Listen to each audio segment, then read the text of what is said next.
Shavan Sen also joins us live from Bengaluru now. Shavan, good morning. Shavan, I wanted to understand from you, why is it that the Congress party has decided to put banning the Bajrang Dal in its manifesto?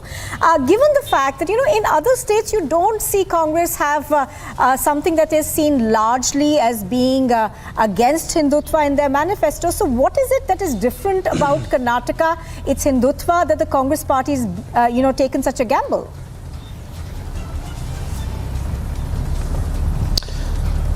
Well, Nupur, if you go by the manifesto of the Congress party, they say that they have not asked for a ban on the Bajrang Dal.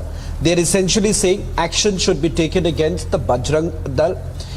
They say that multiple FIRs have been registered against them, and as they say, they call it an Utpati organization, which is basically an organization which causes havoc, creates law and order situation, and that is the reason why they say that action should be taken. They once again are reiterating the fact that nowhere in the manifesto are they suggesting that there should be a ban on the Bajrang Dal. The problem lies when they are essentially equating Bajrang Dal to that of the Popular Front of India.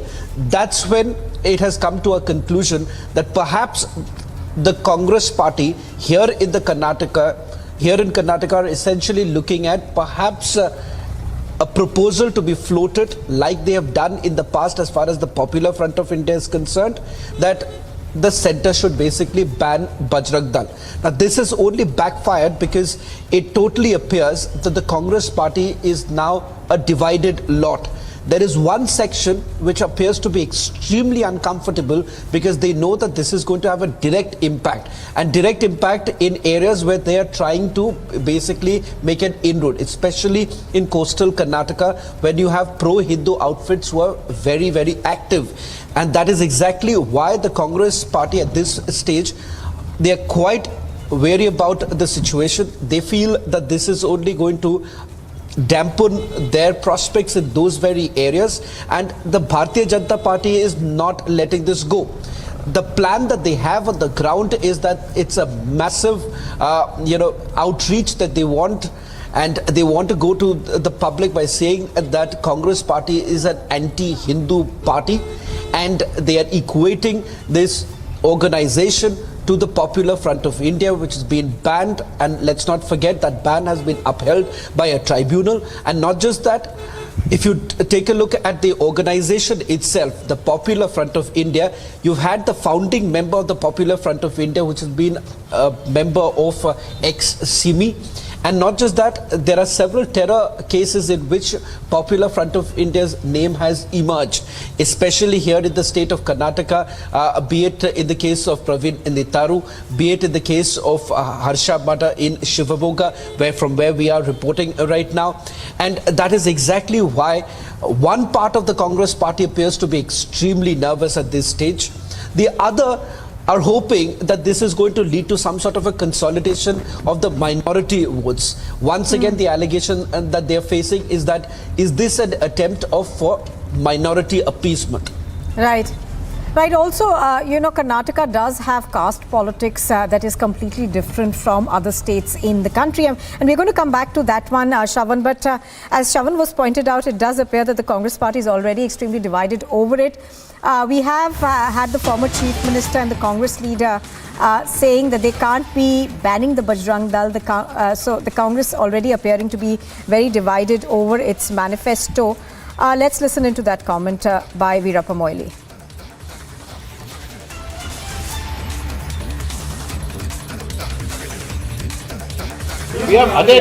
PMF ban ನಾವು ಬರೀ ಕರ್ನಾಟಕ ಸರ್ಕಾರದ ನಾನು ಕಾನೂನು ಮಂತ್ರಿ ಆಗಿದ್ದೆ.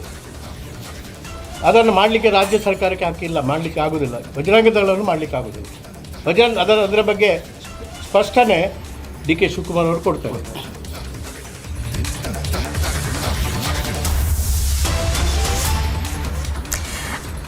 Shravan, if I could come back to you. You know, Shravan, it's exactly statements like this one that we are getting from Veerappa Moily, which obviously make it appear that the Congress hasn't really thought this through. But that would be strange, given the fact that, you know, there were three of these stalwarts who've actually worked upon the manifesto.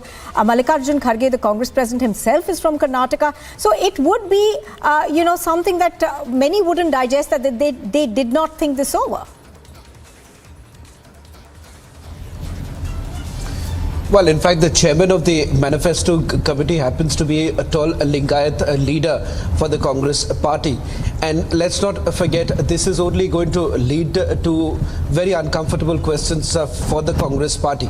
If at all they are willing to go ahead and ban Bajrang Dal, why is it that in the Congress ruled states of Rajasthan as well as in Chhattisgarh, no such move was actually made?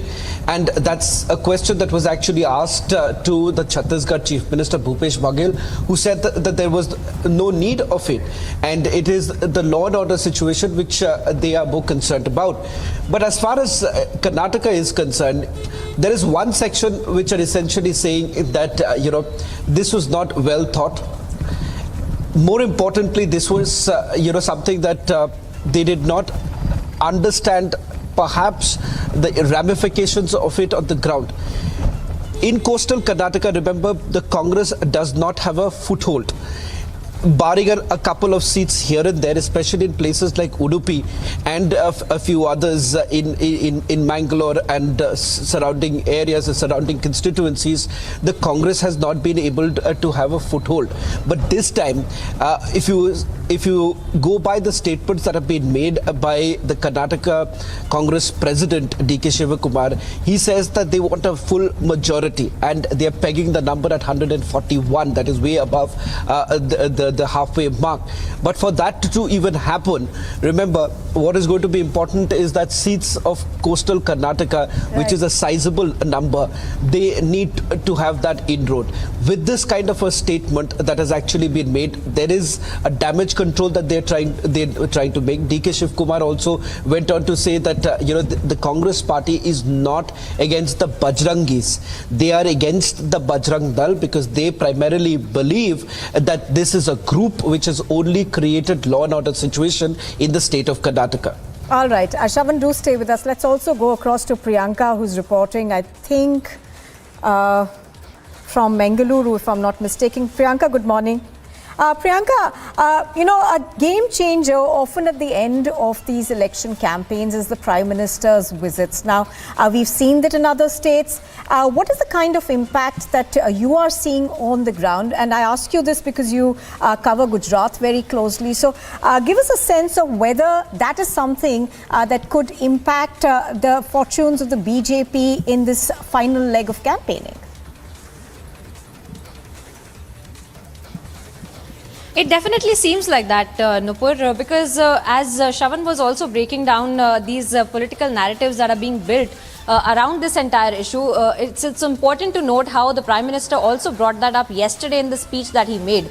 Now, looking at that in the context of what you've just asked me, as far as the Prime Minister effect on the ground as well, because we do see aggressive campaigning by the BJP, aggressive goal setting by the BJP as well. And very interesting that you brought up Gujarat as well, because right after the Gujarat result, we saw that the Home Minister Amit Shah had come down to Karnataka, and time again he had made those meetings, he had those meetings with the state level leadership and had set the goal for them that this is not just about the halfway mark, this is about a clear majority that they are aspiring to get in this particular assembly elections. And of course, the campaigning that is being carried out by the BJP, the Prime Minister, as far as he's concerned, we do see aggressive road shows, aggressive campaigning, aggressive speeches that are being made, very emotional speeches as well that are being made, the kind of statements that he's had made about the kind of abuses that are being doled out to him by the Congress party. Now, once again, the Congress party, in fact, the manifesto of the Congress party also coming at the forefront of this entire controversy, how the Prime Minister had also mentioned this. In fact, a very important point of this entire campaigning had also been when the Prime Minister had stated that the Congress first was against Lord Ram, now they are against Lord Hanuman. is something that they said, is something that he said, and it's also something important that Shravan also pointed out, that this is the narrative that is being built. And that the Congress is on the back foot trying to defend themselves, that they're not against the Bajrangis, but they're against these organizations. Priyanka, I'm sorry I'll have to interrupt you there, but there is a protest that's on currently, and I think Prajwal is reporting on it. Let's very quickly dip into that.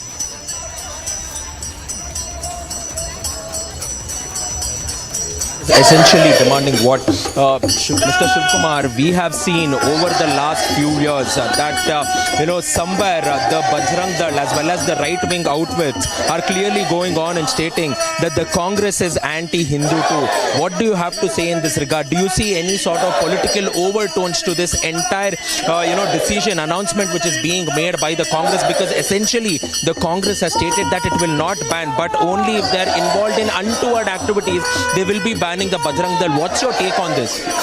Throughout India, everywhere, in every state, almost Congress is coming down. They are losing the power. For that reason, they want to gain power in Karnataka. They are planning. Before also last week, before 1 week also, Siddaramaiah stated like Lingais are corrupted CMs. That major instantly done that one. Now, due to that reason, they want to gain popularity and they want to get Muslims on. For Muslim appeasement, they have cleanly planned and well planned. They have printed the manifesto that Bajrang Dal and PFI, where PFS has been proved and banned throughout India. In spite of that, they have compared Bajrang Dal to PFI. That is a major problem. उसी कारण से हम लोग protest कर रहे हैं. कहीं भी दिखा सकते हैं, कहीं भी कांग्रेस वाला पूछो सिद्धरामैया या डीके को, let them prove like Bajrang Dal people have done any harm to anyone till today. There is no way they can give one instance. और मैं ये क्या पूछना चाहता हूँ, बजरंग दल किसी का बाप का नहीं है. ये सब कार्यकर्ता लोग का, हिंदू लोग का संगठन है. ऐसा रहने से ये अकेला कैसा बोल देगा? It has some rules for banning. In spite of that, they have clearly shown they want to gain Muslim vote. For that reason, only this time they are saying this one. They didn't say before that. If that was the reason when 5 years they were given, people had given a time for power, no? They would have proved that one. The Congress essentially states that the Bajrang Dal at some point of time is trying to incite hatred between two communities. If they are involved in unlawful activities, we will be taking action against them. So what is this unlawful activities which the Congress is pointing out against the pro-Hindu outfits now? But only because of the hardly there are left for another 7 days. For that popularity of gaining Muslims vote, they are doing this one. If that was the case, previously I told, when they had Siddaramaiah was 5 years CM, that time itself they should have done this one. And they can't show one example. Bajrang Dal ने किसी का harm किया. I can show n number of cases where PFI done, and even government knows, public knows how many PFI activists have done harm for Hindu people. They have slaughtered cows, human love jihad का case बहुत है. ऐसा बहुत case दे सकते हैं. These are all very contentious issues that you are speaking about. But at the same point of time, somewhere the Congress leadership in the state of Karnataka, Mr. Veerappa Moily, who is the former Chief Minister of Karnataka, he was also in the Congress center. He's one of the top faces for the Congress in the state of Karnataka as well as at the center. He says essentially the Congress party in itself cannot be banning the Bajrang Dal. And the Congress somewhere seems to be divided. So some of the leaders are in fact supporting, saying no, the ban is totally uncalled for. So what are you seeing? Is this the top leadership of the Congress who are pressurizing the state leadership? Are you seeing a divide in the Congress as well from a layman's perspective? That is what I told before also. It has been planned from the center itself. Whatever it is, like Madam Sonia Gandhi also sits and watches everything without any direction from her. There's nothing like Pranalike can't be like finalized. Reading and finalizing itself they have done.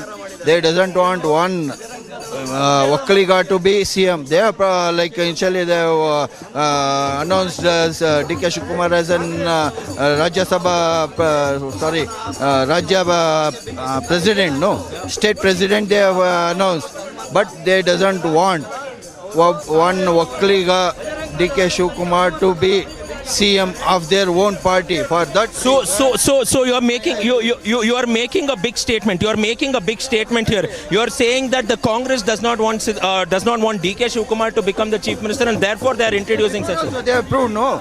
Parameshwar was everyone said. Even some of Congress leaders had told before also. Parameshwar was purposely defeated by the help of Siddaramaiah itself. We will again come back to you. These are quite crucial, critical statements being made by the pro-Hindu outfits as well, stating that essentially Siddaramaiah does not want DK Shivakumar to become the chief minister, and therefore such a controversial thing was introduced in the Congress manifesto. On this note, we'll quickly slip into a short break, but on the other side, we will get you more live visuals, more voices from the protest happening in Karnataka as well as in Bengaluru.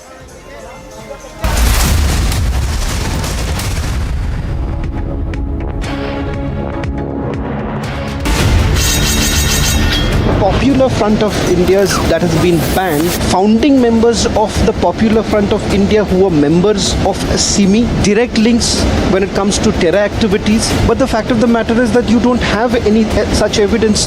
How can you equate Bajrang Dal and the Popular Front of India? Whoever tried to create disturbance in the public on peace, disharmony, communal harmony, action will be taken.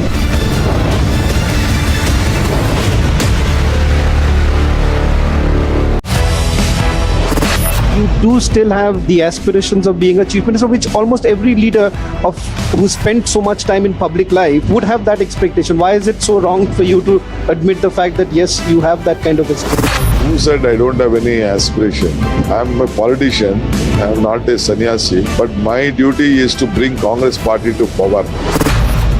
And the party high command will decide on a democratic political process.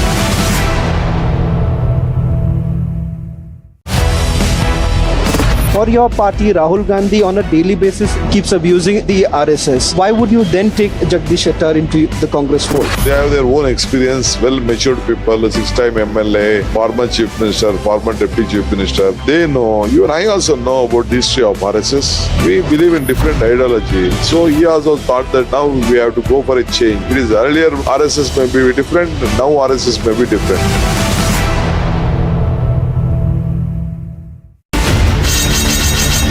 Popular Front of India's that has been banned, founding members of the Popular Front of India who were members of SIMI, direct links when it comes to terror activities. But the fact of the matter is that you don't have any such evidence. How can you equate Bajrang Dal and the Popular Front of India? Whoever tried to create disturbance in the public on peace, disharmony, communal harmony, action will be taken.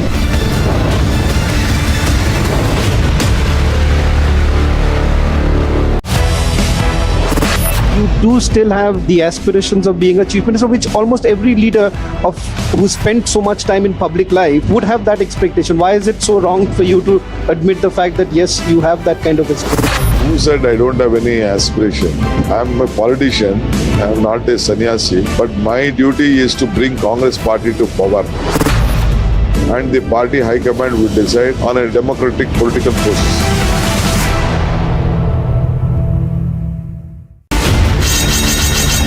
Popular Front of India's that has been banned, founding members of the Popular Front of India who were members of SIMI, direct links when it comes to terror activities. But the fact of the matter is that you don't have any such evidence.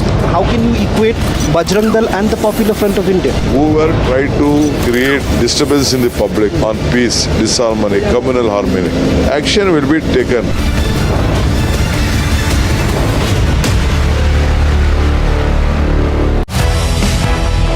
For your party, Rahul Gandhi on a daily basis keeps abusing the RSS. Why would you then take Jagdish Shettar into the Congress fold? They have their own experience, well-matured people, 6-time MLA, former chief minister, former deputy chief minister. They know, you and I also know about the history of RSS. We believe in different ideology. So he also thought that now we have to go for a change. It is earlier RSS may be different, now RSS may be different.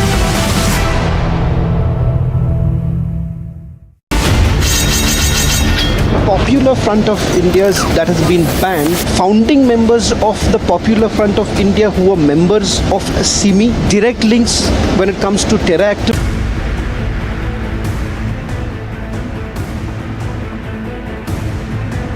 हर योजना में 85% commission खाने वाली कांग्रेस कर्नाटका को दशकों पीछे ले जाकर गड्ढे में गाड़ देगी। ई बारियां निर्धारा बहुमत बीजेपी सरकारा। इस बार कर्नाटका ने पूर्ण बहुमत वाली बीजेपी की स्थिर सरकार बनाने का निर्णय कर लिया है।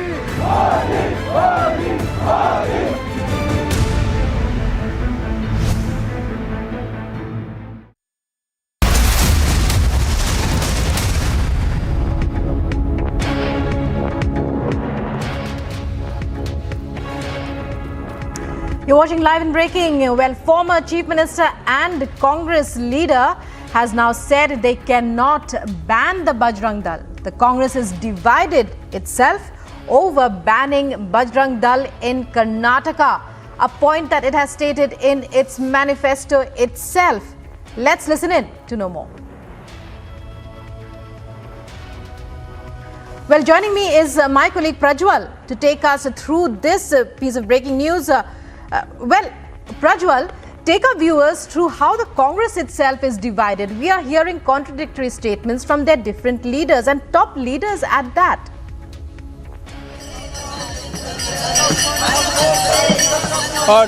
Definitely. You know, Acharya ji clearly went ahead and stated that somewhere the Bajrang Dal should not be banned and it should not be compared with any terror outfit. But at the same point of time now we are having Veerappa Moily himself who is essentially going on to state that the Congress cannot be banning the Bajrang Dal in the state of Karnataka, and it was totally uncalled for. Let's go across, getting more and more voices as well. Try to speak to a few other people too. Let's go on, speak to them. These are the visuals, live visuals from the protest as well. We have one of the workers from the Bajrang Dal. Let's go across and speak to him. Essentially now the talking point has become that the Congress is divided over this entire thing. Some of them state that this was totally uncalled for. But as a worker, as a worker of a pro-Hindu outfit, what do you have to state? Congress is anti-Hindu. They are talking about Bajrang Dal. Bajrang Dal has been working for Hindu cause from the last 50 plus years, and there is no one single black mark on us. They are comparing Bajrang Dal with PFI, which is unruled, and Congress itself is divided. They themselves don't know what they have written in their own manifesto. That's the last thing. So there is a lot of infighting among them. They are just using this to get Muslim votes and nothing else. They are trying to divide the Hindus, unite the Muslims against Hindus. That's the only thing they are trying to do. Okay, just going across to the visuals, we'll go across to these visuals, we'll go try to speak into a few people, try to understand what essentially it means for them as well. Go on, try get in some voices as well. Just going across to a few other protesters, asking them what they essentially want. Aapka demand kya hai? Because essentially we understand that this whole protest has started out because that the Congress ideally stated that if you are involved in any unlawful activities, the Bajrang Dal will be banned. What's your take on it? हमारा demand यही है कि ना हमें BJP से कोई आपत्ति है ना कोई कांग्रेस से आपत्ति है। हमें आपत्ति उन्हीं लोगों से है जिन्होंने एक स्टेटमेंट जारी किया है चुनाव का माहौल गर्म करने के लिए कि अगर हमारी पार्टी पक्षबाजी में कोई लीडरशिप में आई तो हम बजरंग दल को कर्नाटका से नहीं भारत तक से भी उसको बैन कर देंगे। जिन एक बजरंग दल जैसे संगठन किसी अलग धर्म से किसी एक संगठन के साथ बजरंग दल को जोड़कर उस संगठन और बजरंग दल में रात दिन का फर्क है और बजरंग दल हिंदू धर्म का सुरक्षा कवच है। हिंदू धर्म पर अगर किसी ने भी गलत नज़र से कोई सी नीयत रखी तो उसके लिए बजरंग दल सारी हदें पार करने के लिए भी रेडी रहता है। बस यही हमारा कहना है। we have some of the other people as well. Let's go across and speak to them. What do you see of this whole context? Why does this come every time only when there are elections? When there is no elections, everything is absolutely normal. But do you think, as a citizen, these things come up only during these elections? इनको election के time ही ये सब याद क्यों आता है? Election के time ही ये हिंदू धर्म से जुड़े हुए लोगों के ऊपर क्यों करते हैं? बजरंग बली क्या सनातन क्या अकेले बीजेपी के हैं क्या? ये हमारे सनातन धर्म से जुड़ा हुआ मुद्दा है। हनुमान चालीसा हम कहीं रोड पे तो बोल नहीं रहे ना, हम हमारे एक जगह पे बोल रहे हैं। अगर रोड के ऊपर बोलते होते तो बोल सकते थे कि गलत बोल रहे हैं। सनातन धर्म से जुड़े हुए मुद्दों के ऊपर कांग्रेस हमेशा से ही है ना कुठाराघात करने की कोशिश करता है, और इसका इनको रिजल्ट सहना देखना पड़ेगा, क्योंकि हम बजरंग बली के ऊपर, बजरंग बली किसी एक के नहीं है ना, बजरंग बली सनातन धर्म के है, और सनातन धर्म के ऊपर कांग्रेस हमेशा से करता है। पीएफआई आज से बैन नहीं है, पीएफआई कभी से बैन है। बजरंग दल हर बार कोई कुछ गलत कभी किया नहीं है आज तक ना। बजरंग दल का एक खाली सनातन धर्म से जुड़ा हुआ है, और हम यहाँ पे हनुमान चालीसा जो बोल रहे हैं तो हम हमारे घरों में भी हनुमान चालीसा बोलते हैं, और यहाँ भी हम हनुमान चालीसा रोड पे नहीं बोल रहे, हमारे जगह पे बोल रहे हैं, तो ये कोई गलत नहीं है। You know, we will also try speaking. We'll also come back to you.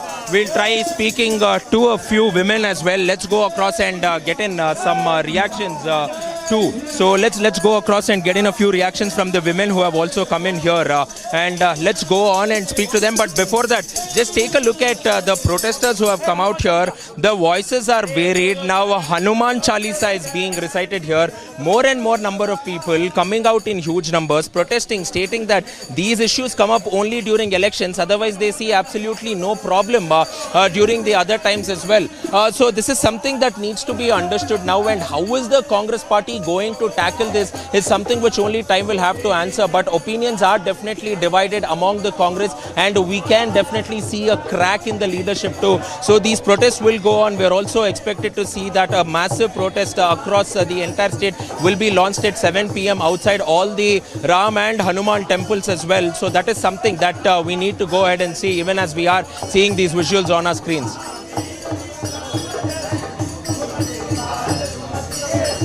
Right. And meanwhile, what are the other reactions that are coming in politically, Prajwal, as you were telling us? It's mostly in coastal Karnataka that this impact is likely to be felt, not in the rest. Well, has this changed, you know, the kind of narrative, the kind of stakes, the kind of issues that people would be concerned about when they go into vote on the 10th of May? Has this changed the direction of the battle for Karnataka? For now, Rukma, at least this changes the narrative of the battle in Dakshina Kannada as well, because what we need to clearly understand is that the BJP has a clear stronghold over Dakshina Kannada, and the Congress were looking to make inroads over here and try to get in a few assembly constituencies as well, with a few of the turncoats from the BJP joining the Congress from the Dakshina Kannada unit too, and somewhere they felt that they were inching closer and could make inroads essentially. But after this particular issue, which has now been raised, which was released in the Congress manifesto, this has clearly gone across and taken center stage, and it is turning out to be a talking point. More so ever now, when the Congress is taking this as a whole narrative, the party in itself is divided, because somewhere the Congress state leadership and a few of the leaders within the state party are disgruntled with the central leadership, and many of them are stating that this was added in the last moment. Essentially, Veerappa Moily, the former Chief Minister of Karnataka, has pointed this out. He's repeatedly stating that they were under some undue pressure, and it was added in the last minute as well, and this is clearly confirmed too now. So therefore, somewhere the Congress, which was thinking that it was inching closer, going ahead, making some sort of headway into Dakshina Kannada, has suffered quite a setback, because as of now this is limited only to Bengaluru and Dakshina Kannada, but over the next few days the narrative could change entirely, with many of them going against the Congress, out and out going against the Congress, which could turn out to be the turning point in the entire elections too. So the Congress will have to definitely go ahead, see as to how they play their cards now, because they are on a firefighting spree. Because somewhere DK Shivkumar, the KPCC chief who spoke to us, he clearly stated that it is essentially not a ban. Read between the lines. If they are only involved in unlawful activities, mainly only trying to disturb the peace and harmony in the region, trying to incite one community against the other, then we will think about a ban, is what he essentially states. But the other leaders, say for the AICC General Secretary Randeep Singh Surjewala, directly he states that it...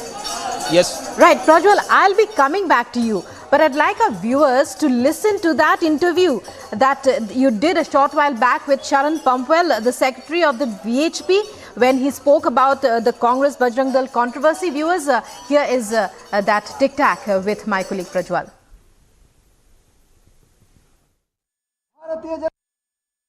देख लीजिए, बजरंग दल एक राष्ट्रीय संगठन है और हमारा देशभक्त संगठन है. हम तो एक्सट्रीम वो क्या बोल रहा है ऐसा हमारा संगठन नहीं है. हम सामाजिक भी काम कर रहे हैं. फिर हमारा हिंदू क्या हिंदू हमारा श्रद्धा हिंदू है और कुछ हमारा गौमाता का कुछ जगह में गौमाता का रक्षण के लिए हम काम कर रहे हैं. हमारा बेटी बहनों का रक्षण के लिए हम काम कर रहे हैं. इतना हम काम करने वाला एक बड़ा एक ऑर्गेनाइजेशन है.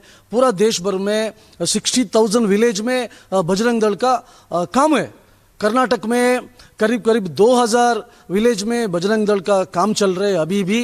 अभी तक बजरंग दल का बैन करने का कोशिश किसी ने भी अभी तक कर्नाटक में नहीं किया है.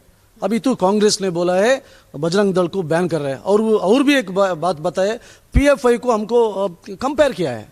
तो पीएफआई अलग है, वो देशद्रोही ऑर्गेनाइजेशन है, उसको टेररिस्ट के साथ लिंक है. और 2047 में क्या पूरा देश में इस्लामिक एडमिनिस्ट्रेशन, इस्लामिक और राज्य देश बनाने का क्या सोच रहा है, इसका पीछे पीएफआई है. उसको क्या कंपेयर कर रहा है कांग्रेस, एक गलत है. इसलिए बजरंग दल इस चुनाव में हमने सोचा है. एक जो पीएफआई की आप मुद्दा बोल रहे हैं वो भी एक महत्वपूर्ण मुद्दा है, उस पर भी मैं आऊंगी. पर शुरुआत में अगर जैसा कि आपने एक चीज बताई कि पॉलिटिक्स में मोस्टली हमें नहीं देखने को मिलता कि बजरंग दल वीएचपी कुछ कैंपेन कर रही है या ऐसा कुछ कर रही है, जैसा कि आपने बताया धार्मिक संस्थाओं जैसे काम करते हैं आप लोग. तो इस वक्त आपको क्यों लग रहा है कि कांग्रेस पार्टी बोल रही है कि शुरुआत से सरदार पटेल के टाइम से एक बैन मांगा जा रहा था, ये आरएसएस के ऊपर, बजरंग दल के ऊपर, वीएचपी के ऊपर, ये सारी जो ऑर्गेनाइजेशन है, और उन्होंने कहा कि ये इस लास्ट 5 साल में काफी बार बजरंग दल ने कम्युनलाइज करने की कोशिश की है, पोलराइज करने की कोशिश की है. उन्होंने उनके आक्षेप ये सारे हैं कि कम्युनल एंगल जरूर है बजरंग दल का. देख लीजिए, हम कब कम्युनलाइजेशन किया है? हम देश विरोधी काम कुछ भी नहीं किया है. किधर भी रास्ते में कोई हमारा गौ माता को चोरी करके घर घर जाके तलवार दिखा के चोरी करके देखते हैं तो हम उसका विरुद्ध प्रोटेस्ट करने का हमारा काम है.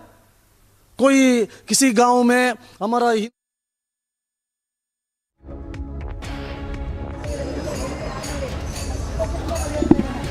So now you know we are getting in these exclusive visuals where pro-Hindu activists are performing a Go Puja right here outside the temple, where they had gathered in huge numbers as well, and we are seeing some of the ladies from the pro-Hindu organizations of the Bajrang Dal and VHP essentially going ahead and praying, performing a puja, because essentially they are stating that they consider this to be sacred. They considered this as an act of act to be auspicious as well, and before beginning any sort of activity they will have to go ahead and perform the rituals, and this is essentially how they are going to start off this protest. Yes, Hanuman Chalisa has already started at one location. Now at the other location we are clearly going ahead and seeing that a Go Puja is also being performed. Let's also we will shortly get in reactions too. We are seeing that they are performing pujas as well. We are seeing Mr. Shashi, who's the VHP leader out here in Bengaluru, performing the Go Puja out there, essentially stating that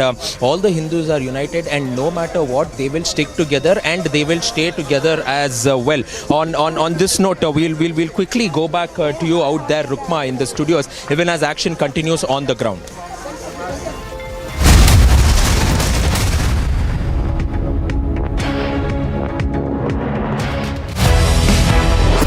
You do still have the aspirations of being a chief minister, which almost every leader who spent so much time in public life would have that expectation. Why is it so wrong for you to admit the fact that yes, you have that kind of expectation? Who said I don't have any aspiration?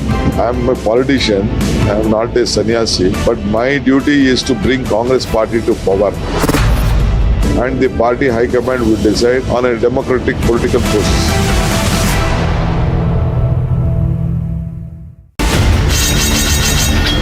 Popular Front of India's that has been banned, founding members of the Popular Front of India who are members of SIMI, direct links when it comes to terror activities. But the fact of the matter is that you don't have any such evidence. How can you equate Bajrang Dal and the Popular Front of India? Whoever tried to create disturbance in the public on peace, disharmony, communal harmony, action will be taken.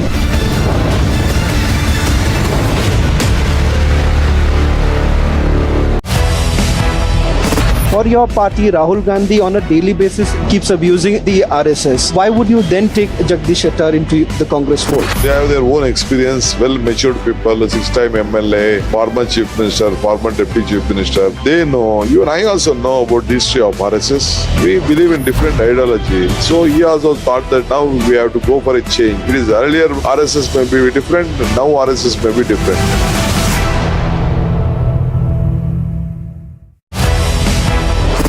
You do still have the aspirations of being a chief minister, which almost every leader who spent so much time in public life would have that expectation. Why is it so wrong for you to admit the fact that yes, you have that kind of expectation? Who said I don't have any aspiration? I am a politician, I am not a sannyasi, but my duty is to bring Congress party to power. And the party high command will decide on a democratic political process.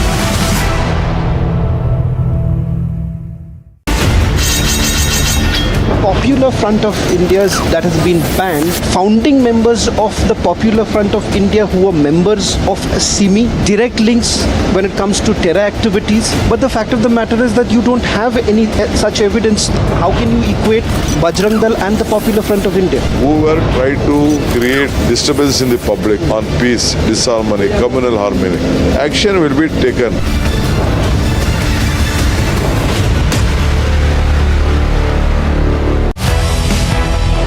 For your party, Rahul Gandhi on a daily basis keeps abusing the RSS. Why would you then take Jagdish Shettar into the Congress fold? They have their own experience, well-matured people, a 6-time MLA, former Chief Minister, former Deputy Chief Minister. They know, even I also know about the history of RSS. We believe in different ideology. So he also thought that now we have to go for a change. It is earlier RSS may be different, now RSS may be different.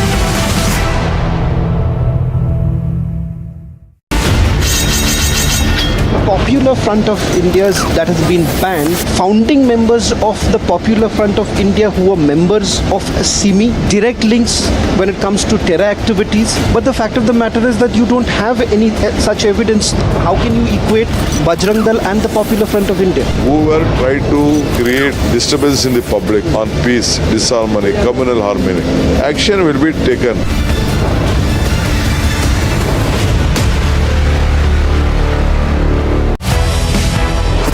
You do still have the aspirations of being a chief minister, which almost every leader who spent so much time in. For your party, Rahul Gandhi on a daily basis keeps abusing the RSS. Why would you then take Jagdish Shettar into the Congress fold? They have their own experience, well-matured people, a 6-time MLA, former Chief Minister, former Deputy Chief Minister. They know, even I also know about the history of RSS. We believe in different ideology. So he also thought that now we have to go for a change. It is earlier RSS may be different, now RSS may be different.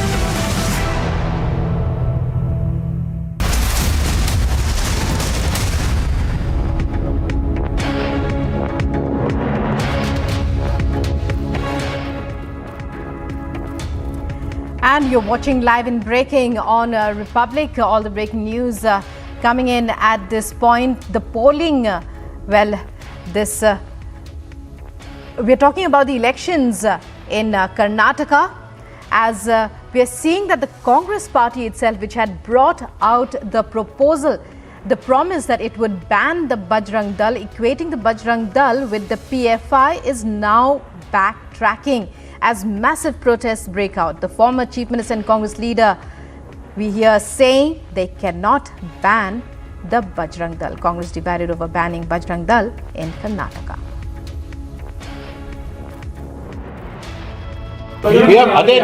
PMF ban ನಾವು ಬರೀ ಕರ್ನಾಟಕ ಸರ್ಕಾರದ ನಾನು ಕಾನೂನು ಮಂತ್ರಿ ಆಗಿದ್ದೆ. ಅದನ್ನು ಮಾಡಲಿಕ್ಕೆ ರಾಜ್ಯ ಸರ್ಕಾರಕ್ಕೆ ಹಾಕಿಲ್ಲ, ಮಾಡಲಿಕ್ಕೆ ಆಗೋದಿಲ್ಲ. ಬಜರಂಗ ದಳವನ್ನು ಮಾಡಲಿಕ್ಕೆ ಆಗೋದಿಲ್ಲ. ಅದರ ಬಗ್ಗೆ ಸ್ಪಷ್ಟನೆ ಡಿ ಕೆ ಶಿವಕುಮಾರ್ ಅವರು ಕೊಡ್ತಾರೆ, ಸ್ಪಷ್ಟವಾದಂತೆ. ಯಾಕಂದರೆ that proposal is not before ನಮ್ಮ ಹಿಂದೆನೂ ಇರಲಿಲ್ಲ, ಕೇಂದ್ರ ಸರ್ಕಾರ ರಾಜ್ಯ ಸರ್ಕಾರ ಇರುವ ಬರಲಿಲ್ಲ. ಇದರ ಪ್ರಸ್ತಾಪ ಮಾಡಿದ್ದೇವೆ ಇಂಥ, ಯಾಕಂದರೆ ಸುಪ್ರೀಂ ಕೋರ್ಟ್ ಜಡ್ಜ್ಮೆಂಟ್ ಕೊಟ್ಟಿದ್ದು ನೋಡಿ ಹೇಟ್ ಪಾಲಿಟಿಕ್ಸು, ಅದನ್ನು ಸ್ಟಾಪ್ ಮಾಡಬೇಕು ಅಂತ ಹೇಳಿದ್ದಾರೆ. ಅದರಲ್ಲಿ ಯಾವ ಮೆಥಡ್ ಅಂತ ಹೇಳುವಾಗ ಇದು ಅಲ್ಲಿ ಬಂದಿರ್ಬೋದು. ಆದರೆ ವಿ ಹ್ಯಾವ್ ನೋ ಪ್ರಪೋಸಲ್. ನಾನು I can tell you as a leader, we have no proposal to ban Bajrang ದಳ.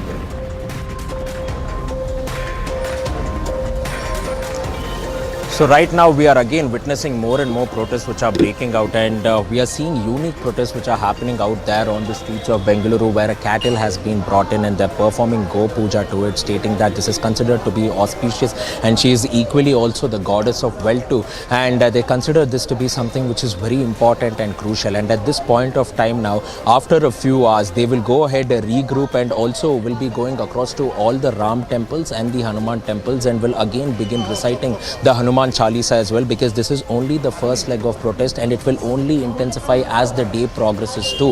And we are expecting that at 7 p.m. today across all the constituencies, not only limited to Bengaluru but Karnataka, there will be a huge protest. On this note, we'll quickly slip into a short break, but more updates on the other side as we continue our live and rolling coverage. Stay tuned.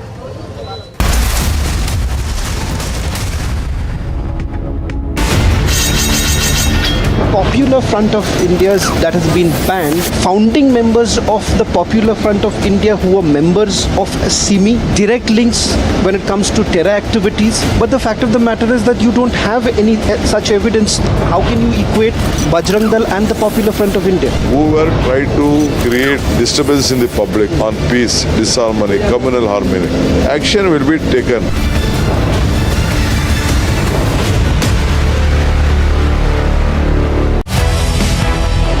For your party, Rahul Gandhi on a daily basis keeps abusing the RSS. Why would you then take Jagdish Shettar into the Congress fold? They have their own experience, well-matured people, 6-time MLA, former Chief Minister, former Deputy Chief Minister. They know, you and I also know about the history of RSS. We believe in different ideology. So he also thought that now we have to go for a change. It is earlier RSS may be different, now RSS may be different.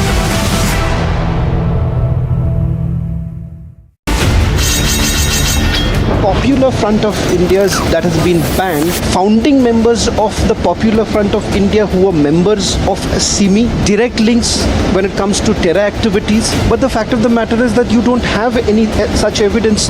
How can you equate Bajrang Dal and the Popular Front of India? Whoever tried to create disturbance in the public on peace, disharmony, communal harmony, action will be taken.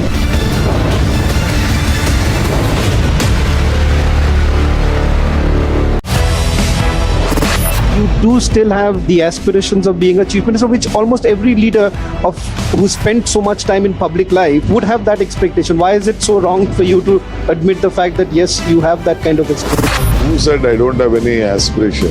I am a politician, I am not a sannyasi, but my duty is to bring Congress party to power.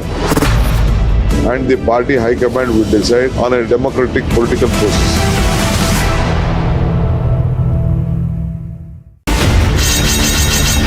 Popular Front of India's that has been banned, founding members of the Popular Front of India who were members of SIMI, direct links when it comes to terror activities. But the fact of the matter is that you don't have any such evidence. How can you equate Bajrang Dal and the Popular Front of India? Whoever tried to create disturbance in the public on peace, disharmony, communal harmony, action will be taken.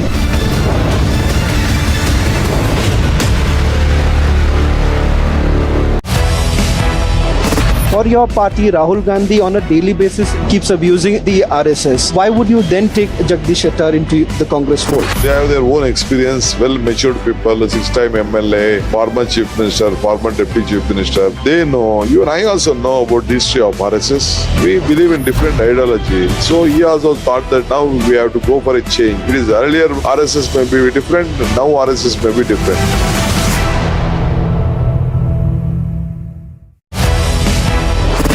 You do still have the aspirations of being a chief minister, which almost every leader who spent so much time in public life would have that expectation. Why is it so wrong for you to admit the fact that yes, you have that kind of expectation? Who said I don't have any aspiration? I am a politician, I am not a sannyasi, but my duty is to bring Congress party to power. and the party high command will decide on a democratic political process.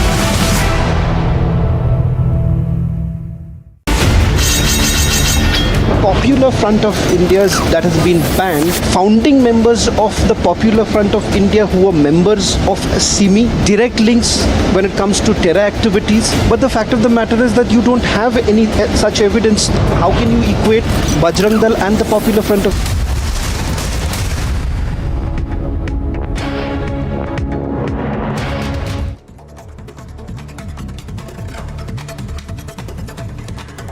In other top stories, DCW chief alleges she was manhandled by drunk personnel of Delhi police amid the scuffle that broke out over beds at Jantar Mantar last night.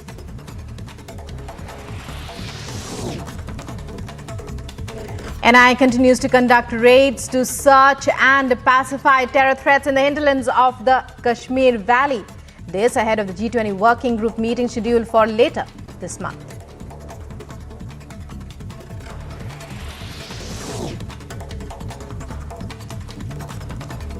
BJP National General Secretary Dushyant Gautam lashes out at the Congress for its manifesto aim to ban the Bajrang Dal. Gautam says Congress supports anti-national elements.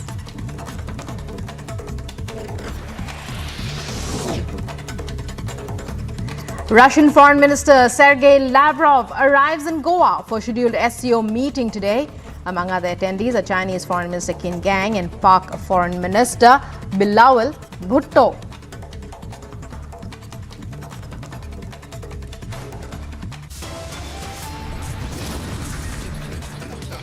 And in news that's coming up, India set to hold two-day meeting of the Shanghai Cooperation Organization in Goa beginning today.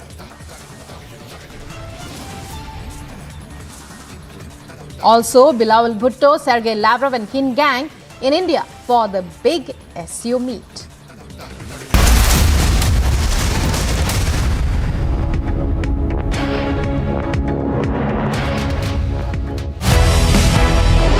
For your party, Rahul Gandhi on a daily basis keeps abusing the RSS. Why would you then take Jagdish Shettar into the Congress fold? They have their own experience, well-matured people, 6-time MLA, former Chief Minister, former Deputy Chief Minister. They know, even I also know about the history of RSS. We believe in different ideology. So he also thought that now we have to go for a change. It is earlier RSS may be different, now RSS may be different.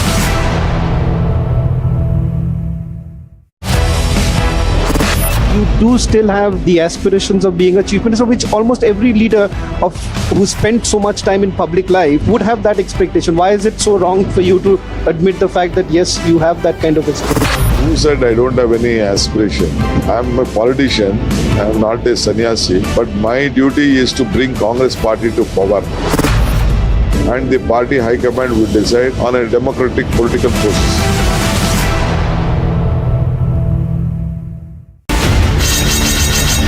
Popular Front of India's that has been banned, founding members of the Popular Front of India who were members of SIMI, direct links when it comes to terror activities. But the fact of the matter is that you don't have any such evidence. How can you equate Bajrang Dal and the Popular Front of India? Whoever tried to create disturbance in the public on peace, disharmony, communal harmony, action will be taken.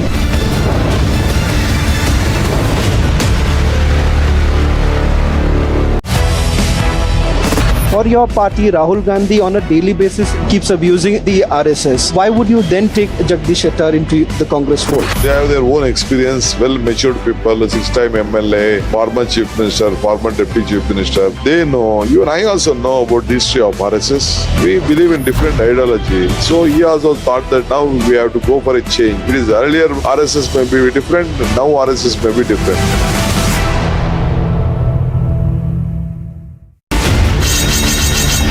Popular Front of India's that has been banned, founding members of the Popular Front of India who were members of SIMI, direct links when it comes to terror activities. But the fact of the matter is that you don't have any such evidence. How can you equate Bajrang Dal and the Popular Front of India? Whoever tried to create disturbance in the public on peace, disharmony, communal harmony, action will be taken.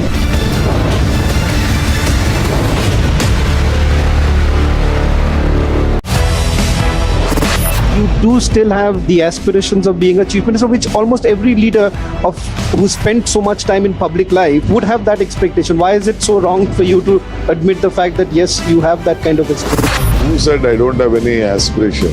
I'm a politician. I'm not a sannyasi. But my duty is to bring Congress party to power. And the party high command will decide on a democratic political process.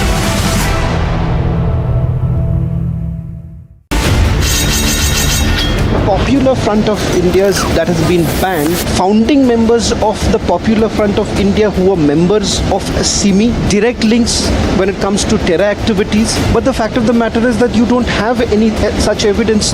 How can you equate Bajrang Dal and the Popular Front of India? Whoever tried to create disturbance in the public on peace, disharmony, communal harmony, action will be taken.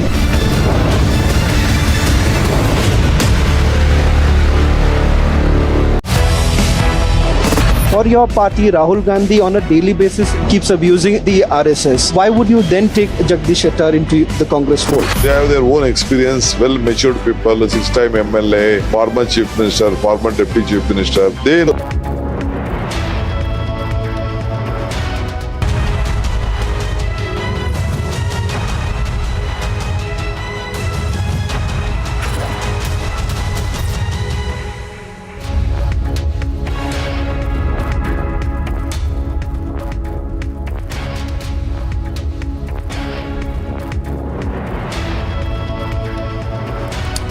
You're watching live and breaking. It's 11 a.m. I'm Samiksha Srivastava, tracking all that's making news from across the country, starting first with the top headlines at 11 a.m.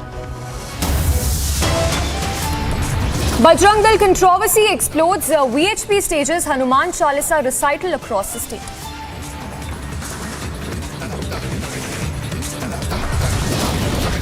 BJP burns Congress manifesto in protest against the demand to ban the Bajrang Dal.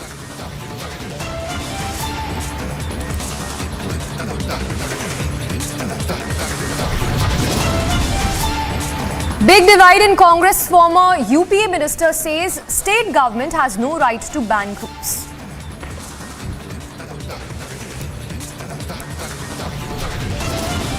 Phase 1 of critical civic body polls in Uttar Pradesh. All eyes on results on 13th of May.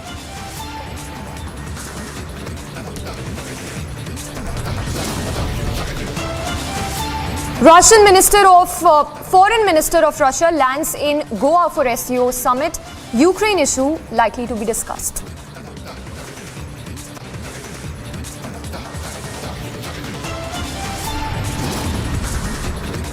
Army Assam Rifles troops deployed in Manipur to tackle violence.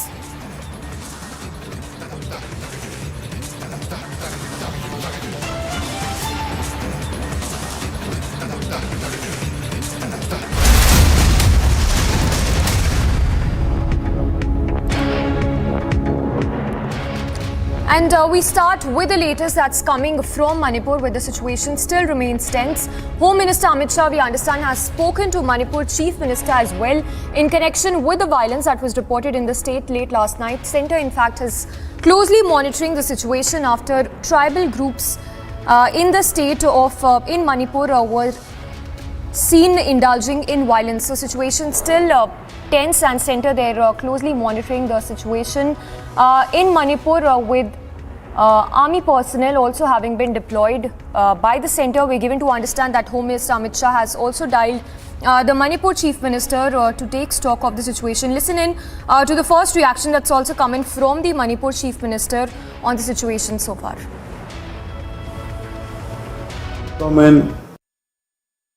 During the last around 24 hours, some incident of clashes, vandalisms and arson have been reported in Imphal, Shoshanpur, Bishnupur, Kangpokpi and More, etc. Precious lives have been lost, besides damage of property of residents, which is very, very unfortunate. These accidents are a result of prevailing misunderstanding between two sections of our society. The state government is seize of the developments and taking all steps to control the law and order situation. Additional central paramilitary forces have been requisitioned for deployment in sensitive areas. We are committed to protect the life and property of our peoples. Long-term grievances of communities will also be suitably addressed in due course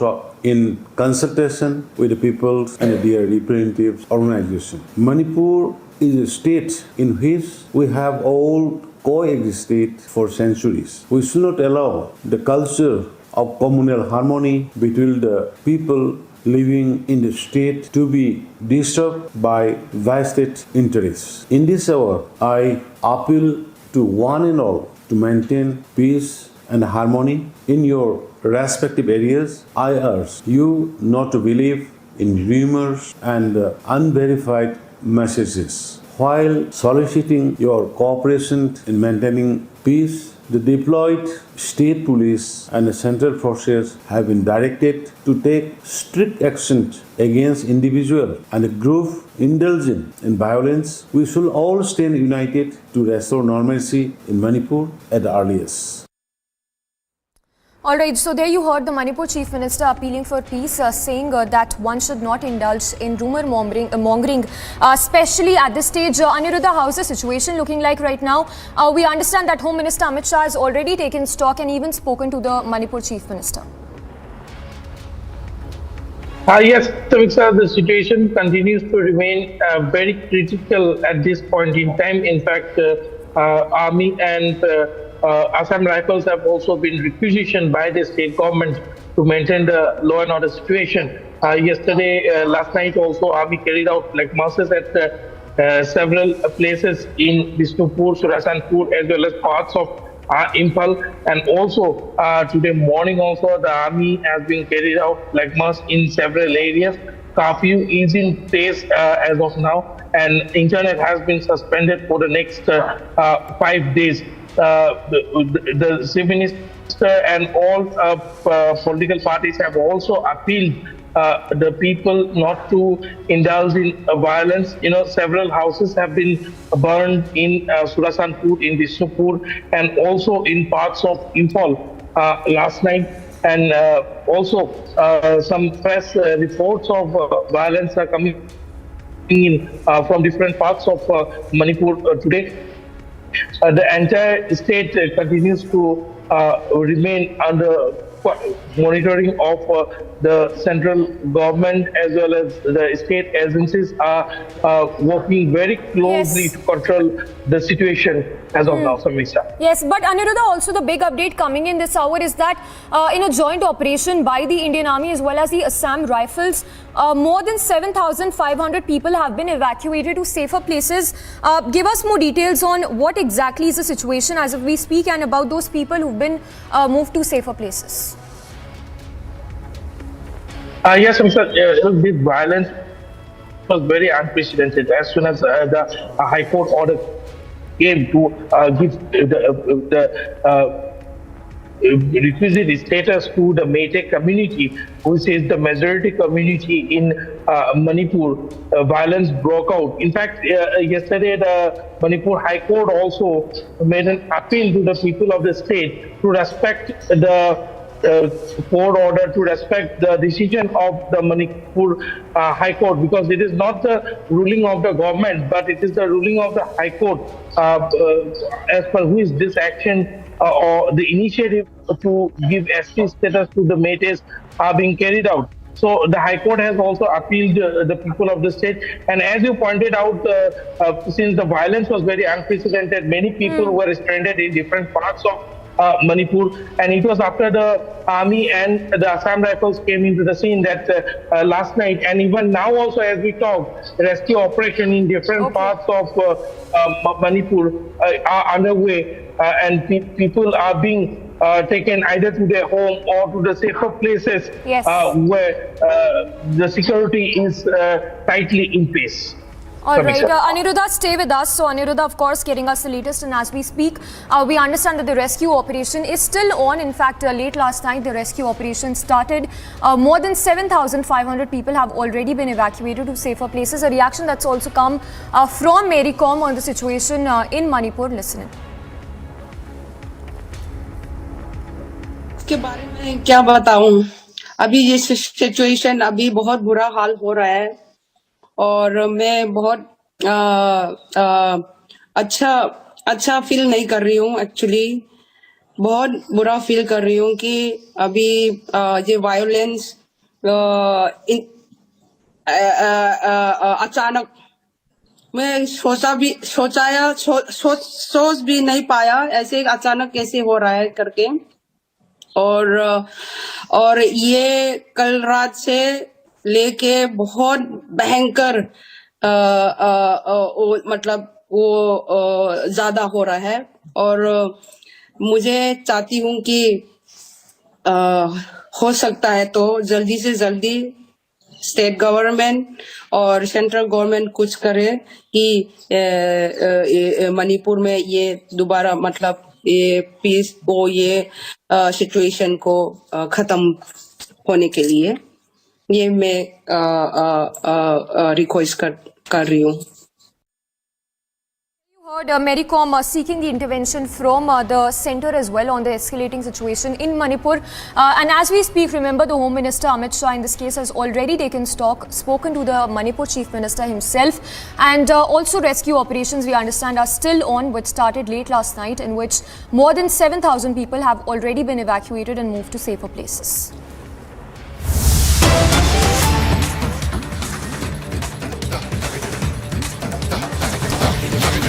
And in news that's just coming in from poll-bound Karnataka, which is all set to go for polls in just 6 days from now, a video that has surfaced which shows Congress workers allegedly distributing money to people in the background. Someone is even heard saying vote for a candidate in this case. The video is said to be from a particular location in Bengaluru. The BJP has even filed a complaint over this video with the police as well as the Election Commission. So there you see the video, which has even gone viral on social media, in which several of these Congress workers are seen distributing money to people. Prajwal getting us that news break from Bengaluru. Prajwal, give us more details. Yet another video where we see these Congress people distributing money to the voters.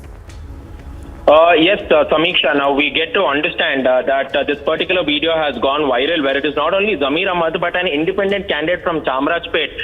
Shiv Kumar is also seen distributing money over here, and therefore Union Minister Shobha Karandlaje has now filed a complaint with the Election Commission as well as with the Police Commissioner too. And she stated that Zamir Ahmad and Shiv Kumar were issuing 500 rupees by collecting tokens as well. But nowhere in the video is Zamir Ahmad seen there, and it is being understood that they are Congress cadres because some of them are also wearing shawls of the Congress party too, and rupees 500 denomination notes are being distributed, and this is a violation of the Model Code of Conduct. And it is also now being stated that some of the children are also being seen in this particular video for campaigning, and they have also been bribed, and it is against the rules of the Election Commission to be using the children for campaigning as well. And they have stated that action should be taken against him under IPC section 171 and under IPC section 171E, which amounts to bribing and enticing a person intentionally too. And now it is Zamir Ahmad has definitely not given any sort of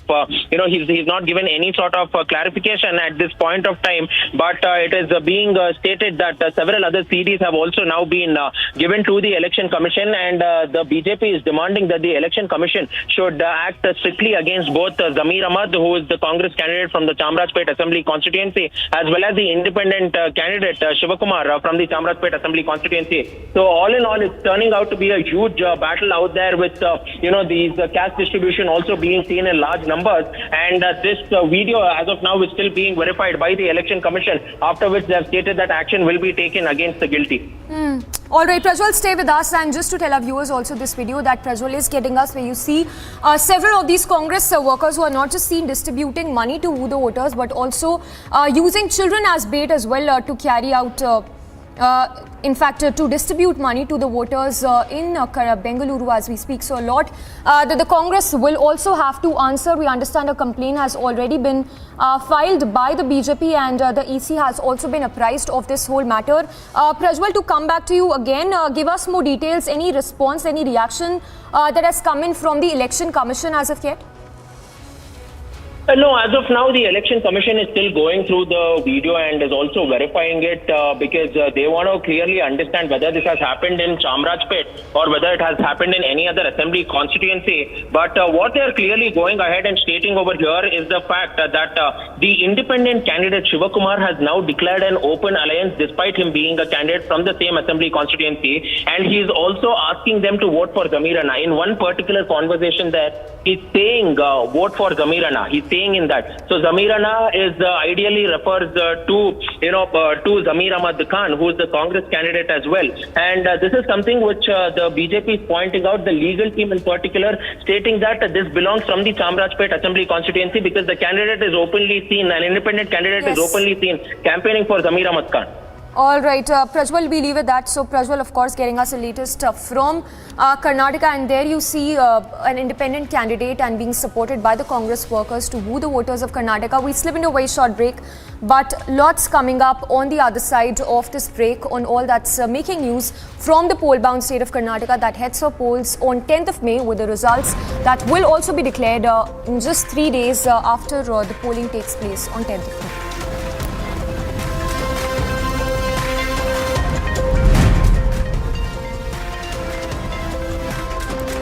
And also tracking on the other side the latest from Karnataka, where BJP has now burnt the Congress manifesto in protest against the demand to ban the Bajrang Dal.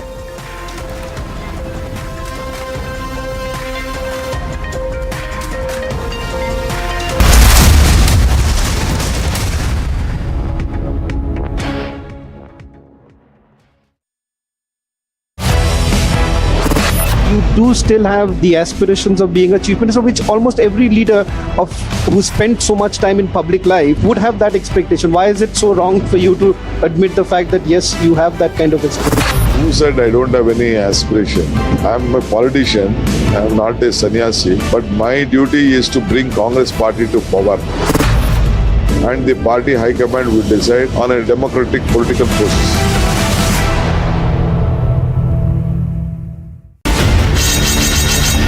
Popular Front of India's that has been banned, founding members of the Popular Front of India who were members of SIMI, direct links when it comes to terror activities. But the fact of the matter is that you don't have any such evidence. How can you equate Bajrang Dal and the Popular Front of India? Whoever tried to create disturbance in the public on peace, disharmony, communal harmony, action will be taken.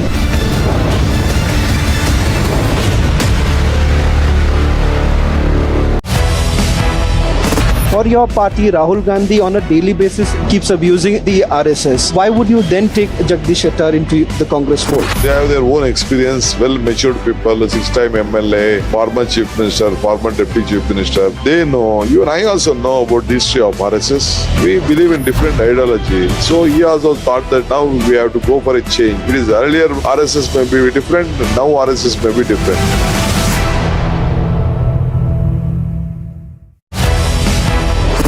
You do still have the aspirations of being a chief minister, which almost every leader who spent so much time in public life would have that expectation. Why is it so wrong for you to admit the fact that yes, you have that kind of expectation? Who said I don't have any aspiration? I'm a politician, I'm not a sannyasi, but my duty is to bring Congress party to power. And the party high command will decide on a democratic political process.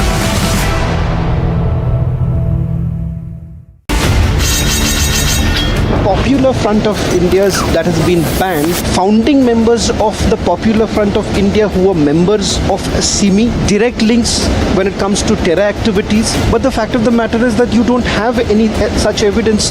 How can you equate Bajrang Dal and the Popular Front of India? Whoever tried to create disturbance in the public on peace, disharmony, communal harmony, action will be taken.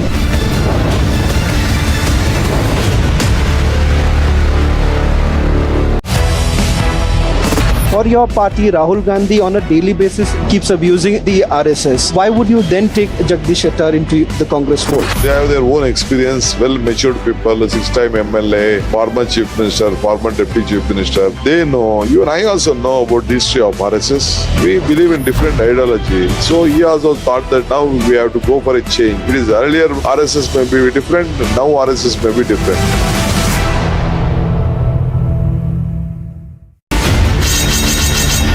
Popular Front of India's that has been banned, founding members of the Popular Front of India who were members of SIMI, direct links when it comes to terror activities. But the fact of the matter is that you don't have any such evidence. How can you equate Bajrang Dal and the Popular Front of India? Whoever tried to create disturbance in the public on peace, disharmony, communal harmony, action will be taken.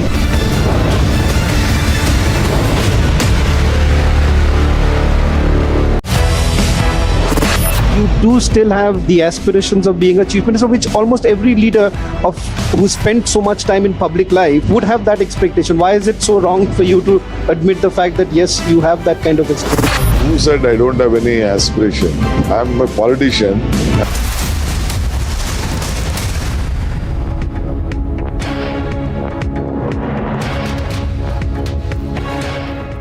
Tracking the big news from the state of Uttar Pradesh, where the polling has begun to elect the urban body chiefs in 37 districts of Uttar Pradesh. That is being held in the first phase today. The voting is being held in 37 districts of 9 divisions and 10 municipal corporations. In fact, in 10 municipal corporations, the voting will be held in 830 wards, and the polling would take place in more than 9,000 polling booths.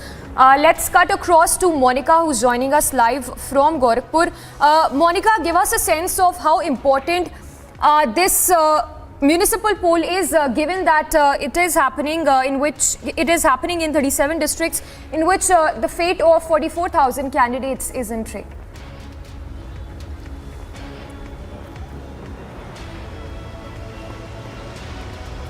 बिल्कुल, देखिए ये जो नगर निकाय चुनाव है, इस बार के नगर निकाय चुनाव बहुत ज़्यादा दिलचस्प हो जाते हैं, क्योंकि जिस तरीके से हम सभी जानते हैं कि 2024 की तैयारी सभी पार्टियों ने अभी से करनी शुरू कर दी है, तो ऐसे में इसे एक लिटमस टेस्ट के तौर पर भी देखा जा सकता है, क्योंकि उत्तर प्रदेश एक बहुत बड़ा राज्य है और उत्तर प्रदेश के जरिए ही केंद्र की सत्ता का रास्ता होकर जाता है, और इसके जरिए कहीं ना कहीं शहर की सरकार के जरिए, नगर निकाय चुनावों के जरिए कहीं ना कहीं जनता का जो मूड है वो भांपने की कोशिश की जा रही है कि जनता का मूड क्या है, और इसको 2024 के लिहाज से भी एक बड़े चुनावों के तौर पर देखा जा रहा है कि जनता का मूड क्या है, किस तरफ उनका रुझान ज्यादा है, किस पार्टी को वो ज्यादा पसंद कर रहे हैं। ये सारी जो चीजें हैं, जब नगर निकाय चुनावों के नतीजे आएंगे 13 तारीख को, 13 मई को, तो नतीजों के जरिए साफ हो जाएगा। इधर ये हमारे साथ कुछ लोग हैं, इनसे भी बातचीत करते हैं। आपने अपना वोट दे दिया है जी, मन में मुद्दे क्या हैं, किन मुद्दों के आधार पर आपने वोट? हम लोग मुद्दा महंगाई, बस महंगाई का मुद्दा एक बड़ा मुद्दा है, बहुत मुद्दा। देखिए 50-60 रुपये सिलेंडर का दाम फिर बढ़ गया, पहले अभी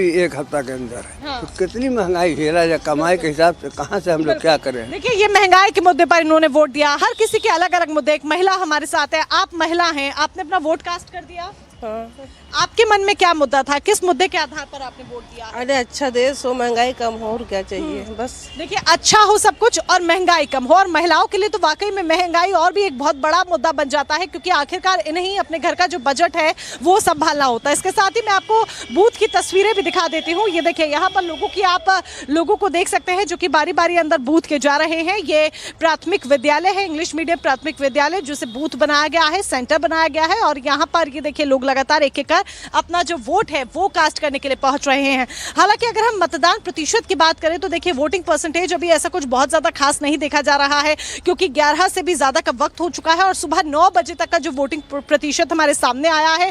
अगर हम नगर निगम की बात करें तो 5.4 नगर निगम के लिए वोटिंग प्रतिशत सामने आया, और अगर हम पंचायतों के लिहाज से बात करें तो 9.42 पंचायतों के लिहाज से जो वोटिंग प्रतिशत है वो सामने आया है। अब ऐसे में अगला वोटिंग प्रतिशत जो सामने आएगा उसका इंतजार इंतजार करना होगा। हालांकि सुबह के वक्त मैंने खुद देखा कि लोगों की जो भीड़ थी वो कुछ ऐसी खास नहीं देखी जा रही थी। मुख्यमंत्री ने खुद अपील भी की कि घरों से बाहर निकले, वोट करें, पहले मतदान करें, फिर जलपान करें। लेकिन जो भीड़ अब आनी शुरू हुई है वो देखिए धीरे धीरे अब आनी शुरू हुई है। जाहिर सी बात है, लोग अपने घरों का काम पूरा करते हैं, अपने घरों में कामकाज पूरा करने के बाद फिर अपना वोट कास्ट करने के लिए निकलते हैं। ऐसे में धीरे धीरे लोगों की जो संख्या है वो आप पोलिंग सेंटर्स पर देख सकते हैं कि यहाँ पर लोग आ रहे हैं और अपना वोट कास्ट कर रहे हैं। यहाँ पर ये हमारे साथ है, इनसे भी हम बातचीत करेंगे। आप अपना वोट देने के लिए आए हैं जी। मन में क्या मुद्दे हैं, किन किन विषयों के आधार पर या किन मुद्दों के आधार पर अपना वोट देंगे? विकास मुद्दा है। विकास एक बड़ा मुद्दा है। गोरखपुर में विकास हुआ है जी। गोरखपुर में विकास हुआ है। देखिए, गोरखपुर मुख्यमंत्री योगी आदित्यनाथ का गढ़ हो जाता है और ऐसे में गोरखपुर एक बहुत बड़ा क्षेत्र, बहुत बड़ा शहर इसीलिए भी हो जाता है क्योंकि मुख्यमंत्री योगी आदित्यनाथ यहां से आते हैं। और जिस तरीके से उत्तर प्रदेश का हम कह रहे हैं, उत्तर प्रदेश के चुनाव, निकाय के चुनाव बहुत महत्वपूर्ण हो जाते हैं। Back to studio.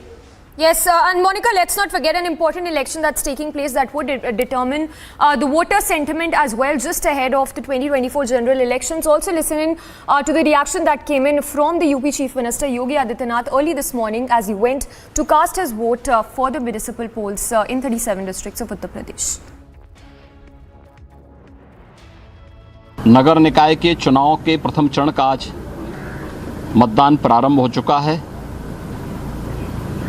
मैंने अभी मतदान किया है।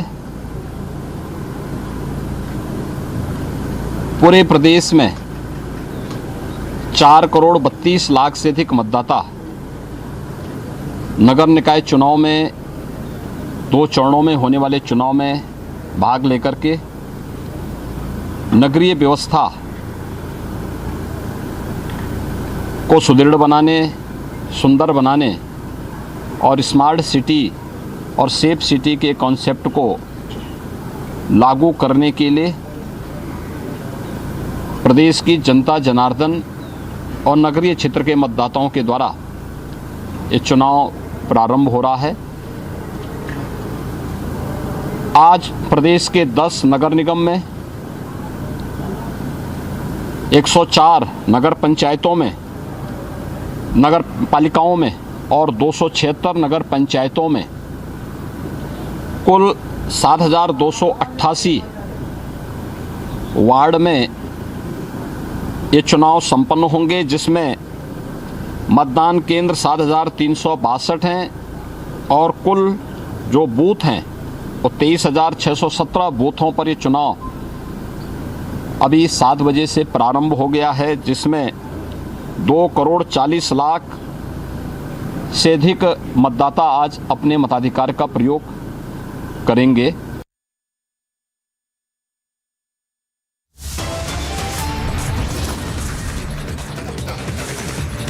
And we slip in a very short break. On the other side, we get you live coverage from Goa as the big SEO summit is all set to begin today.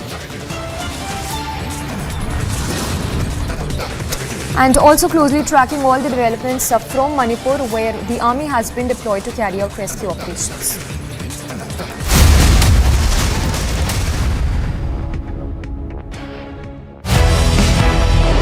For your party, Rahul Gandhi on a daily basis keeps abusing the RSS. Why would you then take Jagdish Shettar into the Congress fold? They have their own experience, well-matured people, 6-time MLA, former Chief Minister, former Deputy Chief Minister. They know, you and I also know about the history of RSS. We believe in different ideology. So he also thought that now we have to go for a change. It is earlier RSS may be different, now RSS may be different.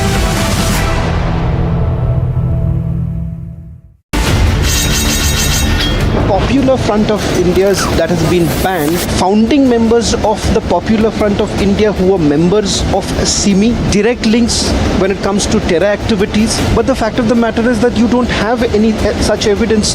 How can you equate Bajrang Dal and the Popular Front of India? Whoever tried to create disturbance in the public on peace, disharmony, communal harmony, action will be taken.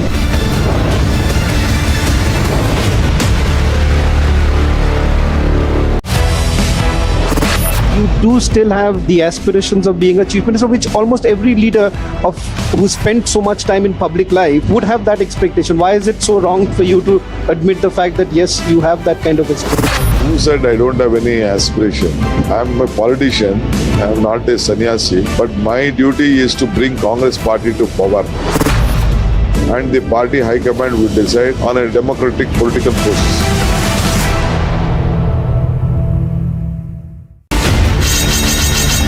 Popular Front of India's that has been banned, founding members of the Popular Front of India who are members of SIMI, direct links when it comes to terror activities. But the fact of the matter is that you don't have any such evidence. How can you equate Bajrang Dal and the Popular Front of India? Whoever tried to create disturbance in the public on peace, disharmony, communal harmony, action will be taken.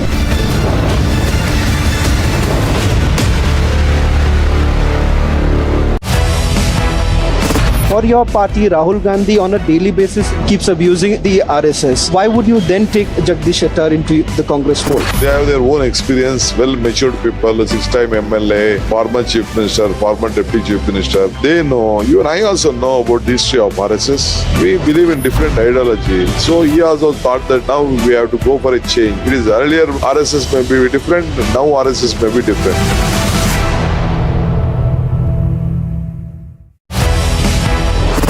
You do still have the aspirations of being a chief minister, which almost every leader who spent so much time in public life would have that expectation. Why is it so wrong for you to admit the fact that yes, you have that kind of expectation? Who said I don't have any aspiration? I am a politician. I am not a sannyasi. But my duty is to bring Congress party to power.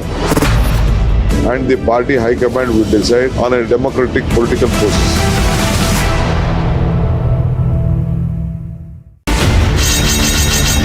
Popular Front of India's that has been banned, founding members of the Popular Front of India who are members of SIMI, direct links when it comes to terror activities. But the fact of the matter is that you don't have any such evidence.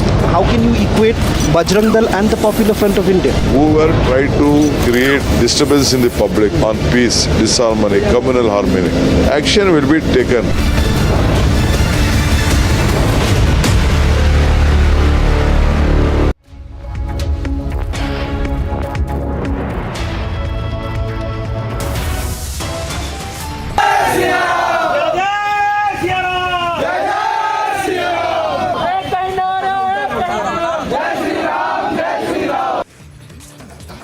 Bajrang Dal controversy explodes. The BHP stages Hanuman Chalisa recital across Karnataka. Karnataka में कांग्रेस वाले ये बजरंग दल को PFI के साथ जोड़ रहा है। सिर्फ बजरंग दल का नाम बोलने के लिए कांग्रेस को वो करेज नहीं है। BJP burns the Congress's manifesto in protest against the demand to ban the Bajrang Dal.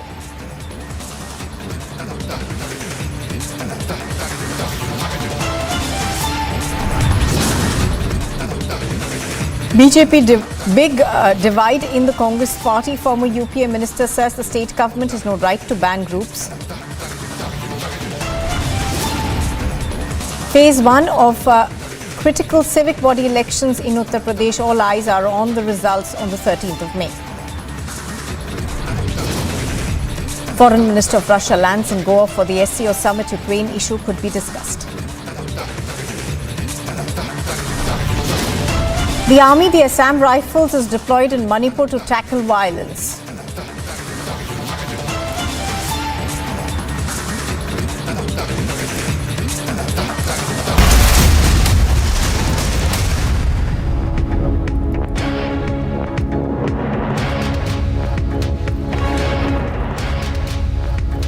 Good afternoon and welcome. You are watching live and breaking on Republic TV. I'm Nupur Talwar Suri. Well, the Bajrang Dal controversy has now become the #1 talking point in the run-up to the Karnataka elections. The Bajrang Dal, of course, is holding protests at various sites across Karnataka. It has been joined by the BJP as well. Now, even as this happens, within the Congress party, there seems to be a divide with Veerappa Moily saying that the state government cannot ban any organization, and also, of course, questions being raised about whether this is endorsed by the entire Congress party. Let's listen in first to a reaction that we have got from Veerappa Moily.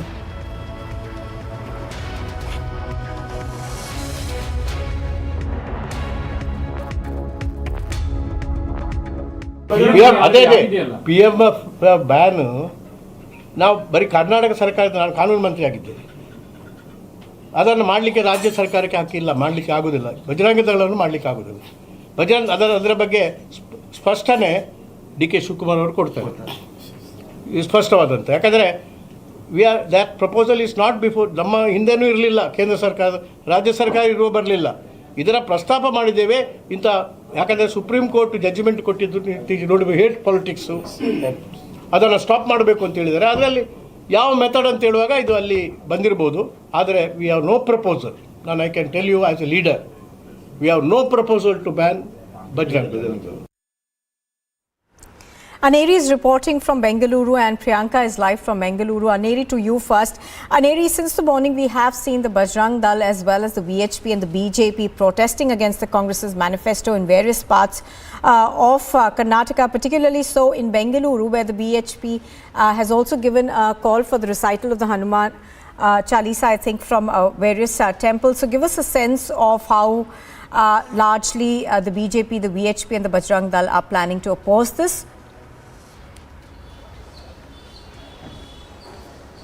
Well, that's right, Nupur. We have been seeing how there has been massive protest. Well, as a mark of protest, all the VHP, Bajrang Dal leaders have been chanting Hanuman Chalisa, and also at the same time we are seeing how there has been a divide among the Congress party. Well, few leaders are not really very taking up a stand on the mention of Bajrang Dal ban in the manifesto of the Congress party, whereas now we also see that the former Chief Minister Veerappa Moily has come out with a statement saying that it's not the state government's decision to ban any organization, but also at the same time DK Shivkumar had also stated that he himself is a believer and a devotee of Bajrang Bali, but do not do politics, do not divert, because Bajrang Dal and Bajrang Bali are two different things. But however, we are seeing that how the BJP and also we have been seeing top BJP leaders, including Prime Minister Narendra Modi, to other leaders of the Bharatiya Janata Party, have taken out all on the Congress party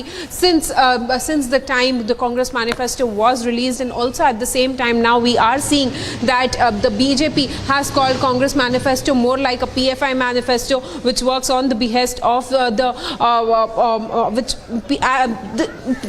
BJP mentions that Congress party's manifesto was on the behest of the PFI, and that is the reason why they have come up with such things. But also at the same time, Nupur, not to forget how now today evening also there will be as a mark of protest, all the people have been asked to gather at various temples across the state of Karnataka at 7 p.m. where they will once again be chanting Hanuman Chalisa. And also we are seeing that how the opposition parties have been questioning the massive face-off between the BJP and the Congress over this. But also at the same time we are seeing how extensive campaigning is being done by the BJP and the Congress as we are on the last leg of campaigning for the Karnataka elections. Stay with us, Aneri. Let's go across to Priyanka. Priyanka, is there a sense amongst the people that the real issues, are being perhaps sidelined because of this new controversy which has been set off by the Congress party's manifesto?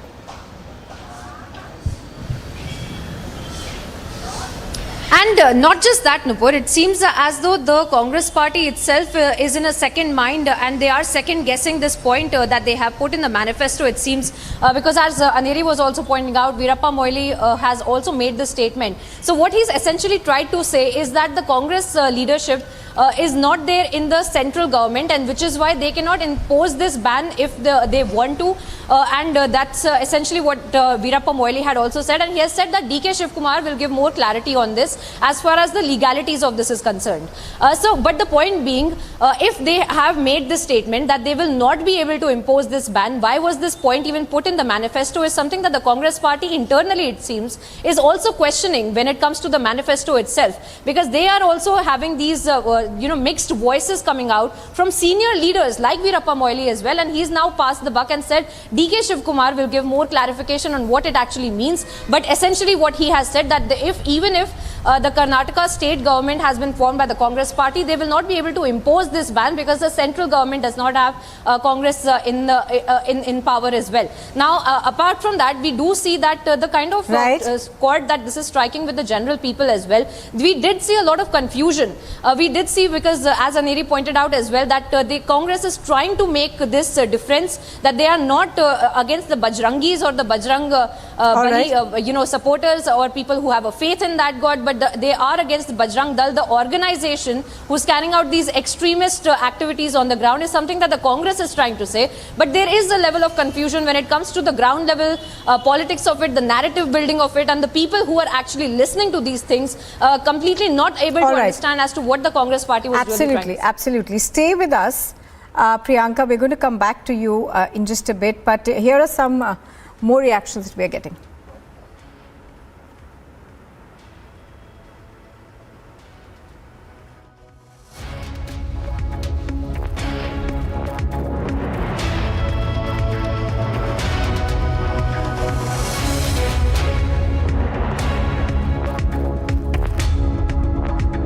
कि मेरा not to vote for Congress तो करें, लेकिन Bharatiya Janata party को vote करें ताकि कांग्रेस के मुंह पे एक जोरदार जवाब जाए कर्नाटक की जनता का। अरे आप सोच कैसे सकते हो? पीएफआई जो आतंकवाद को बढ़ावा देता है, जो देश को तोड़ने का प्रयास करता है, जिसके खिलाफ कड़ी कार्रवाई होनी चाहिए, कांग्रेस की सरकार के समय सिद्धरमैया ने उनके लोगों को छोड़ने का काम किया। पीएफआई के लोगों को छोड़ने का काम सिद्धरमैया ने किया। कांग्रेस इनका संरक्षण करती है। जो ऐसी ताकतें हैं जो देश विरोधी हैं उनका समर्थन करती हैं। और आप पहले राम के नाम पे प्रश्न चिन्ह खड़ा कर दो, भगवान राम पर प्रश्न चिन्ह कांग्रेस ने खड़ा कर दिया, अब बजरंग बली पर। ये कैसी मानसिकता है कांग्रेस की? क्या राहुल गांधी जी जागिए, खड़गे जी के जो आपके राष्ट्रीय अध्यक्ष हैं, उनके राज्य में जब आप आते और कहते बजरंग बली को कैद करेंगे और बजरंग दल के खिलाफ कार्रवाई करेंगे, तो मैं समझता हूं ये कांग्रेस का दिवालियापन है। इनकी सोच दिखाती है कि ये कैसे मुस्लिम तुष्टीकरण की राजनीति में लगे हैं। ये अपीसमेंट की पॉलिटिक्स जो करते हैं, इनको कहीं ना लेकर गई है ना कहीं लेकर जाएगी।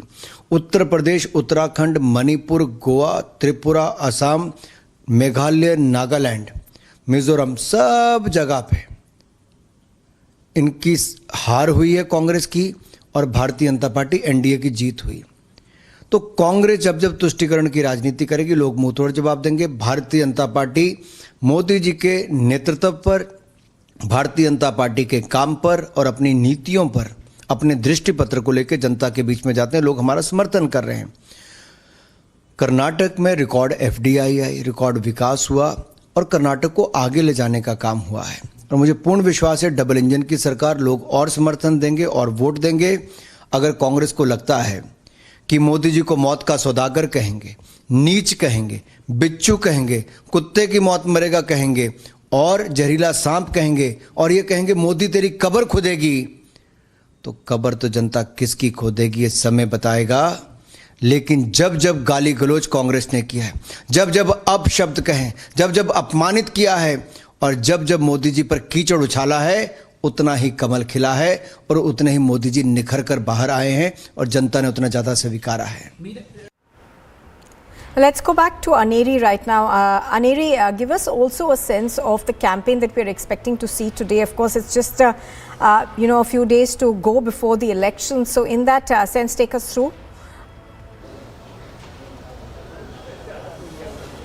Well, that's right, Nupur. Just few days left for the campaigning, because on 10th of May we will be seeing Karnataka going to polls, and just before that all the leaders of the Bharatiya Janata Party, of the Congress Party, JDS, have been all on ground campaigning. Well, massive campaigning being taken up by all the leaders. Well, when we talk about the BJP's top guns, including Prime Minister Narendra Modi, Union Home Minister Amit Shah, JP Nadda and all the other leaders have been doing massive extensive campaigning. Today we will be seeing Union Minister Kishan Reddy also being campaigning here in the state of Karnataka. But also let me remind you, Nupur, on the 6th of May will be one big day where Prime Minister Narendra Modi will be holding a mega roadshow of near about 37 kilometer long roadshow in Bengaluru, and also at the same time that comes as one of the turning point, because we remember Nupur, the Prime Minister has been doing campaigning, he has been addressing massive public meetings, and also today once again we will be seeing Prime Minister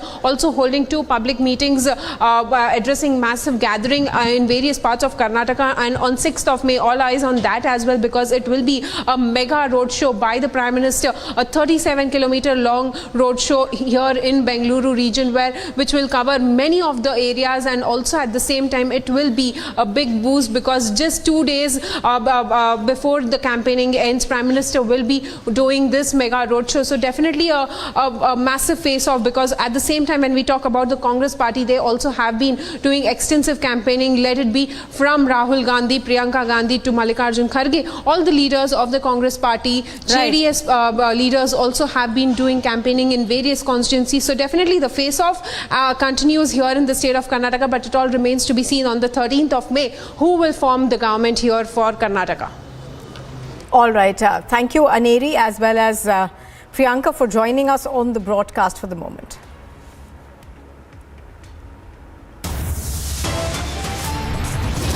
You are watching Republic TV, and after the break we will be shifting focus to the SCO meeting that's taking place in Goa.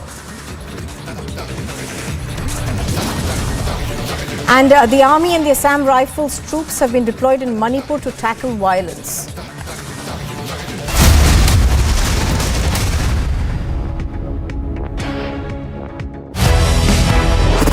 You do still have the aspirations of being a chief minister, which almost every leader who spent so much time in public life would have that expectation. Why is it so wrong for you to admit the fact that yes, you have that kind of expectation? Who said I don't have any aspiration?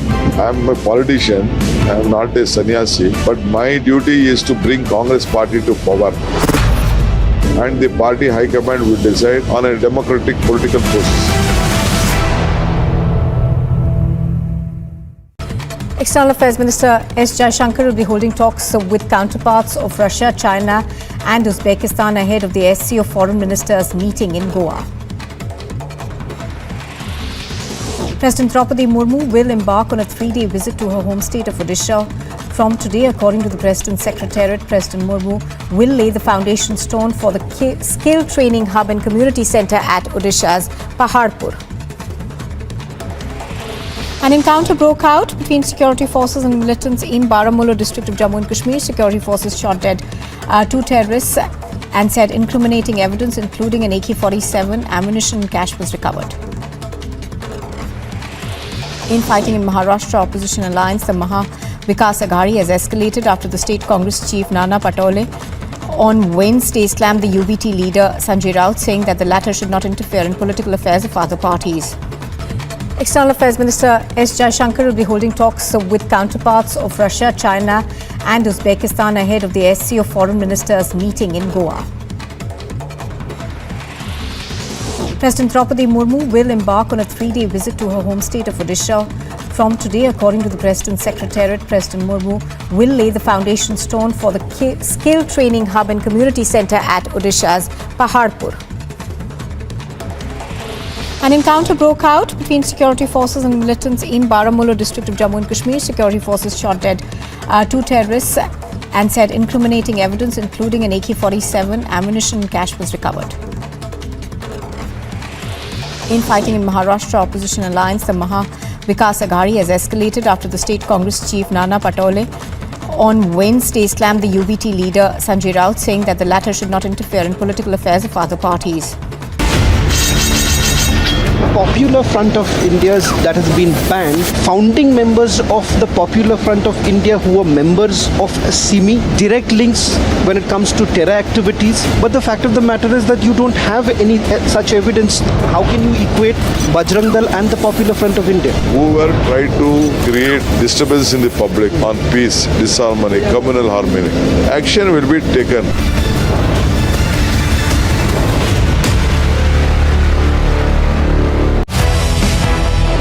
for your party, Rahul Gandhi, on a daily basis keeps abusing the RSS, why would you then take Jagdish Shettar into the Congress fold? They have their own experience, well-matured people, 6-time MLA, former Chief Minister, former Deputy Chief Minister. They know. You and I also know about the history of RSS.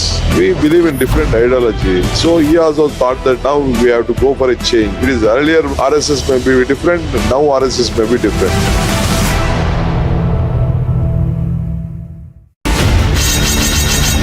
Popular Front of India's that has been banned, founding members of the Popular Front of India who were members of SIMI, direct links when it comes to terror activities. But the fact of the matter is that you don't have any such evidence.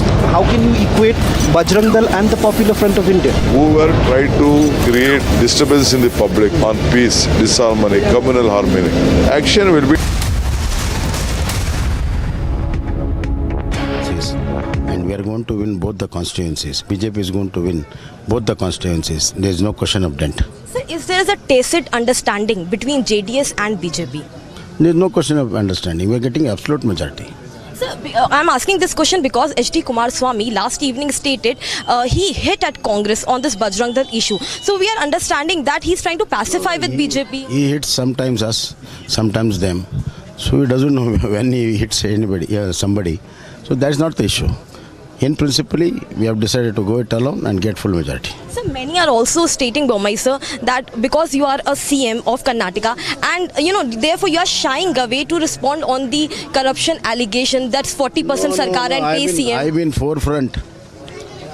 This 40% I asked the Contractors Association, give me a proof. They didn't give me. One of my ministers went to the court. They didn't give proof to the court. So it's a sinister campaign. Congress is behind this. And even today, there is not even a single case made out. People don't accept all this kind of things. Who is speaking is important. Congress is a Gangotri of corruption. In Karnataka, Congress has corrupted all the departments, and they removed the powers of Lokayukta, made ACB. 60 cases, including against Sidramaya, they have closed by ACB. Now have given them to Lokayukta. If Lokayukta was there, these people would have been punished. Now, see the reservation policy. So, Supreme Court has put a stay on the state. I answered enough now.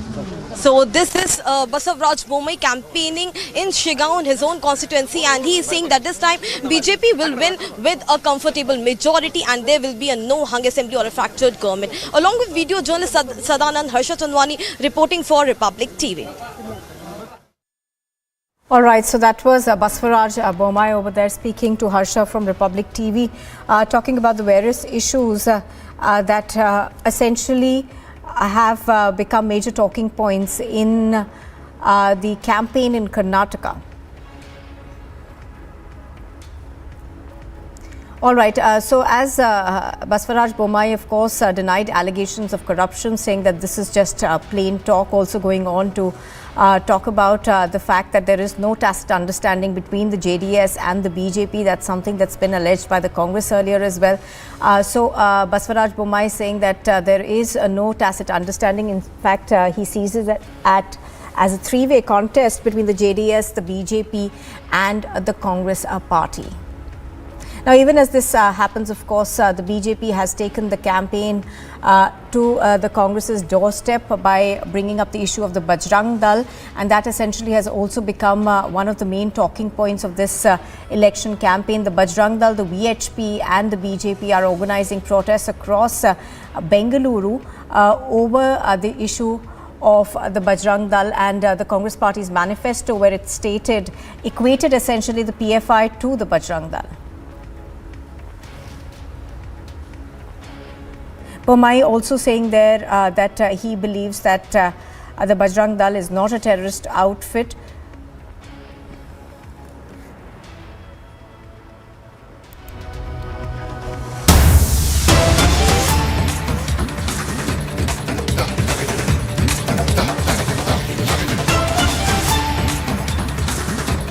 Well, an unfortunate piece of news coming in.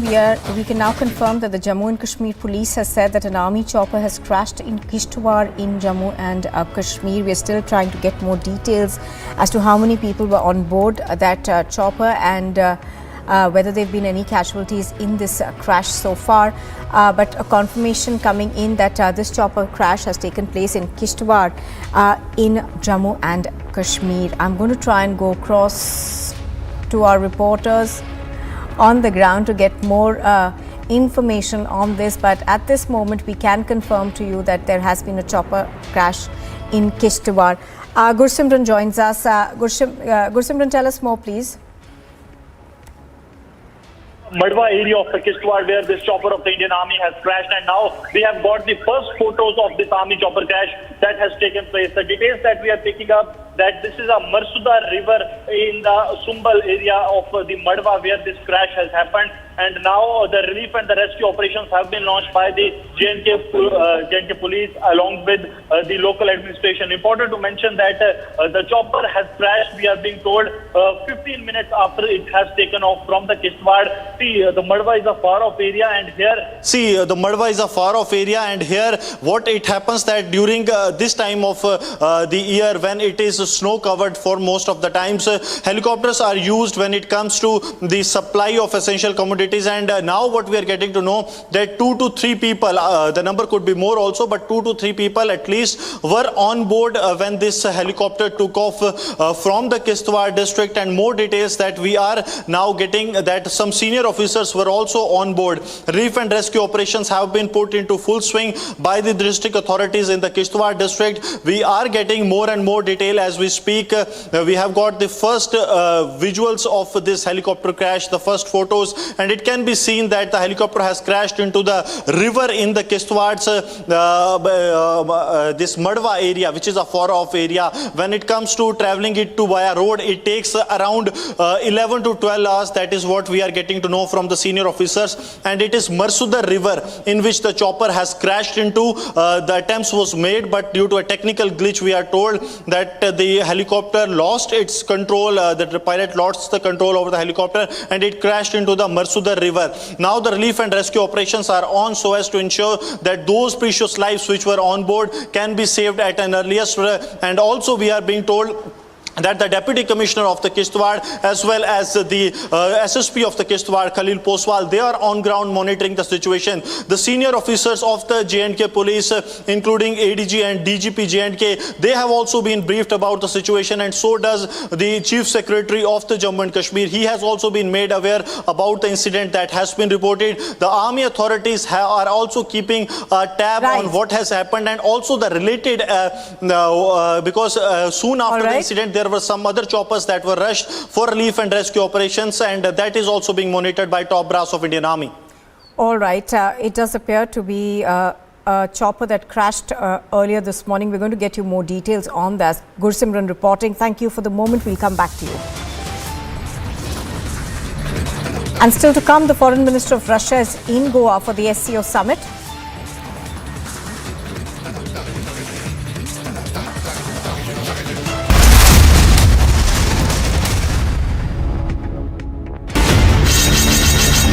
Popular Front of India's that has been banned, founding members of the Popular Front of India who were members of SIMI, direct links when it comes to terror activities. But the fact of the matter is that you don't have any such evidence. How can you equate Bajrang Dal and the Popular Front of India? Whoever tried to create disturbance in the public on peace, disharmony, communal harmony, action will be taken.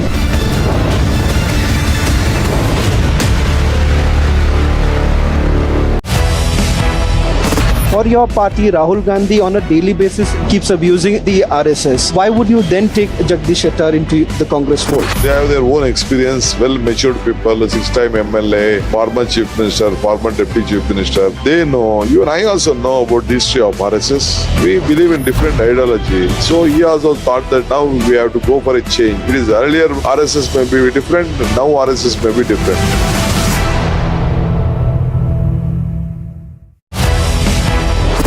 You do still have the aspirations of being a chief minister, which almost every leader who spent so much time in public life would have that expectation. Why is it so wrong for you to admit the fact that yes, you have that kind of expectation? Who said I don't have any aspiration? I'm a politician, I'm not a sannyasi, but my duty is to bring Congress party to power. and the party high command will decide on a democratic political process. External Affairs Minister S. Jaishankar will be holding talks with counterparts of Russia, China and Uzbekistan ahead of the SCO Foreign Ministers meeting in Goa. President Draupadi Murmu will embark on a 3-day visit to her home state of Odisha. From today, according to the President's Secretariat, President Murmu will lay the foundation stone for the skill training hub and community centre at Odisha's Paharpur. An encounter broke out between security forces and militants in Baramulla district of Jammu and Kashmir. Security forces shot dead 2 terrorists and said incriminating evidence, including an AK-47, ammunition and cash was recovered.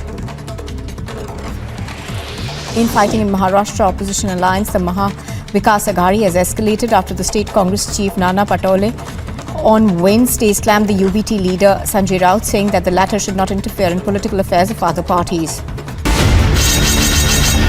Popular Front of India's that has been banned, founding members of the Popular Front of India who are members of SIMI, direct links when it comes to terror activities. But the fact of the matter is that you don't have any such evidence. How can you equate Bajrang Dal and the Popular Front of India? Whoever tried to create disturbance in the public on peace, disharmony, communal harmony, action will be taken.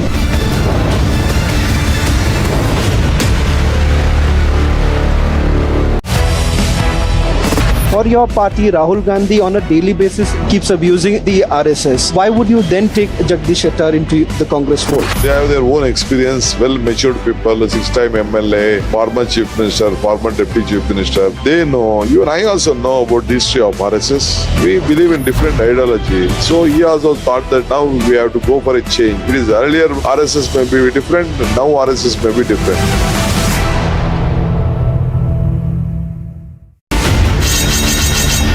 Popular Front of India's that has been banned, founding members of the Popular Front of India who are members of SIMI, direct links when it comes to terror activities. But the fact of the matter is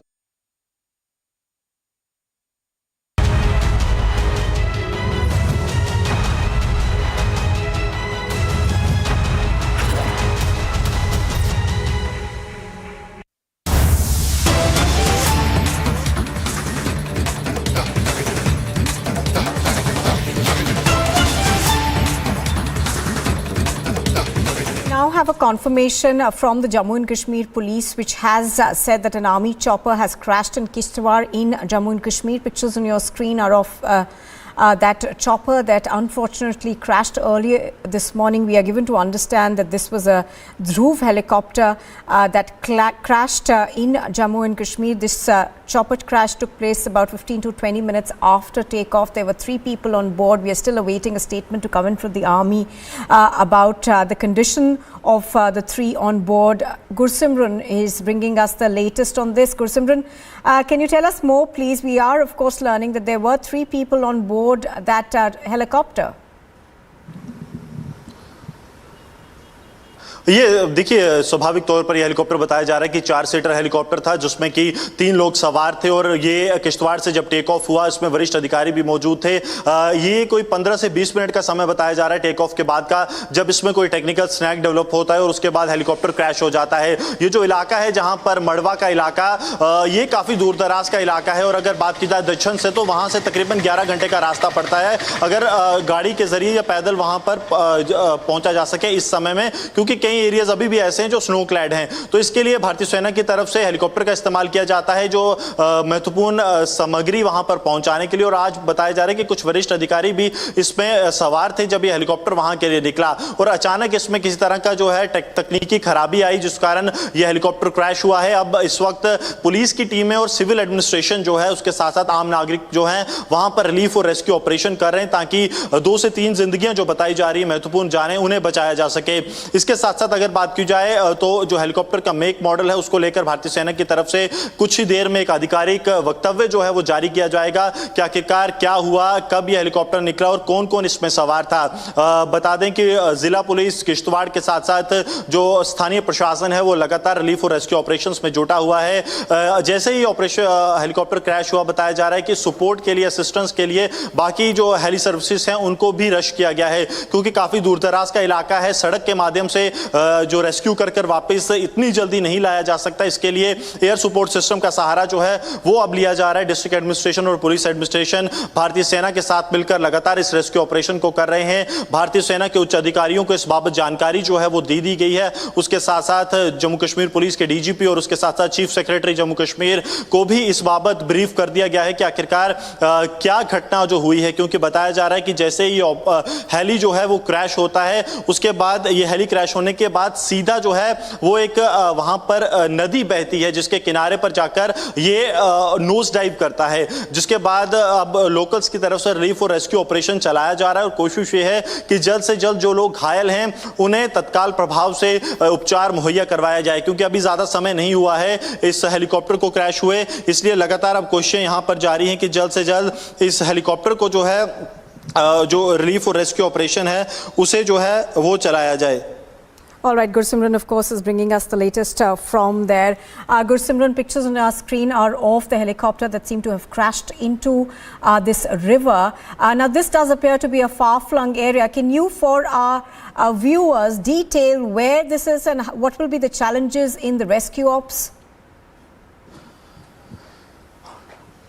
See, when it comes to traveling by road to this very place in the Mardusar river area that falls in the Madwa, this is a very far off area और इसके लिए यहाँ तक पहुँचने के लिए तकरीबन 11 से 12 घंटे का समय जो है वो लग सकता है अगर बाय रोड जाया जाए।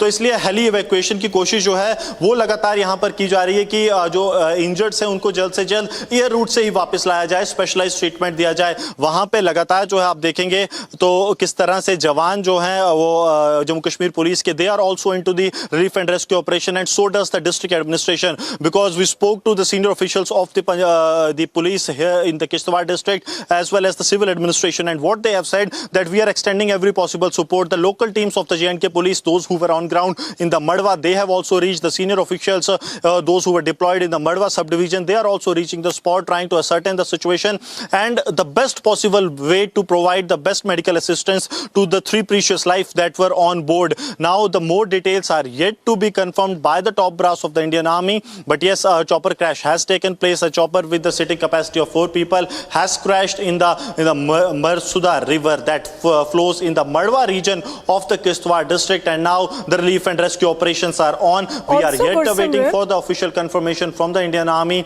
on the developments that are taking place. Yes. Now also, Gursimran, what we are given to understand that there were at least 3 officers on board this chopper. 2 of them would have been pilots.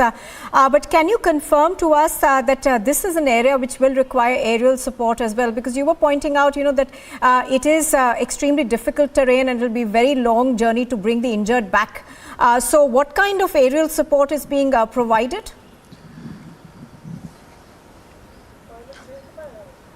See, what we are getting to know that when it comes to the traveling by road, it will at least be taking 11 to 12 hours to reach that very spot where this incident has taken place, because this is a really far off area. Even when it comes to the mobile communication, there is no mobile communication. The photos that we have managed to access, that too has come from a remote place from where the incident has taken place. So at the site of the incident, there is no network, and that is why it is really tough and challenging for the forces to carry out the relief and rescue operation, and also in the coordination. We are being told that the air support has been extended, and now they are looking for every possible way, because see, the helicopter has to land somewhere near to the site of incident that has taken place, and then only the injured can be evacuated. So everything is now being taken into the consideration by the local authorities. Jammu and Kashmir police, the senior officers on the ground are also ensuring that when it comes to the aerial support, that can be provided and provided without any further delay.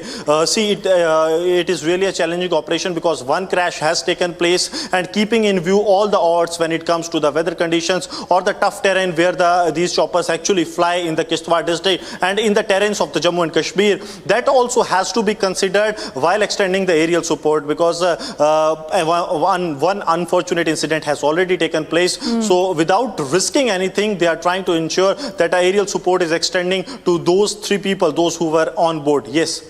Oh yes, absolutely. As Gursimran is pointing out, this does appear to be an extremely challenging situation for the Indian Army. What we know so far is this. We know that there were 3 people on board this helicopter. This is the Dhruv AHL light helicopter that is used to ferry officials in this area. This is a far-flung area, as Gursimran was mentioning, and the crash took place some time ago. We are given to understand that this picture that you see on your screen is of the chopper that crashed into this river in the area, and rescue and relief work is continuously on. The Army and the civil administration are coordinating with each other to make sure that everybody on board is brought to the nearest medical facilities. And Gursimran continues to be with us. Gursimran, we are also given to understand that the police are actively coordinating this operation. So can you give us any more details in terms of what you're hearing from your sources from the police in Jammu and Kashmir?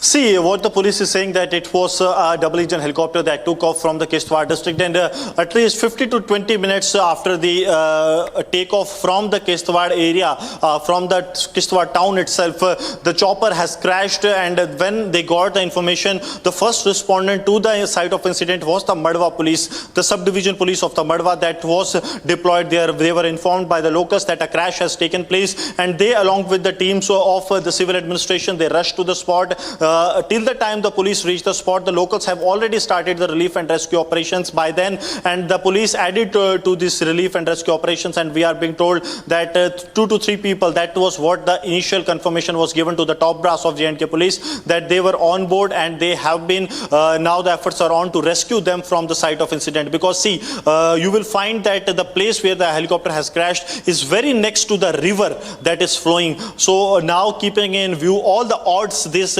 relief and rescue operation has to be carried out by the Indian Army along with the Jammu and Kashmir police and the civil administration and the top. As you gather more information from your sources, let's go across on the phone line to Major General Sohi. Major General Sohi, unfortunate piece of news coming in, but explain to us the challenges that are involved in rescue operations like this one. Obviously, this is an extremely remote area in Jammu and Kashmir, and hence, the challenges will be more. Yeah, absolutely. Right. In fact, very, very, my condolences to the brave heart and the family. I'm afraid, Major General Sohi, at this moment, the Army has not confirmed any casualties. We do not know if all the what happened, who was on board. We are still awaiting that information. But for our viewers, could you just tell us, in terms of the location of this, as well as the usual challenges that are involved in providing aerial support? Yeah, in fact, I have served in Jammu and Kashmir many times, and Air Force and helicopters are something like lifeline for the people who are serving there in the border areas, whether it is a casualty evacuation or the routine supplies or rations or fresh or dark or communication, reconnaissance. There's many support they provide to the armed forces who are deployed in such areas, and it is something like lifeline. Not once but many times, whenever we had some sick or somebody injured or some casualty, they always came in forefront to support the armed forces. And the challenges when this kind of thing happen, the rescue mission is also very, very difficult, because when these things happen in the ravines, in the deep rivers, and the climbs are absolutely vertical, the rock faces are absolutely almost 80 to 90 degrees. So these are very big challenge to carry out the rescue. Also, one good thing, positive thing which I noticed is that local people who came forward to help in the rescue mission of the crash. I mean, that shows the feeling that the people have for the armed forces, and they themselves informed the police, and before the police could reach that, they were there to carry out whatever support they could provide and help in the rescue. So that's my compliment to the local people and the people of the Kishtwar also. All right, Major General Soy, appreciate you speaking to us. Thank you very much. I think Gursimran has some inputs that are just coming in, and we'll go back to him on the ground. Gursimran, anything new that you can share with us? We did have a confirmation coming in that there were 3 people on board.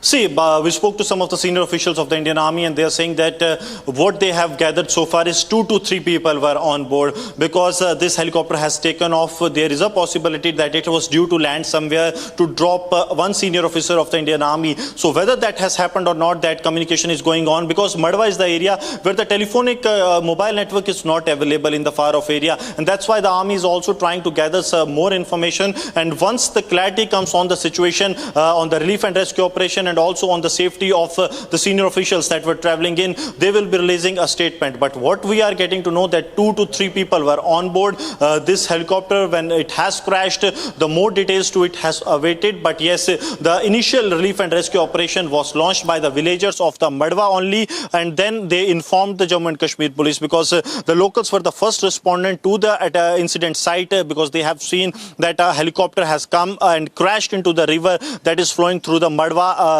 area of the Kishtwar, which is a far off area, and that's why now the senior officials of the Jammu and Kashmir police, including the SDPO Madhwa, they are reaching the spot in a short while from now. All right, Gursimran, of course, is continuing to bring us the latest that we are hearing.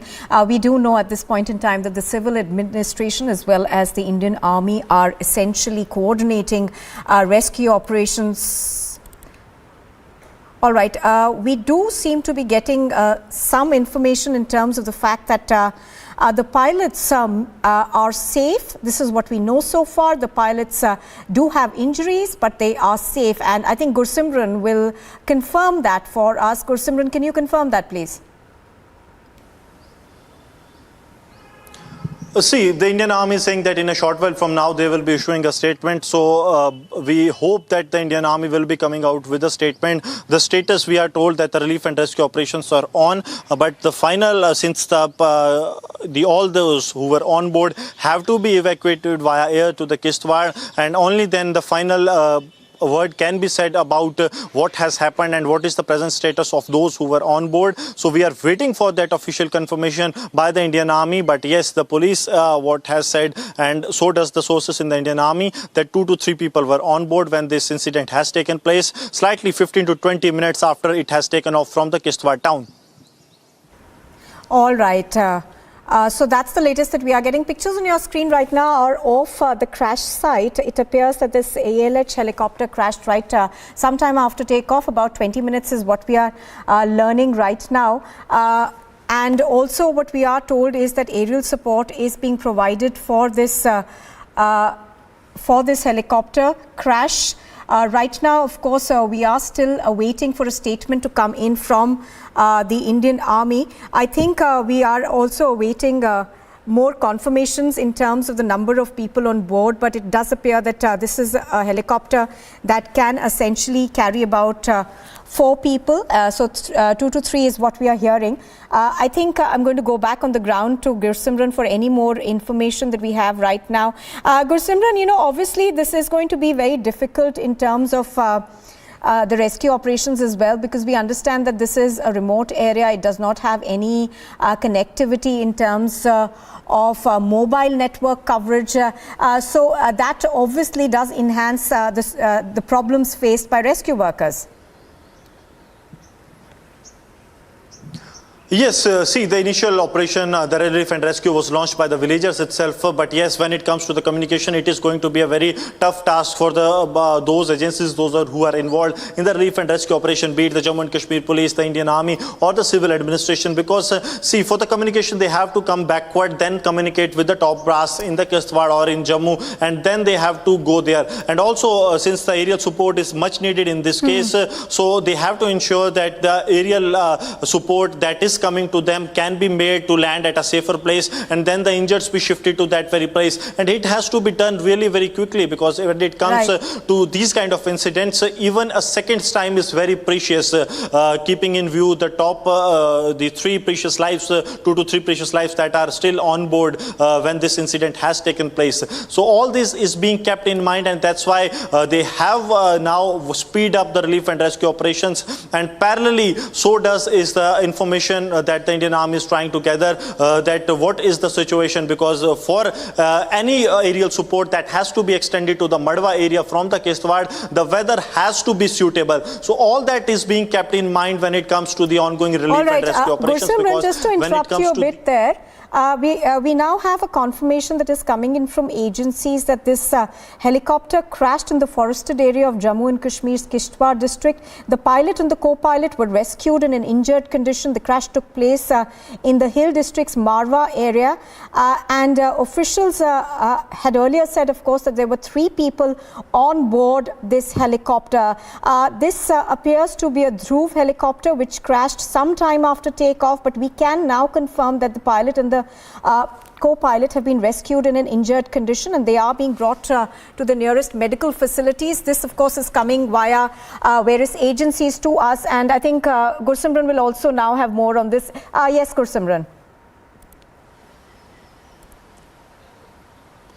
See, now the final word will be given by the Indian Army. As I said, yes, the initial information is this piece only, that the rescue operations have taken place, but they have to be evacuated from the Madhwa area to the Kishtwar for the advanced treatment, and that is why we are waiting confirmation, because the air support has to be extended to the site of incident, and that is what the senior officers of the Indian Army as well as the Jammu and Kashmir police are coordinating for them, because this crash has taken place. And to talk us through those challenges, Gursimran, let's go across to Wing Commander Praful Bakshi, who now joins us on the broadcast.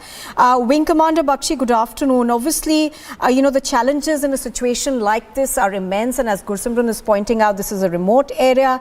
So to our viewers, can you explain what are the challenges involved? Because we understand there are not too many medical facilities nearby, so the pilots who were injured will have to be evacuated to some distance at least. Obviously, if you see from the pilot that angle, yes, the area is remote, but not inaccessible. It can be, you can reach it by the helicopter. The rescue can be taken by air. They can be picked up, provided the weather is allowing them. At the moment, as I can make out, weather is not bad in that area at that time. But you can't say it very firmly. I fully agree. So if the pilots, luckily all pilots are, though injured, are alive, and that's the good news. And so is the senior officer who was traveling with them, the commanding officer or whoever, well, the commanding officer, the neighboring unit, whatever it was, they are there. They can even tell us. But what I am trying to tell you is this: that if these helicopter crashes have to be investigated, any crash has to be investigated. And in a case of a helicopter crash, the spread is not that far. It doesn't spread like that, because when the helicopter is crashing, it comes down at a very low speed, and its forward speed is less if it is trying to force land or auto rotate as is this. So that the debris can be collected and studied. Other aspect is this, that the terrain is water terrain. Luckily, some portion has been recovered, as I can make out. Probably something could be visible, not very clear from the photograph which is coming up. But what is there is, what can be made available is that after investigation, the reading of various instruments on the impact will tell us what was there. What was the temperature you can make out, what was the last RPM, all these things can be made out, and corroborated by the pilot statement, etc. Things can be fought out. But here we have to also make a little bit of understanding that the aircraft fleet believes so. Some other sources have said that the aircraft are under maintenance, and the fleet was under maintenance for some time. Whether it was grounded or not, I cannot say. but it was under serious maintenance. Some problems were detected. So what is this the problem related to that? That can also be found out later on. Also we have to also understand, when you are not depending on your indigenization process, you are depending on foreign supplies, then there is always a constraint of equipment, there is a financial constraint, there's so many things which sometimes people don't even mention. And that I have seen. A lot of people want to play up to the gallery and not mention it also. These are various shortcomings and shortfalls which I had noticed also. This is a basic human tendency. That also has to be seen. But what I can tell you here, that a pilot could have auto-rotated. He must be auto-rotating. Auto-rotating means that if there is an emergency, engine is failed, then the aircraft spirals down and builds up enough speed to give lift to the rotor. Rotors start rotating on top and provide enough lift when it comes to close to the ground. It flares off and touches down as smooth as possible. Pilots are trained for that. So probably this pilot must have attempted to this. Probably he landed in a water point, could that be so? There will be stones in the water, and so many other things could be there, which we cannot tell you sitting out here. Yes, I'm an investigator. I have done professional investigation. If I was there, then I could have told you within a couple of matters of 1.5 or 2 hours that what actually has happened. So, but this aspect has to be now very carefully monitored and studied before we make any statement. Absolutely. Wing Commander Bakshi, thank you for joining us on the broadcast. So as Wing Commander Bakshi is pointing out, the challenges are many. Also, there will be an inquiry that will be done, but we can confirm to you that the pilot and the co-pilot are believed to be safe. They do have injuries and they will perhaps be taken to the nearest medical facilities. Gursimran continues to be on the ground. He's getting us the latest in terms of the rescue operations that have been mounted. Now, Gursimran, we do know for a fact that, you know, the civil administration is being helped by the Indian Army, and also aerial, cover is being given in terms of being able to shift the injured.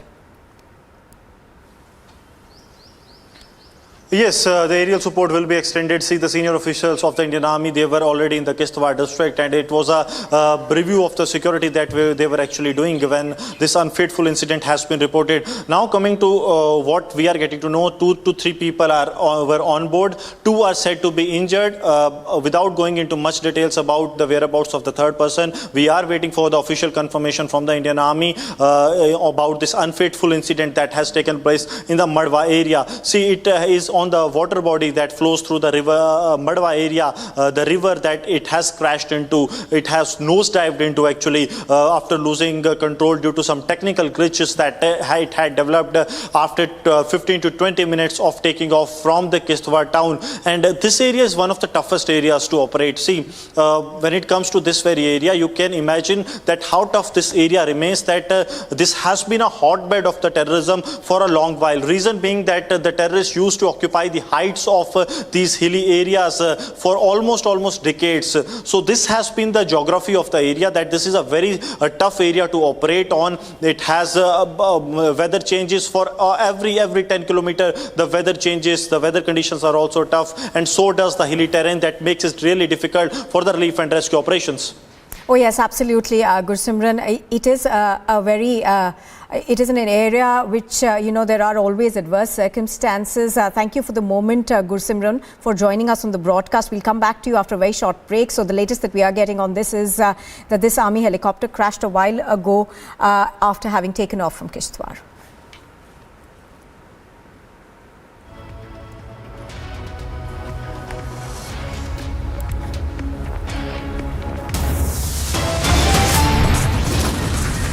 And coming up next, we bring you the latest on the political battle that's taking place in Karnataka.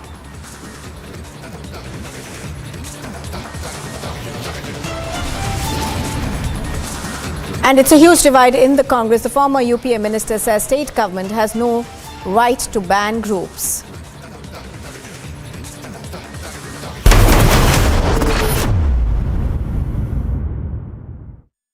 QS and THE, the world's foremost university rankings organizations, have ranked Amity amongst the top 3% universities globally, making it among the very few Indian universities to be included in both rankings. Yet another top ranking for Amity University.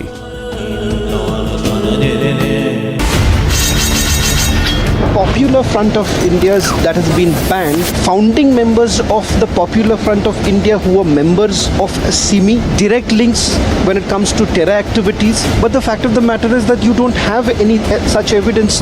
How can you equate Bajrang Dal and the Popular Front of India? Whoever tried to create disturbance in the public on peace, disharmony, communal harmony, action will be taken.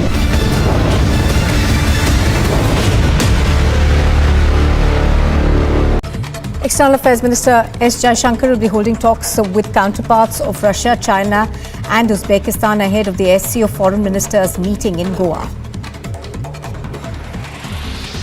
President Draupadi Murmu will embark on a 3-day visit to her home state of Odisha. From today, according to the President's Secretariat, President Murmu will lay the foundation stone for the skill training hub and community centre at Odisha's Paharpur.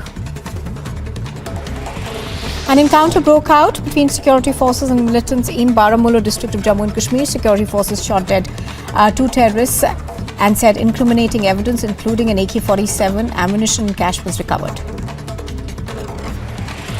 Infighting in Maharashtra opposition alliance, the Maha Vikas Aghadi, has escalated after the state Congress chief Nana Patole on Wednesday slammed the UBT leader Sanjay Raut, saying that the latter should not interfere in political affairs of other parties.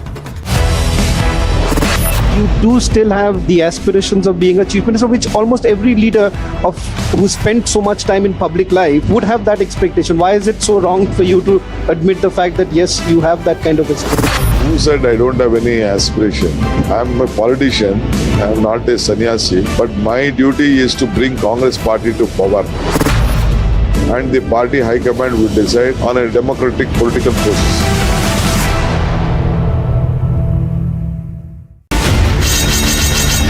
Popular Front of India's that has been banned, founding members of the Popular Front of India who were members of SIMI, direct links when it comes to terror activities. But the fact of the matter is that you don't have any such evidence. How can you equate Bajrang Dal and the Popular Front of India? Whoever tried to create disturbance in the public on peace, disharmony, communal harmony, action will be taken.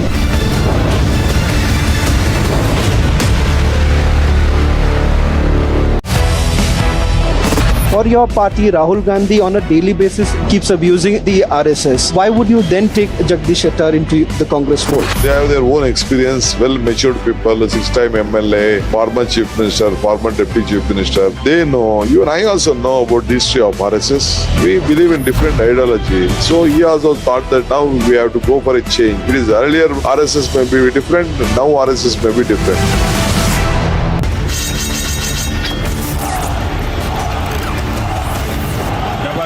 सरकार ने अन्न, आश्रय और अक्षरा के लिए काम किया। घबराओ मत मोदी जी, हिम्मत रखनी पड़ती है, आगे बढ़ना पड़ता है।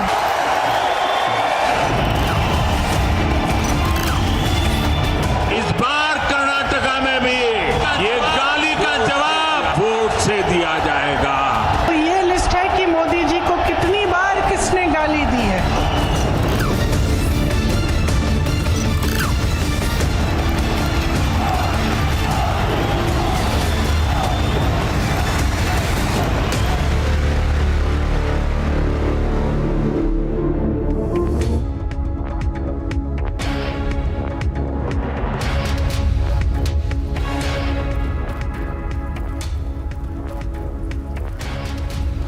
Good afternoon, it's 12:30. We are live and breaking. I'm Samiksha Srivastava, tracking all the action from Polbound, Karnataka.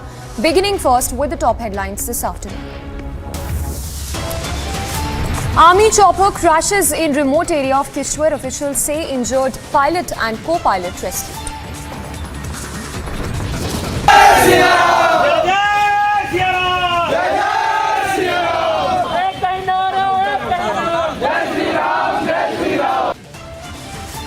Bajrang Dal controversy explodes. VHP stages Hanuman Chalisa recital across the state.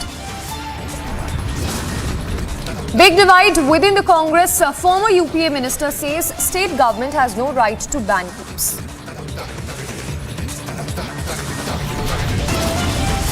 नगर निकाय के चुनाव के प्रथम चरण का आज मतदान प्रारंभ हो चुका है। कुल 7,288 वार्ड में ये चुनाव संपन्न होंगे। Phase 1 of critical civic body elections in the state. All eyes now on results on 13th of May. Foreign Minister of Russia lands in Goa for the SCO summit. Ukraine issue likely to be discussed. Army Assam Rifles troops deployed in Manipur to tackle violence. Union Home Minister speaks to Chief Minister of Manipur.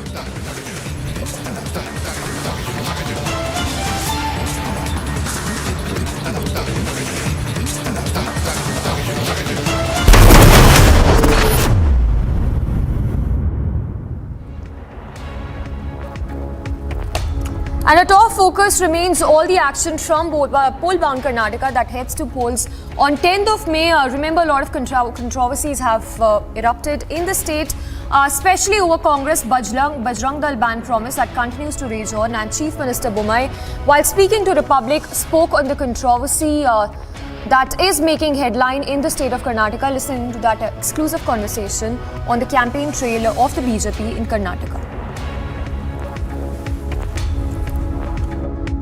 It is the final stretch of Karnataka election campaigning, and BJP is leaving no stone unturned in this final leg of the Karnataka campaign. But on the center of it is the Karnataka CM Bajrang Dal, who has been crisscrossing with the length and breadth of the state. Thank you so much, sir, for speaking to us. Sir, now it is the final leg. Now, can you give the estimate, the number the BJP would win, the exact number now? For last almost 3.5 months, I've been crisscrossing Karnataka, and I have addressed more than 180 constituencies. Now it is, I can say confidently that we'll have an absolute comfortable majority. Comfortable majority. So last time we saw that in 2018 when Yedurappa was the face, at that time BJP got 104, and at that time also it was a hung assembly, and finally Alliance made the government. But this time when there is no face, do you think there will be a comfortable majority? Yeah.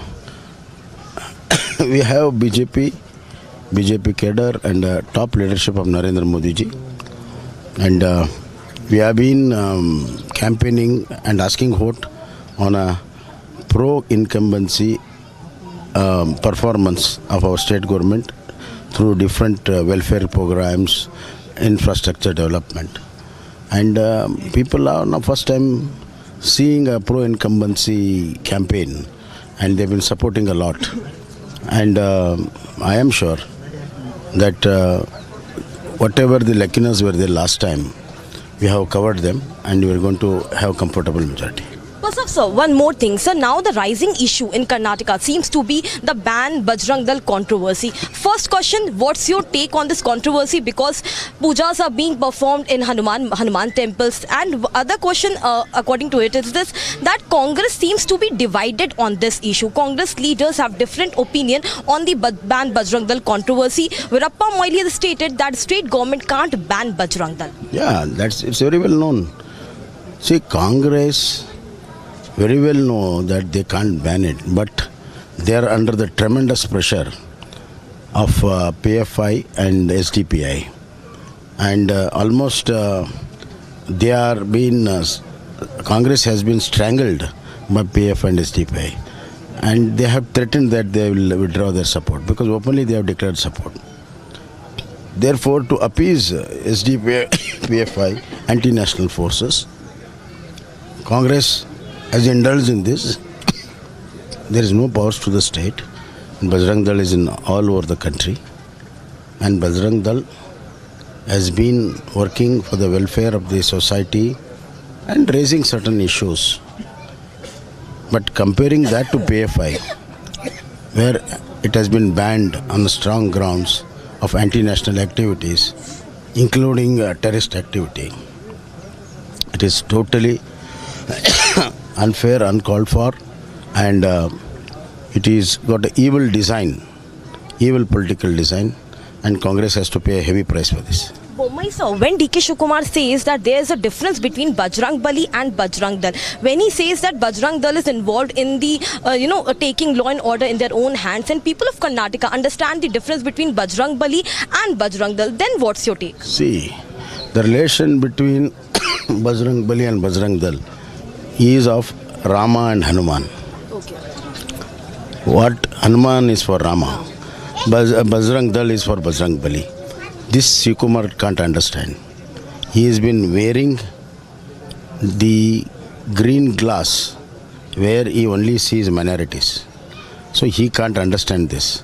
So once again he is wrong and he has to pay heavy price for this. So one more thing, right now you are doing a road shows and continuously rallies in your constituency, and everyone is hoping that this time also you will get a massive win. But this Jagdish Shettar and Lakshman Shewadi leaving BJP, joining Congress, could it be a dent for BJP North Karnataka and Kittur Karnataka? Nothing, no dent. No dent. In fact, both the leaders are now confined to their constituencies. And we are going to win both the constituencies. BJP is going to win both the constituencies. There is no question of dent. So is there a tacit understanding between JDS and BJP? There is no question of understanding. We are getting absolute majority.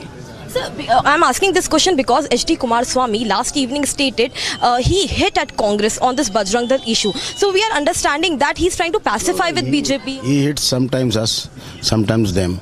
So he doesn't know when he hits anybody, somebody. So that's not the issue. In principally, we have decided to go it alone and get full majority. So many are also stating, Bommai sir, that because you are a CM of Karnataka and therefore you are shying away to respond on the corruption allegation that's 40% Sarkar and pay CM. I've been forefront. This 40% I asked the Contractors Association, give me a proof. They didn't give me. One of my ministers went to the court. They didn't give proof to the court. So it's a sinister campaign. Congress is behind this. And even today, there is not even a single case made out. People don't accept all this kind of things. Who is speaking is important. Congress is a Gangotri of corruption. In Karnataka, Congress has corrupted all the departments, and they removed the powers of Lokayukta, made ACB. 60 cases, including against Sidramaya, they have closed by ACB. Now he have given them to Lokayukta. If Lokayukta was there, these people would have been punished. All right, so there you heard the incumbent Chief Minister Bommai saying that the Congress has been working at the behest of the SDPI as well as a banned outfit PFI in the state, going on to exude confidence that the BJP will come back to power in the state of Karnataka. For now, a quick roundup of all that's making news from across the country. The DCW chief has alleged that she was manhandled by the Delhi police amid the scuffle that broke out late last night at Jantar Mantar.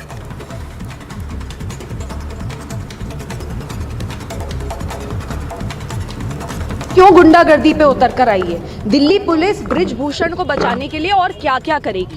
पहले Delhi police ने FIR नहीं दर्ज करी, supreme court के चलते इन्हें FIR दर्ज करनी पड़ गई, तो अभी तक वो जो माइनर लड़की है उसके स्टेटमेंट्स तक रिकॉर्ड नहीं करे दिल्ली पुलिस ने। क्यों स्टेटमेंट्स नहीं रिकॉर्ड कर रही है दिल्ली पुलिस? और ऊपर से ब्रिजभूषण को अरेस्ट करने की जगह हम जैसी लड़कियों को, उन महिलाओं को, हम सबको परेशान किया जा रहा है। NI conducted raids to search and pacify. The NI conducted raids in Kishtwar and Baramulla in J&K this morning.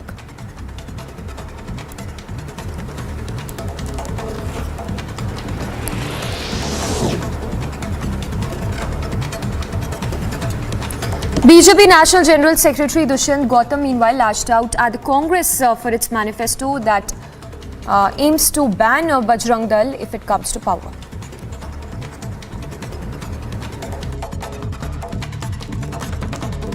देखिएगा, बजरंग बली हमारे आराध्य हैं और कांग्रेस जिस प्रकार से अपने आप को चुनाव के अंदर कई बार अपने आप को हिंदू दिखाने की कोशिश करती है, मंदिरों के धक्के खाती है, लेकिन उसका असली चेहरा निकल आता है। ये उसका असली चेहरा है। जिस प्रकार से भगवान राम को नकारा था, उसी प्रकार से उन्होंने बजरंग दल पर जो पाबंदी की बात की है, साफ साफ जो बजरंग बली के अनुयायी है उनका अपमान करना, उनको जेल में डालना, ऐसी भावना के तहत किया गया है।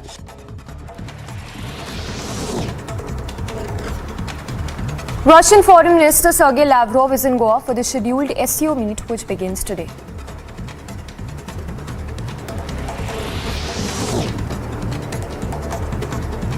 Section 144 imposed in 8 districts of Manipur and mobile internet services have been suspended in the entire northeastern state.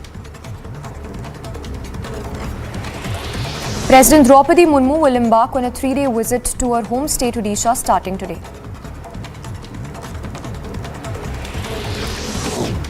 Meanwhile, manufacturers in Karnataka have lauded Prime Minister Modi's decision to prohibit the import of toys from China, saying that the government's action is contributing to augmenting their profitability.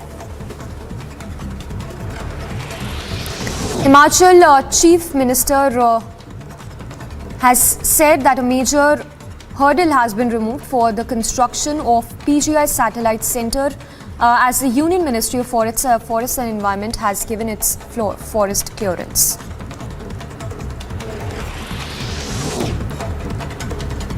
As many as 10 people died and a child was seriously injured after a truck and a car collided in Chhattisgarh district last night.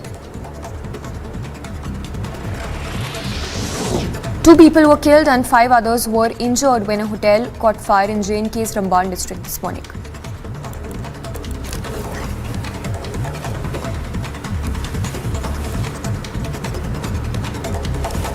The US Federal Reserve Chairman Jerome Powell has hiked the interest rates yet again in US by 25 basis points to 5% now. Remember, this is the 10th consecutive rate hike by the US Federal Reserve to tackle the growing inflation concerns. No one should assume that the Fed can protect the economy from the potential, short and long-term effects of a failure to pay our bills on time. It would be so uncertain that it's just as important that we never get to a place where we're actually talking about or even having a situation where the U.S. government's not paying its. The case of avoiding a recession is, in my view, more likely than that of having a recession. But it's not that the case of having a recession is. I don't rule that out either. It's possible that we will have what I hope would be a mild recession. While US Federal Reserve Chairman Jerome Powell has said that there is a possibility of a pause in the rate hike in the coming months, he did not rule out the possibility of recession in the coming times in US.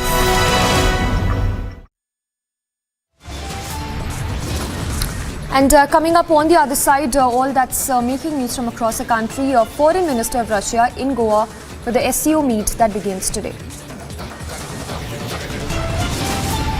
Also, Army Assam Rifle troops deployed in Manipur to tackle violence.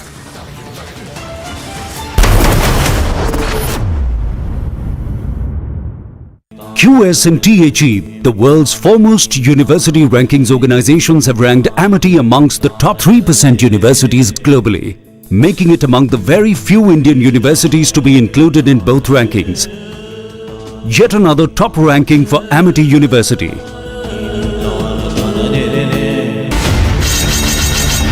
Popular Front of India's that has been banned, founding members of the Popular Front of India who are members of SIMI, direct links when it comes to terror activities. But the fact of the matter is that you don't have any such evidence.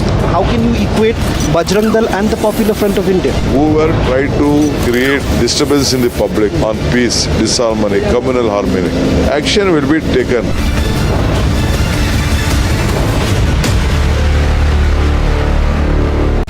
External Affairs Minister S. Jaishankar will be holding talks with counterparts of Russia, China and Uzbekistan ahead of the SCO Foreign Ministers meeting in Goa. President Draupadi Murmu will embark on a 3-day visit to her home state of Odisha from today. According to the President's Secretariat, President Murmu will lay the foundation stone for the skill training hub and community centre at Odisha's Paharpur. An encounter broke out between security forces and militants in Baramulla district of Jammu and Kashmir. Security forces shot dead 2 terrorists and said incriminating evidence, including an AK-47, ammunition and cash was recovered. Infighting in Maharashtra opposition alliance, the Maha Vikas Aghadi, has escalated after the state Congress chief Nana Patole on Wednesday slammed the UBT leader Sanjay Raut, saying that the latter should not interfere in political affairs of other parties. For your party, Rahul Gandhi on a daily basis keeps abusing the RSS. Why would you then take Jagdish Shettar into the Congress fold? They have their own experience, well-matured people, 6-time MLA, former Chief Minister, former Deputy Chief Minister. They know. Even I also know about the history of RSS. We believe in different ideology. So he also thought that now we have to go for a change. It is earlier RSS may be different, now RSS may be different.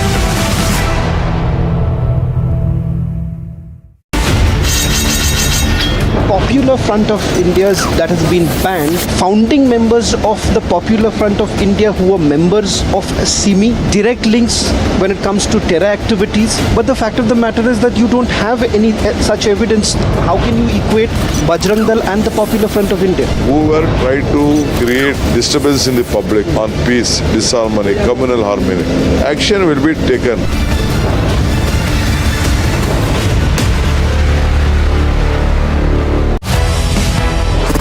You do still have the aspirations of being a chief minister, which almost every leader who spent so much time in public life would have that expectation. Why is it so wrong for you to admit the fact that yes, you have that kind of expectation? Who said I don't have any aspiration? I am a politician, I am not a sannyasi, but my duty is to bring Congress party to power. And the party high command will decide on a democratic political process.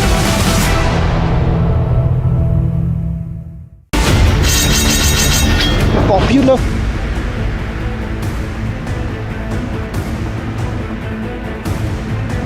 हर योजना में 85% commission खाने वाली कांग्रेस कर्नाटका को दशकों पीछे ले जाकर गड्ढे में गाड़ देगी। ई बारिया निर्धारा बहुमत बीजेपी सरकारा। इस बार कर्नाटका ने पूर्ण बहुमत वाली बीजेपी की स्थिर सरकार बनाने का निर्णय कर लिया है।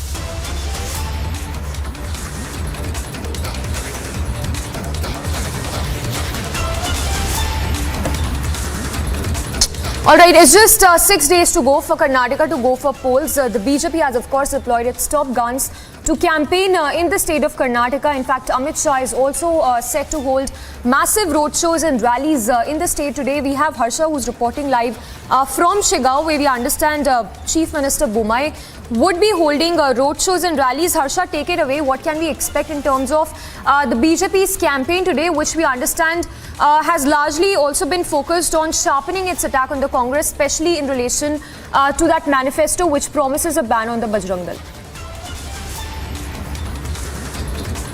Exactly, Samisha. Now you're showing you the visuals from the Tikkihalli village of the Shigao constituency, the constituency from where CM Basavaraj Bomai is the candidate, and he's very sure of the massive win this time also, because he has been winning from this constituency continuously from past 3 times. And right now also showing you the visuals as preparations have already been done to welcome CM Basavaraj Bomai here, as we know that he will be carrying out a road show here and will be going to the different places in the villages of the Shigao constituency. Since morning he has been doing rallies and the sabhas with the Karyakartas. The massive support could be felt in favor of CM Basavaraj Bomai over here, as majority of the people and the public to whom Harsha, we have spoken, we'll have to yes.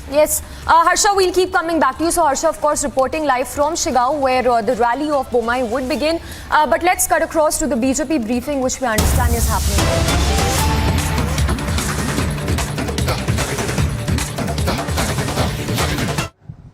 मैं इतना ही कहूंगा, जय हनुमान ज्ञान गुण सागर, जय कपीस तिहु लोक उजागर, राम दूत अतुलित बलधामा, अंजनी पुत्र पवन सुतनामा।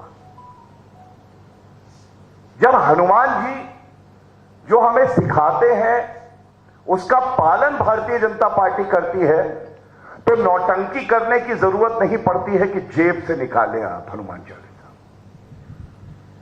केवल इसलिए कि आपको तुष्टीकरण करना है, आपको एक धर्म विशेष का वोट चाहिए, तो आप अपना स्तर बढ़ाने की बजाय हिंदुओं को चोट पहुंचाने लगते हैं। और मैं एक बड़ा प्रश्न इस मंच से पूछता हूं। I am asking a very important question which directly indicates how dubious, what a fraudster, how Congress cheats the people. Can Mallikarjun Kharge, Rahul Gandhi, Bhupesh Baghel ji, Ashok Gehlot ji give a statement that within the next 12 hours they will ban the Bajrang Dal in their respective states within 12 hours. We have condemned the comparison that you have drawn between a banned outfit like the PFI and the Bajrang Dal. But if you are sincere with what you have written in your manifesto here, you are in power. Why don't you ban the outfit there? So are you trying to say that for the sake of elections, you will take one stand, but the states where you are in power, there you will not take any action? Is this not cheating the people of Karnataka? Is this not hypocrisy? Is this not duplicity? Taking U-turns is your hallmark? Your DNA is DNA of hating the Hindus? And you think that we will be quiet? Bharatiya Janata Party during the entire elections was talking about double engine ki sarkar. Bharatiya Janata Party, Shri Narendra Modi ji was talking about the delivery of IIT in Dharwad, Vande Bharat Express, infrastructure improvement, sabka saath, sabka vikas. Who injected the communal poison in the election? It is the Congress party. And that is why when you stoop low to destroy the constitution and its soul, when you stoop low to hurt the sentiments of the majority community, when you ignore the other minority communities like the Sikh, the Jain, the Buddhist, the Christians, the Parsis, there will be one voice, loud and clear, that will speak for the Hindus, the majority community, and for the other minorities. Because this state is the most progressive state in the country. And Congress party, we will not let you destroy the spirit of Karnataka through your communal manifesto and your statements. This brings me to the second point, which is very well connected to what I am saying, and every press conference that we do is always backed with facts, pertinent questions coming from the people we raise from this platform, because Shri Narendra Modi ji today, the Honorable Chief Minister Baswaraj Bommai ji, our respected leader Yediyurappa ji, they truly represent the voice of the people of the state. It is completely an offense, and I say this as a senior advocate myself. How could the Congress MLA, Mr. Rahim Khan, please note it down, a Congress MLA made an appeal to say that all Muslims should unite. Could the Congress MLA, Mr. Rahim Khan, please note it down? A Congress MLA made an appeal to say that all Muslims should unite and teach a lesson to the Lingayat community. Now let's decode this statement also. One, during elections, a public servant, a public representative, MLA is a public servant, is making a statement to make an appeal on the basis of religion. Can an MLA dare to make such a statement without the approval of Mr. Mallikarjun Kharge? Without the approval of Rahul Gandhi? जिस Congress party में पत्ता नहीं हिलता है बिना गांधी परिवार के कहे, एक एमएलए कहता है मुसलमानों एक हो जाओ, और एक क्यों हो जाओ ये और जरूरी है, इसलिए हो जाओ कि लिंगायत समुदाय को सबक सिखाना है. Connect this with what happened in the manifesto. So much of poison, hatred for the Hindu community, for the Lingayat community. बिगाड़ा क्या है? कांग्रेस पार्टी आपका बिगाड़ा क्या है? हिंदू समाज ने, लिंगायत समाज ने बर्खास्त हो गए क्या रहीम खान? निकाल दिए गए पार्टी से. अगर अगले 6 घंटे में आप उनको पार्टी से नहीं निकालते तो यह माना जाएगा कि खड़गे जी, राहुल गांधी, प्रियंका वाड्रा जो यहां घूम रही हैं, कहती हैं मेरे भाई से सीखो. आपके भाई से यह सीखे कि वो रहीम खान से कह रहे हैं कि हिंदू समाज की जो भावनाएं हैं उनको कुचल दो, मसल दो इनको. स्वाभिमान से जीने का अधिकार हिंदू समाज का है ही नहीं, लिंगायत कम्युनिटी का है ही नहीं. क्या यह सवाल नहीं पूछा जाएगा? और मैं एक बात जरूर कहूंगा, every fair transparent election requires the Election Commission of India, which is a constitutional body under Article 324, to take cognizance of such statements. They vitiate the environment. We have seen how the Honorable Prime Minister in his roadshows and rallies is sending out the message of a progressive Karnataka which will lead the country. And on the other hand, a national party and its leaders making such poisonous, venomous statements. Can this be tolerated? So through this press conference, we appeal to the Election Commission of India to take cognizance, take strict action, and action that the Congress party would remember throughout, and this warrants a complete ban on their campaigning. If this is the way they will campaign, Congress party and its leaders should not be allowed to campaign in the election. Last but not the least, connected with this issue itself, I would like to also raise the issue. We all know that PFI, SDPI and Congress are twin brothers. जुड़वा भाई हैं ये.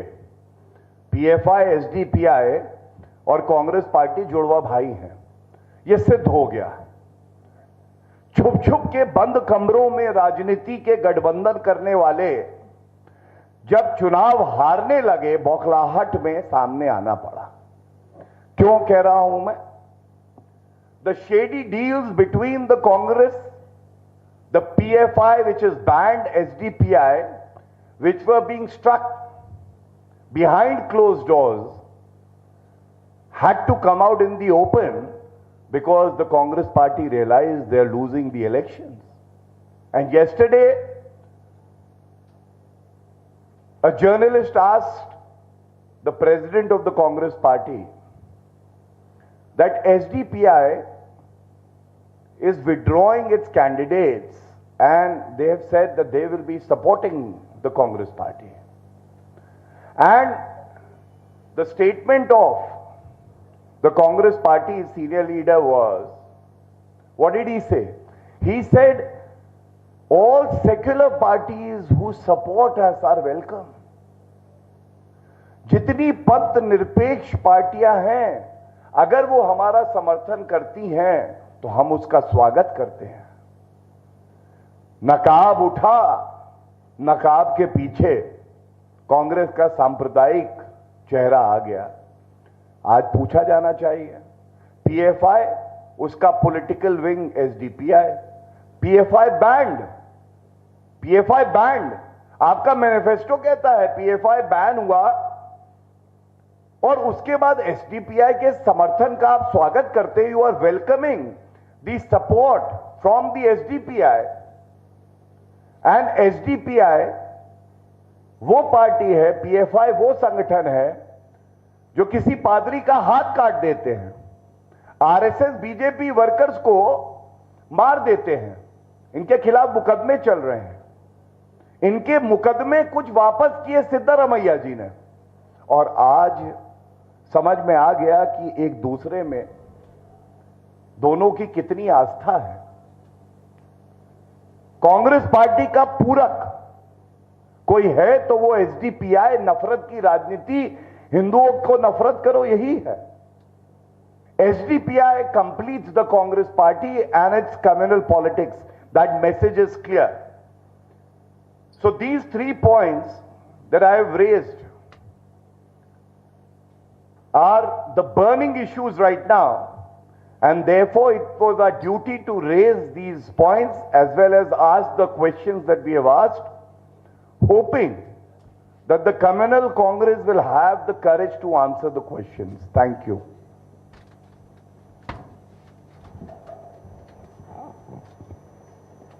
ಬಂಧುಗಳೇ,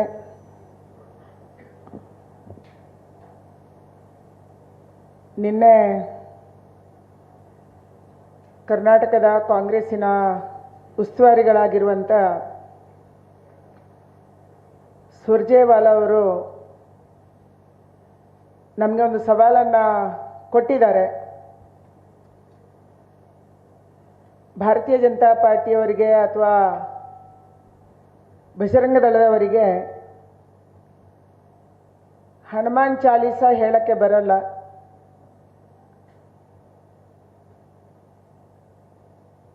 ಆಂಜನೇಯನ ಬಗ್ಗೆ ಒಂದು ವಿಸ್ತೃತವಾದಂಥ ಮಾಧ್ಯಮ ಸ್ನೇಹಿತರ ಜೊತೆ ಮಾತನ್ನ ಹೇಳಿದ್ದಾರೆ.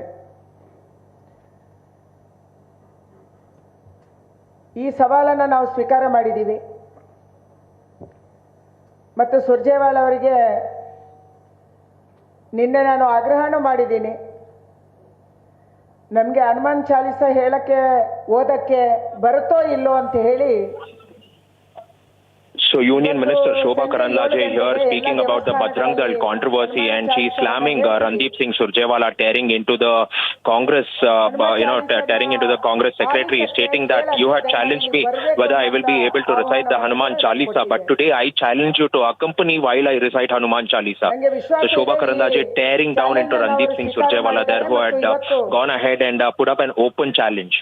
ನಾನೇ ಸ್ವತಃ ಭಾಗವಹಿಸುವಂತ ಮಲ್ಲೇಶ್ವರಂನ 8ನೇ ರಸ್ತೆಯಲ್ಲಿರುವಂತ 8ನೇ ಕ್ರಾಸ್ ಅಲ್ಲಿರುವಂತ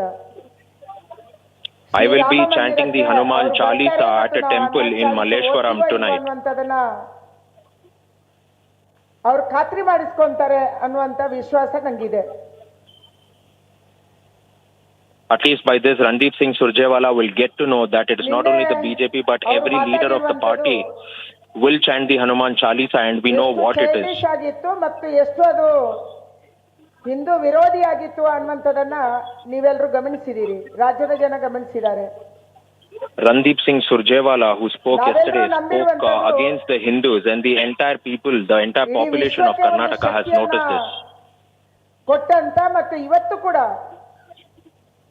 ಇಂಡೋನೇಷ್ಯಾದಂತ ದೇಶ ಸೇರಿ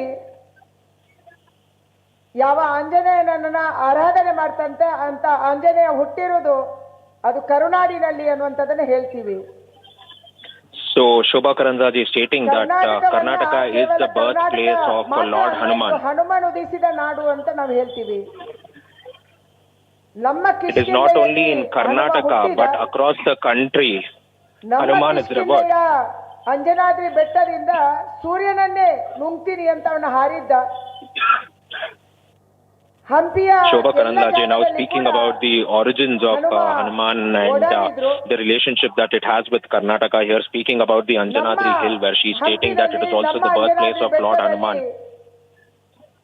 ವಾಲಿ ಸುಗ್ರೀವನ ಯುದ್ಧ ನಡೆಯಿತು ಅಥವಾ ರಾಮ ವಾಲಿಯ ಯುದ್ಧ ನಡೆಯಿತು. She is now going into the history of Ramayana, speaking about Vali Sugriva as well. ಅಂತ ನಮ್ಮ ಕಿಷ್ಕಿಂಧೆಯ ಬಗ್ಗೆ ಇವತ್ತು ಕರ್ನಾಟಕ ಸರ್ಕಾರ ಯಾವ ಅಂಜನಾದ್ರಿ ಬೆಟ್ಟವನ್ನ ಅಭಿವೃದ್ಧಿಪಡಿಸಬೇಕು ಅಂತ ಹೊರಟಿದೆ. The Karnataka government is working towards developing the Anjanadri Hill, ನಿನ್ನೆ ಸುರ್ಜೇವಾಲಾ ಅವರು ಎತ್ತಿದ್ದಾರೆ, which is a very religious place for devotees of Lord Hanuman, because some of them even consider it to be the birthplace of Lord Hanuman. ಹಾಕಿದ್ದಾರೆ. ಅಂದ್ರೆ ನಮ್ಮ ಕರ್ನಾಟಕದ ಒಂದು ನಮ್ಮ ಗೌರವ ಏನಿತ್ತು, ನಮ್ಮ ಹೆಮ್ಮೆ ಏನಿತ್ತು, ನಮ್ಮ ಭಕ್ತಿ ಏನಿತ್ತು, Lord Hanuman is the pride of Karnataka, and the Congress has insulted the pride of Kannadigas. ನಮ್ಗೆ ಹನುಮಾನ ಚಾಲೀಸ ಬರುತ್ತೋ ಇಲ್ಲೋ ಅನ್ನಂತ ಚಾಲೆಂಜ್ ಅನ್ನ ಹಾಕುವಂತ ಸುರ್ಜೇವಾಲಾ ಅವರಿಗೆ ಆಂಜನೇಯನ ತಂದೆ ಯಾರು ಅಂತ ಗೊತ್ತಿಲ್ಲ. Randeep Singh Surjewala, who challenges me stating whether I know Hanuman Chalisa or not, does not who is the father of Lord Hanuman. ವಾಯುವಿನ ಆರಾಧನೆಯಿಂದ Anjana ದೇವಿಗೆ ಆಂಜನೇಯ ಹುಟ್ಟಿದ ಅನ್ನುವಂಥದ್ದನ್ನು ನಾವು ಹೇಳ್ತೀವಿ. ಅದಕ್ಕಾಗಿ Lord Hanuman is also known as the son of the Vayuputra, son of the wind god. Anjani ಪುತ್ರ ಪವನ ಸುತ ನಾಮ ಅಂತ ಹೇಳ್ತೀವಿ. ಅಂದ್ರೆ ಅಂಜನಿಯ ಪುತ್ರನೂ ಹೌದು, ಪವನ ಸುತ ನಾಮ ಅಂತಂದ್ರೆ ವಾಯುಪುತ್ರ ಪವನ ಸುತ ಇವನ ನಾಮವನ್ನ ನಾನು ಹಾಡ್ತಿದ್ದೀನಿ ಅಂತ ಹೇಳಿ ತುಳಸಿದಾರರು Hanuman also known as the Vayuputra, Anjani Putra. ಸುಂದರವಾಗಿ ಅದನ್ನು ಹಾಡಿದ್ರು. ಅಂದ್ರೆ ಕಾಂಗ್ರೆಸ್ಸಿನ ನಾಯಕ ಸುರ್ಜೇವಾಲಾ ಅವರಿಗೆ ಆಂಜನೇಯನ ಬಗ್ಗೆ ಗೊತ್ತಿಲ್ಲ, ಆಂಜನೇಯ ಹುಟ್ಟಿದ್ದೆಲ್ಲಿ ಅಂತ ಗೊತ್ತಿಲ್ಲ, ರಾಮಾಯಣ ಗೊತ್ತಿಲ್ಲ.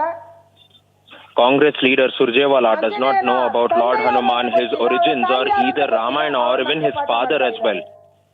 So what moral right does he have to go ahead and question or challenge me? ಅವರೇನಾದ್ರೂ Malleshwaram ಅಲ್ಲಿ ಅಥವಾ ಬೇರೆ ಬೇರೆ ಕಡೆ ಕೇಳಿಸ್ಕೊಂಡ್ರೆ ಅದರಲ್ಲಿ ಬರುವಂತ ಪದ್ಯದಿಂದ I would suggest Randeep Singh Surjewala to listen to the chants of Hanuman Chalisa, which will be done today evening in the temples of Lord Ram and Hanuman across the entire state of Karnataka. Bajrang ದಳವನ್ನ ನಿಷೇಧ ಮಾಡ್ತೀವಿ ಅಂತ ಹೇಳಿದ್ರಿ. You stated that you will ban the Bajrang Dal. ಆಂಜನೇಯನೇ ಹನುಮಂತನ ಜನ್ಮಕ್ಕೆ ಕೈ ಹಾಕುವಂತ ಕೆಲಸ ಮಾಡಿದ್ರಿ. You have tried to meddle with the origins of Lord Hanuman. ಹೇಳಿ ಹಿಂದೂಗಳ ಶ್ರದ್ಧೆಯನ್ನ ಪ್ರಶ್ನೆ ಮಾಡಿದಿರಿ.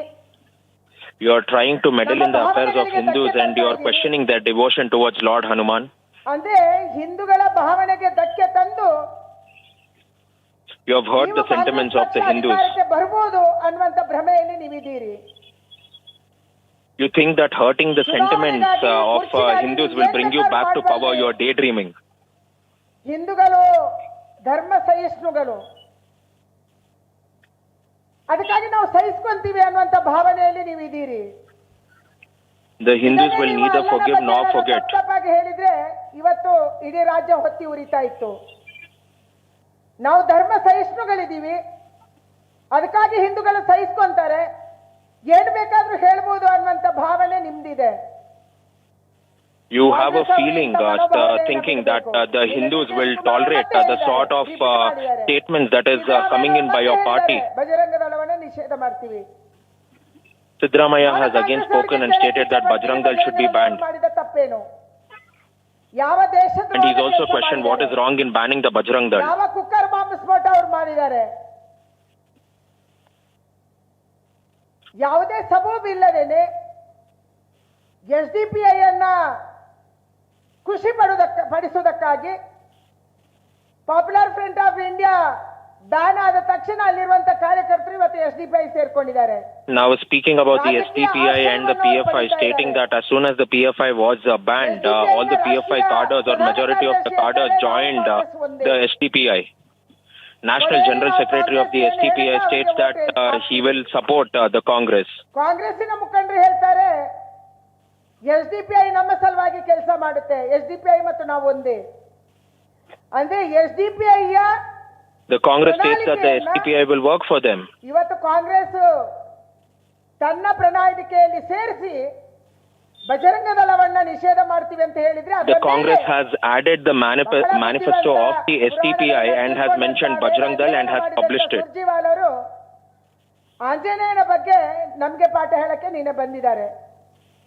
ಇವತ್ತು ಕರ್ನಾಟಕ ರಾಜ್ಯದ Surjewala has come here to speak about Hanuman and give us lessons on Hanuman. ಸಾರ್ವಜನಿಕರ ಜೊತೆ Hanuman Chalisa But she does not know the reality. ಭಾಗವಹಿಸ್ತೀವಿ. ಕಾಂಗ್ರೆಸ್ಸಿನ ನಾಯಕರು ದಯಮಾಡಿ ಕಿವಿಟ್ಟು ಬಂದು ಕೇಳಿಸ್ಕೋಬೇಕು. ನಮ್ಮ ಕಾರ್ಯಕರ್ತರು Now Shobha Karanlaje mocking at the Congress, taking a dig at the Congress, inviting all the Congress leadership in the state of Karnataka as well as the nation to listen to the Hanuman Chalisa, which will be sung in the Hanuman temples across the state of Karnataka and in Bengaluru. Appeasement politics ಮಾಡುವಂತ ಪಕ್ಷ ಅನ್ನುವಂಥದ್ದು ಸಾಬೀತಾಗಿದೆ. ಸುಳ್ಳನ್ನೇ ಹೇಳುವಂತ Congress is a party of appeasement politics. ಪಕ್ಷ ಅನ್ನುವಂಥದ್ದು ಕೂಡ ಸಾಬೀತಾಗಿದೆ. ಅದಕ್ಕಾಗಿ ನಿಮ್ಮ ಸುಳ್ಳಿನ It has now been proven that Congress only likes to appease the minorities and appeal to them for votes. This has now been proven after they have released the manifesto and have heard the sentiments of Hindus. 60-65 ವರ್ಷಕ್ಕಿಂತಲೂ ಹೆಚ್ಚು ಆಡಳಿತ, ಹೆಚ್ಚು ಕಾಲ ಆಡಳಿತ ಮಾಡಿದಂತ ನೀವು ಹಿಂದೂಗಳಿಗೆ ಏನೂ ಮಾಡಿಲ್ಲ. ಆದ್ರೆ You have ruled for 60 to 60.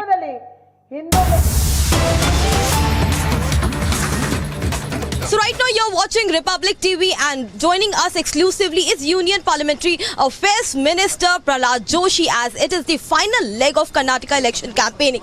So thank you for speaking to us, Prahlad sir. So what's your take? So right now we are in the final leg of Karnataka campaigning. So now is BJP in the position to tell the estimate number? How many seats are you going to bag this time? I can say for the first time we have full confidence that we will cross the magic number and more than magic number, and according to my estimate at least 130-135 seats Bharatiya Janata Party will win, and especially after Bommaiji's reservation policy, and second point, after Prime Minister's visit here, campaigning. Prime Minister campaigned here, and today also he is campaigning, tomorrow also he is campaigning. The entire scenario has changed, and I am so happy that he is directly interacting with them. People are enthusiastically coming, and I asked yesterday, I was in Ankola, I went early, and I asked, you understand Hindi? He said, no sir. Then why you are come? मुझे मोदी जी को देखना है. So you think Modi charisma and Modi magic is going to work in Karnataka election this time? Definitely, and also the major decisions in the last a month or two, whatever Mr. Bommai and his government has taken, that also will help us. And the welfare scheme of both center and the state, they are also helping us. And the narration what Prime Minister is building, that is helping us.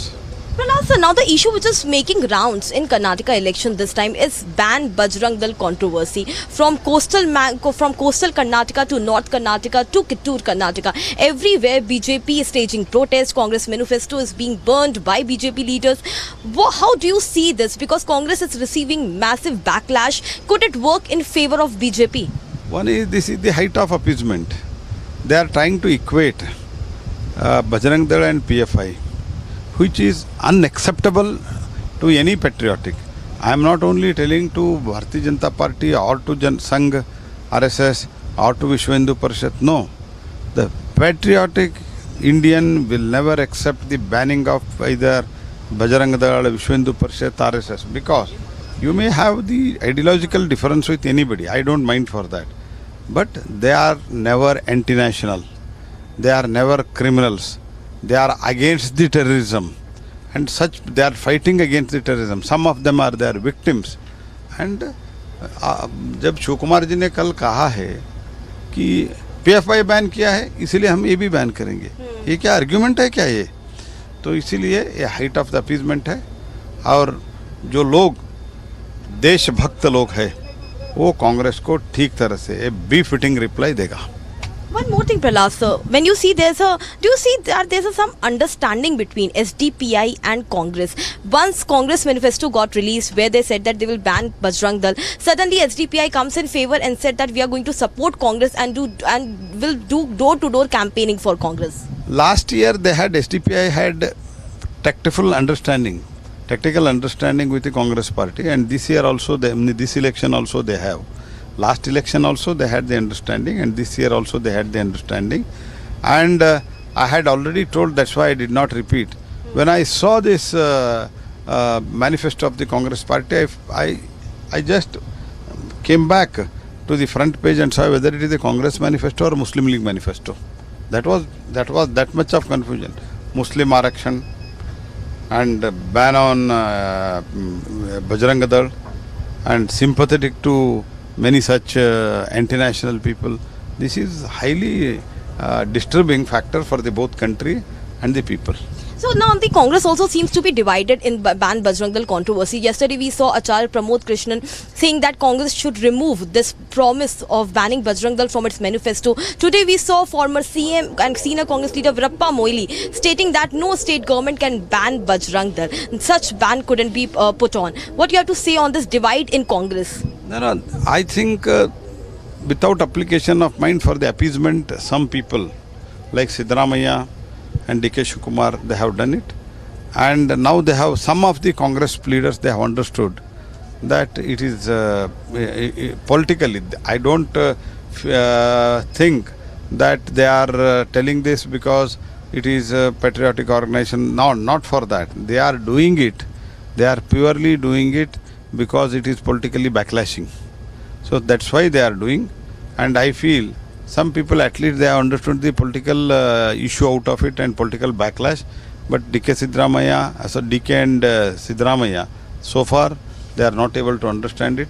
And many people, they are telling privately that it is not good for the Congress party to promise to ban Bajrang Dal. And some people are openly coming, and they will pay price for that. Congress is saying that BJP has misrepresented their position on this Bajrang Dal issue. They in their manifesto didn't use this word ban, and they're also planning to do a press conference where they are saying that they didn't use this word ban. BJP is misinterpreting. No, let them read their manifesto first and let them come back and let them do the press conference, and you can ask them, you have the manifesto in your hand.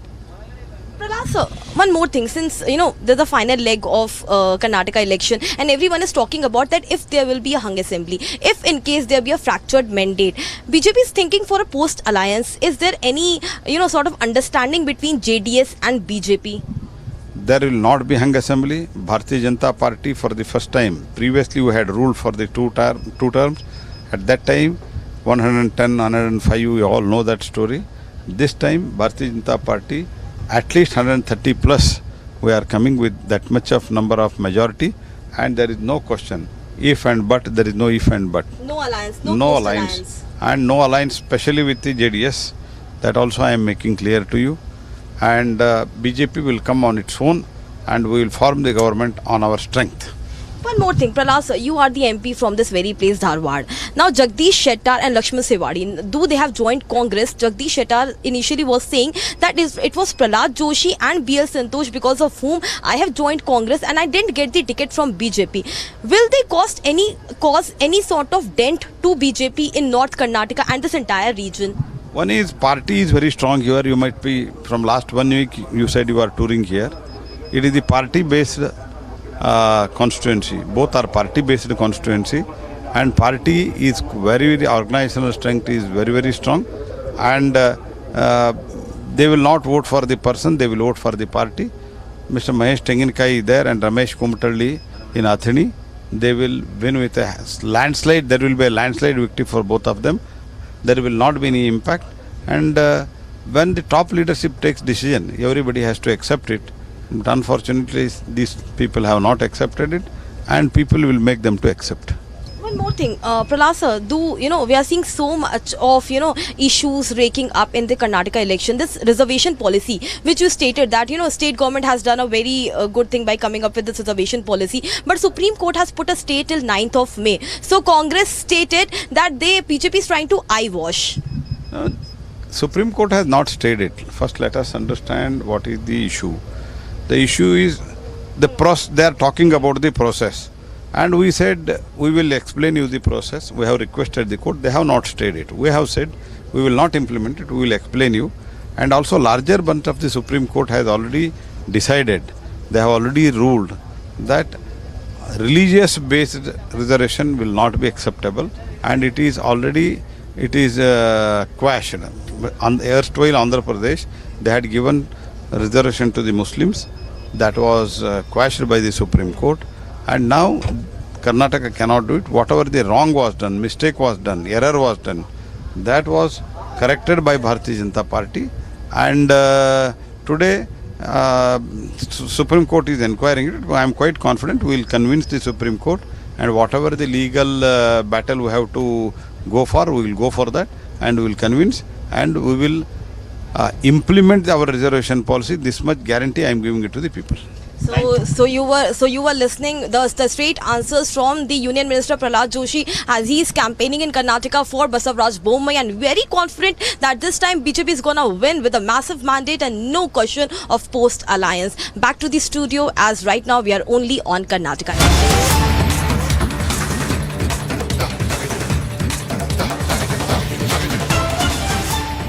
Getting in the official army statement on the Kishtwar chopper crash. What the army has stated is that at 11:15 a.m., an Army Aviation ALH Dhruv helicopter on an operational mission made a precautionary landing on the banks of Marua River in the Kishtwar region of Jammu and Kashmir. Now, as per the inputs and as per the army, the pilots had reported a technical fault to the air traffic controller and proceeded for a precautionary landing. They've also said that 2 pilots and a technician were on board. All 3 injured personnel have been evacuated to Command Hospital in Udhampur. Gursimran joins us live on this broadcast to give us a quick update on the developments there. Gursimran, over to you. See, Sanika, this incident has been reported 15 minutes after the chopper took off from the Kishtwar town. It was at around 11:15 when the incident has taken place. And soon after the incident took place, the additional choppers were sent from Jammu to Kishtwar, and the army helicopters, they evacuated all 3 injured, out of which 2 are said to be injured. They are said to be out of danger. This is what we are getting to know. They have been shifted to the command hospital of the Indian Army in the Udhampur. Now, a court of inquiry too has been ordered. But before the crash, there was a signal that was sent by the pilot of this very chopper, the advanced light helicopter Dhruva, that is that they have developed a technical snag and they have to make an emergency landing. But the place where they were flying upon, that was not a plain place where they could make a landing, and they were looking for some planes to land on. But when they landed on, it was on the banks of the river that this ALH Dhruva nosedived into the river, and this unfateful incident has taken place. 3 injuries have been confirmed by the Indian Army so far, and more details as per the Indian Army will be shared as and when the developments take place. Sarika. Yes, thank you very much, Gursimran, for joining us live with these updates. What we can also tell our viewers is that a court of inquiry has been ordered after this chopper crash was reported in Kishtwar.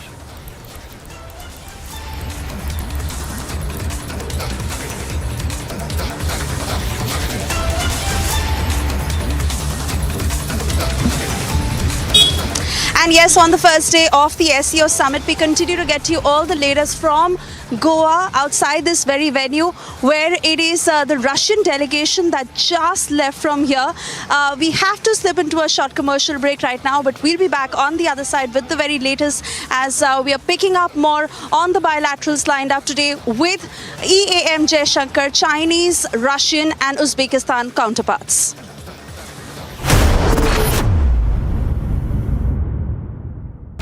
External Affairs Minister S. Jaishankar will be holding talks with counterparts of Russia, China and Uzbekistan ahead of the SCO Foreign Ministers meeting in Goa. President Draupadi Murmu will embark on a 3-day visit to her home state of Odisha From today, according to the President's Secretariat, President Murmu will lay the foundation stone for the skill training hub and community centre at Odisha's Paharpur. An encounter broke out between security forces and militants in Baramulla district of Jammu and Kashmir. Security forces shot dead 2 terrorists and said incriminating evidence, including an AK-47, ammunition and cash was recovered. Infighting in Maharashtra opposition alliance, the Vikas Aghadi, has escalated after the state Congress chief Nana Patole on Wednesday slammed the UBT leader Sanjay Raut, saying that the latter should not interfere in political affairs of other parties.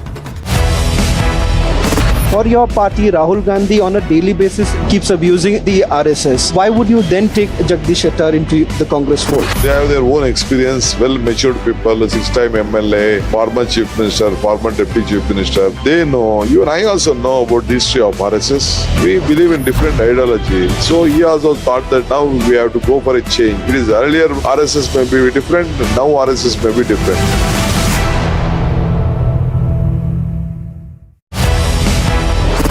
You do still have the aspirations of being a chief minister, which almost every leader who spent so much time in public life would have that expectation. Why is it so wrong for you to admit the fact that yes, you have that kind of expectation? Who said I don't have any aspiration? I am a politician, I am not a sannyasi, but my duty is to bring Congress party to power. And the party high command will decide. मौजूद है north Kashmir के वानीगम पट्टन में, जहां पे सुरक्षा बलों को input मिला था यहां पे कुछ मिलिटेंटों की मौजूदगी है। उसके बाद पूरे इलाके को सुरक्षा बलों ने अपने कॉर्डन एंड सर्च ऑपरेशन में ले लिया। ये कॉर्डन एंड सर्च ऑपरेशन लगातार 3 घंटों तक लगातार चलता रहा। हालांकि जो वहां पे छुपे हुए मिलिटेंट हैं उनको सरेंडर करने का ऑफर भी किया गया था, लेकिन वहां से उन्होंने सुरक्षा बलों पर गोलियां चलानी शुरू कर दी और ये मुठभेड़ शुरू होगी। मैं आपको अभी तक का अपडेट बताता चलो, जो रिपब्लिक मीडिया नेटवर्क को अभी एक्सक्लूसिव अपडेट मिल रहा है कि 2 टेररिस्ट जो है वहाँ पे उनको अभी मार दिया गया है। ये ऑपरेशन जो था ये 29 राष्ट्रीय राइफल्स के साथ साथ बारामूला पुलिस एसओजी का ये जॉइंट ऑपरेशन अभी चल रहा है। फिलहाल पूरे इलाके में कॉम्बिंग ऑपरेशन चल रहा है। हालांकि कुछ अधिकारी से भी बात हुई तो उनका ये कहना है कि अभी भी कुछ और मिलिटेंटों की मौजूदगी होने की खबर हो सकती है, लेकिन जितने भी एंट्री और एग्जिट पॉइंट्स हो उनको कम्प्लीटली फिलहाल सील कर दिया गया है। फिलहाल ये देखने वाली बात होगी जो मिलिटेंट मारे गए हैं ये किस आउटफिट से हैं। फिलहाल अगर हम सूत्रों के हवाले से बात करें तो उनका ये कहना है कि जो मिलिटेंट मारे गए हैं वो टीआरएफ के हैं।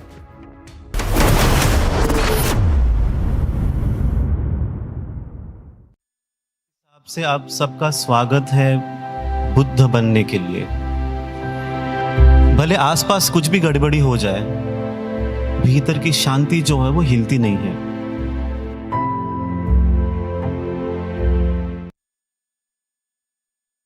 QS&THE, the world's foremost university rankings organizations, have ranked Amity amongst the top 3% universities globally, making it among the very few Indian universities to be included in both rankings. Yet another top ranking for Amity University. For your party, Rahul Gandhi on a daily basis keeps abusing the RSS. Why would you then take Jagdish Shettar into the Congress fold? They have their own experience, well-matured people, 6-time MLA, former chief minister, former deputy chief minister. They know, even I also know about the history of RSS. We believe in different ideology. So he also thought that now we have to go for a change. It is earlier RSS may be different, now RSS may be different. External Affairs Minister S. Jaishankar will be holding talks with counterparts of Russia, China and Uzbekistan ahead of the SCO Foreign Ministers meeting in Goa. President Draupadi Murmu will embark on a 3-day visit to her home state of Odisha. From today, according to the President's Secretariat, President Murmu will lay the foundation stone for the skill training hub and community centre at Odisha's Paharpur. An encounter broke out between security forces and militants in Baramulla district of Jammu and Kashmir. Security forces shot dead 2 terrorists and said incriminating evidence, including an AK-47, ammunition and cash was recovered. Infighting in Maharashtra opposition alliance, the Vikas Aghadi, has escalated after the state Congress chief Nana Patole on Wednesday slammed the UBT leader Sanjay Raut, saying that the latter should not interfere in political affairs of other parties. Popular Front of India's that has been banned found 12 army chopper crashes in remote area of Kishwar. Officials say injured pilot and co-pilot rescued.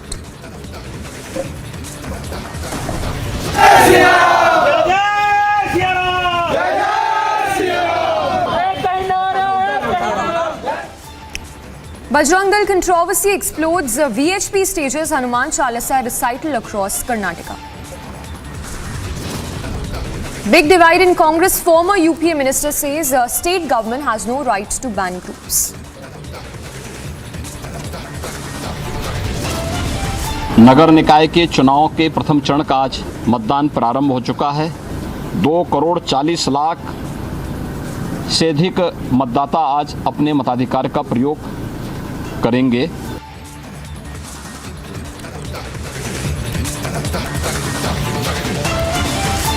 Phase 1 of critical civic body elections in UP. All eyes on results on 13th of May. Foreign Minister of Russia in Goa for the SCO summit. Ukraine issues likely to be discussed.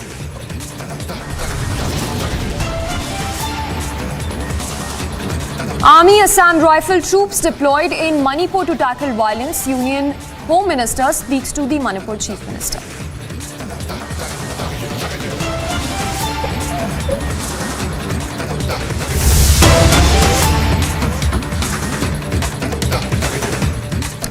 And we start with the latest that's coming in on the SCO meet, which begins today.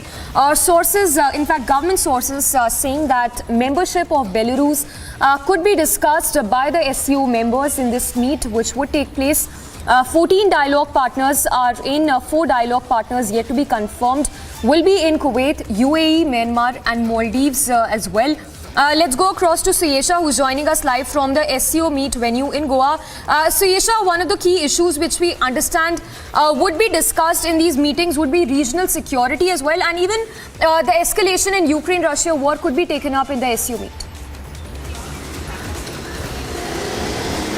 All right, so let me tell you, Samiksha, that as for what we are picking up from our sources, that is not confirmed yet, and that is not something that they would really be pitching or at least bringing out in public domain.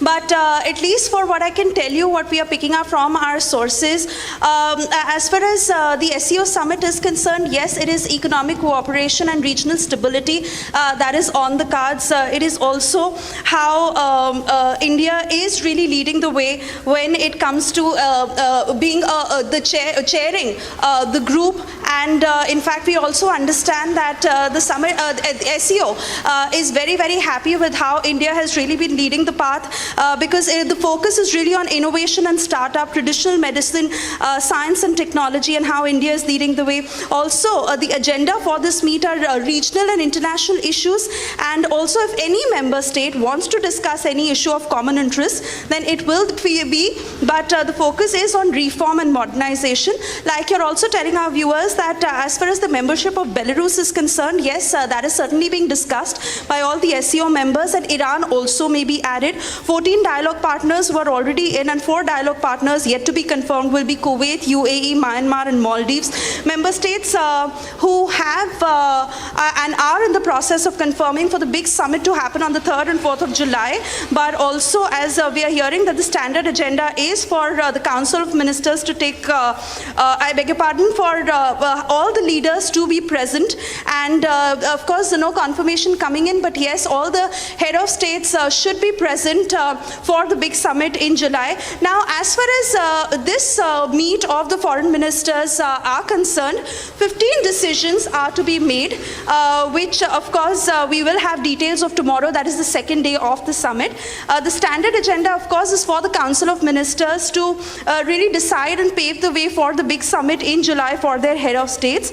But like I said, regional and international issues, reform and modernization, and also if a particular member country raises the request of other common interests that are to be discussed. Also, we are getting to understand that in July, leaders of Belarus and Iran will be invited for the summit as observers. And of course, even as the SCO Secretary General was in conversation with EM Jaishankar this morning, but all in all, with the way India is really leading the SCO, and also the very fact, because India and Pakistan became permanent members in 2017, also India pushing for English to be the official language as Russian and Chinese are so far, and mutual settlement of trade and national currency proposal that is at a very initial stage. Now let me also tell you that today 3 bilaterals are lined up. EM Jaishankar to interact with his Chinese counterpart, Russian counterpart, Uzbekistan, and in fact just a short while ago we also sent you pictures of the Russian delegation leaving from here. So today really is day 1 of the summit. In the evening the Pakistan delegation is expected, and it is after 11 years that we will see in-person presence of a Pakistan foreign minister. Bilawal Bhutto with his team will be here, because last Hina Rabbani Khar was in India 11 years ago in 2011. Also the very fact that this has obviously brought in a lot of criticism, because the defense minister of Pakistan was present for the defense minister's SCO meet virtually, but Bilawal Bhutto and his team decided to come in person. So that will happen around 5 or 6 this evening, and then of course no bilateral is likely to be there, because it is not scheduled, neither countries are asking for it, and that is exactly what we are picking up from our sources, unless there is something on the sidelines. So as of now, like we are saying that as far as India's agenda is concerned, and basis what the foreign ministers also raised, EM Jaishankar to interact with his Chinese counterpart, Russian counterpart, and Uzbekistan, and all the member countries of course will be in conversation, because tomorrow is the main day of the summit. So these are the updates that are coming in from here. Also to quickly take you through India's vision, as it is really how the member states are perceiving Prime Minister's vision of articulating a secure SCO, and security standing for secure economic development, connectivity, unity, respect for sovereignty and territorial integrity, and environmental protection. And of course several initiatives that have been taken on this front, but it is through this vision that the focus is primarily on startups, innovation, traditional medicine, science and technology. So on that note, Samiksha, I hand it over to you, but we'll continue getting our viewers all the very latest from the SCO Foreign Ministers meet in Goa here. All right, so Yesha, thank you for the moment. For now, getting a news break, this one, in relation to the wrestlers' plea, the Supreme Court, we understand, has closed the women wrestlers' plea in view of Delhi police registering FIRs against the WFI chief Brij Bhushan on sexual harassment complaint. आपकी prayer सिर्फ FIR दर्ज करने की थी। इसके अलावा हमें लगा कि आपको सिक्योरिटी की ज़रूरत है, तो सिक्योरिटी की हमने डायरेक्शन दे दी। इसके बावजूद भी अगर आपका कोई ग्रीवेंस है तो उसके लिए आप दिल्ली हाई कोर्ट जा सकते हैं या मैजिस्ट्रेट के पास जा सकते हैं। और उन्होंने ये बात कह के इस प्रोसीडिंग्स को क्लोज कर दी। सर, क्यों लगता है आपको कि मॉनिटरिंग की जरूरत है? क्या चीजें, कल भी कुछ डेवलपमेंट हुआ, क्यों लग रहा है कैसे? मॉनिटरिंग की जरूरत इसलिए है, पहले वो कंप्लेंट नहीं लेना चाहती थी दिल्ली पुलिस, फिर वो एफआईआर नहीं दर्ज करना चाहती थी, फिर वो कंप्लेनेंट्स की स्टेटमेंट नहीं लेना चाहती थी, और ये जब हो रहा है जब सुप्रीम कोर्ट में मैटर पेंडिंग है। अब जब सुप्रीम कोर्ट ने मैटर डिस्पोज ऑफ कर दिया है तो आप सब अंदाजा लगा सकते हैं क्या होने वाला है। सर, अगला क्या कदम रहेगा आप लोगों का? क्या आप लोग हाई कोर्ट से अभी देखेंगे। ये बेसिकली डिसीजन लेना है विक्टिम्स ने, उनके जो काम करने वाले हैं उनको डिसीजन लेना है कि आगे क्या करना है। आज के दिन ये प्रोसीडिंग्स कंप्लीट हो गई है। प्रोबेबली अब कुछ दिन जरूर ये वेट करना चाहिए कि दिल्ली पुलिस क्या करती है। अगला कदम लेने से पहले कुछ दिन का वेट करना बनता है। क्या ब्रिजभूषण शरण को क्वेश्चनिंग के लिए बुलाया गया है एक भी बारी? अभी तक पुलिस प्रोसीडिंग्स में, कोर्ट प्रोसीडिंग्स में ये नहीं कहा गया है कि ब्रिजभूषण शरण को बुलाया है, बल्कि मैंने कहा कोर्ट के सामने आज कि जी ब्रिजभूषण जब टीवी चैनल पे कोई स्टेटमेंट दे रहे थे तो किसी ने पूछा उनसे कि जी आपको दिल्ली पुलिस ने बुलाया है, तो उन्होंने कहा दिल्ली पुलिस का मेरे पास अभी तक कोई नोटिस नहीं है। तो इसमें कई लोग कह रहे हैं कि ये जो आज का निर्णय रहा वो आपको झटके के तौर पे देखा जा रहा है। हम ये उम्मीद कर रहे थे कि शायद सुप्रीम कोर्ट इस केस की मॉनिटरिंग किसी रिटायर्ड सुप्रीम कोर्ट जज के थ्रू कराए, ताकि ये थोड़ा सा मॉनिटर किया जा सके कि दिल्ली पुलिस इस केस में कोई कानून के तहत कार्रवाई कर रही है कि नहीं कर रही है। But for reasons, of course, the court closed the proceedings. Sir, कल के वाकये को लेके जो कल रात को जंतर मंतर पर उसको लेके क्या सबमिशन दिया गया या उस पर कोई कोर्ट? हमने बताया कोर्ट को कि जी कल वहाँ पे दिल्ली पुलिस कह रही है हमने विक्टिम्स को प्रोटेक्शन दे दी है, उसके उल्टा दिल्ली पुलिस ने कल जो वहाँ पे पहलवान बैठे हैं उनकी जम के पिटाई की है। ये बात आज के अखबारों में कवर की गई है। टाइम्स ऑफ इंडिया ने स्पेसिफिकली फ्रंट पेज पे इस बात को लिखा है, तो हमने वो पास ऑन किया। पर तुषार मेहता जी ने कहा कि जी नहीं, वो तो कोई नेताजी आए थे, वो चारपाइयाँ लेके आए थे, उनको रोकने के लिए कुछ धक्का मुक्की हुई, तो कोई ऐसी बात नहीं है। तो कोर्ट ने उस पर कुछ संज्ञान नहीं लिया है? नहीं लिया। लेने को अग्री किया है कि क्या? नहीं, कहा है कि कहीं कोर्ट ने उसके ऊपर कोई संज्ञान नहीं लिया। ठीक है, thank you.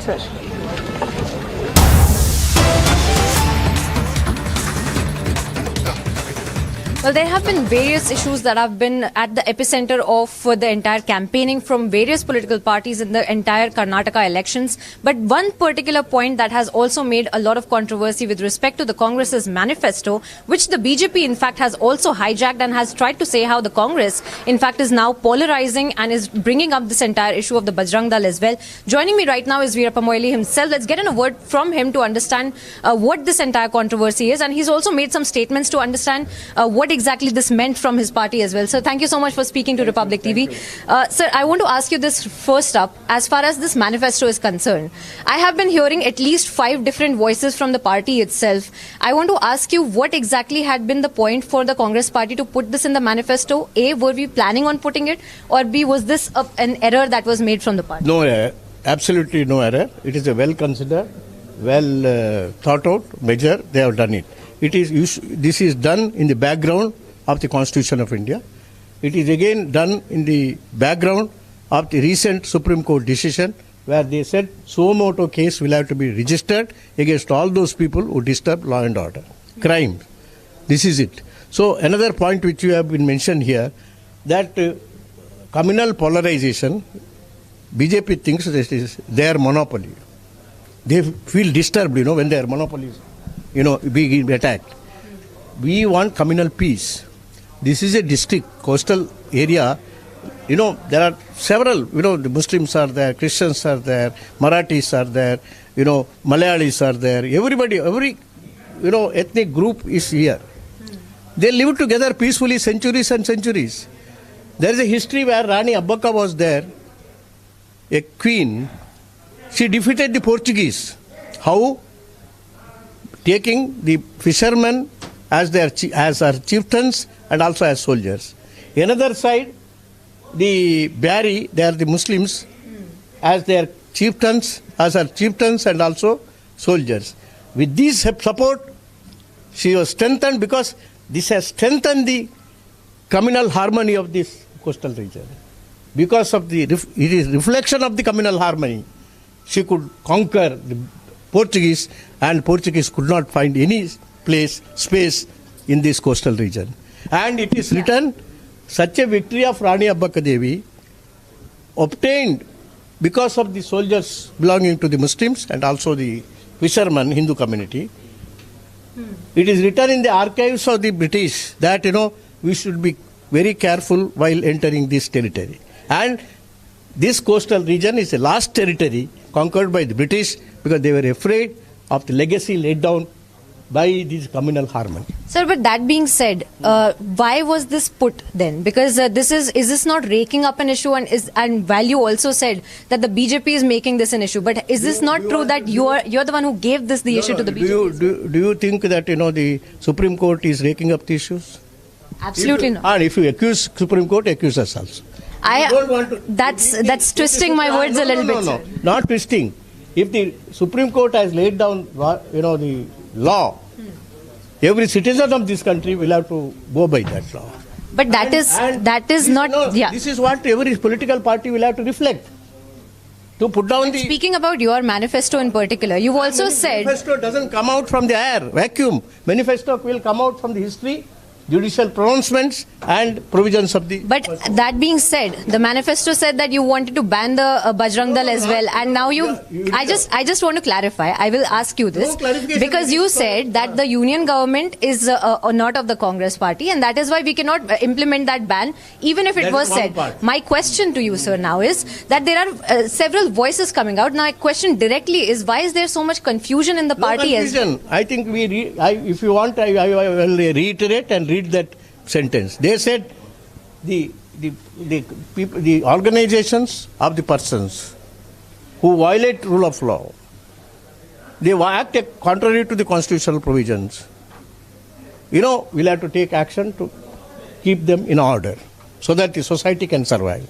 Ultimately, survival of the society is important.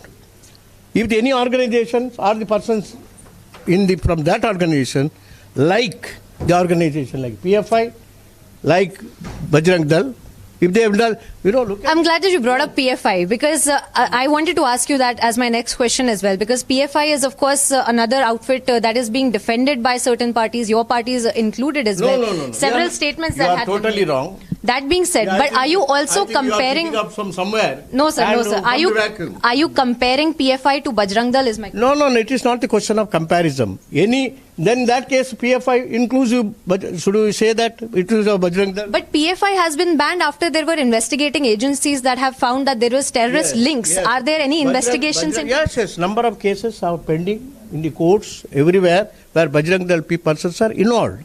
Nobody can say no. But the question is, there is no law to identify them, catch them. No law. So what will your party be doing by the essence of this manifesto, this point that you have mentioned? What are you trying to achieve in this election? We are not going to achieve anything. But or is this just a political point? No. By making that statement, we have laid down the rule of law. And we have restated the rule of law. That's all. Sir, then why was this U-turn taken today? Why was this U-turn taken today by you when you said that this cannot be done? No. And that you should ask DK. I have reiterated what is written in the manifesto. There is no U-turn or yes turn or Y turn. You should understand my language, and language will have to be read with the Constitution of India and also pronouncement of the Supreme Court. So we are standing by the fact that the Congress party intends to ban the Bajrang Dal if they are... You have not understood the basic question. What is written, you can read out. They said that, we will not encourage or punish or we will take drastic action against those institutions or the persons involved in that. If, like we said, word like, you don't forget about it. I'm a lawyer, you must know. What is the like? It can be inclusive or exclusive. All right, so that is the word that you're saying that's what you're not. But is this also there's another point, last question I want to ask you about the SDPI and the PFI as well. How there are several parties that come out in support of the PFI. In fact, there were statements that have been made. You are wrong. You have to reread again and make some study whether at any time we support. In fact, we suffered in some of the municipal election, panchayat elections because of the SDPI. But is this not a reality that you are comparing the two organizations? Pardon? The Bajrang Dal and... No, it is a question of violating the rule of law. All right. If the BJP people do not violate the rule of law, they will not be banned. If they violate the rule of law, like PFI, they will also have to be tied up with the rule of law. That's all. So simple as that. There is no question of question, like we have said. Thank you so much for speaking to us. So that was Veerappa Moily speaking about this entire controversy that has come at the epicenter of the campaigning that is going on in the run-up to the Karnataka elections. With video journalist Bipin Mori, I'm Priyanka Sharma for Republic. Okay, thank you. Clear divide within the Congress with the stand the Congress has taken and the mention of the banning of Bajrang Dal if Congress comes to power. Veerappa Moily there making his stand very clear. On that note, we slip into a very short break. Top stories to continue on the other side. And it's phase 1 of critical civic body polls in UP. All eyes on results on 13th of May. Army Assam Rifle troops deployed in Manipur to tackle violence.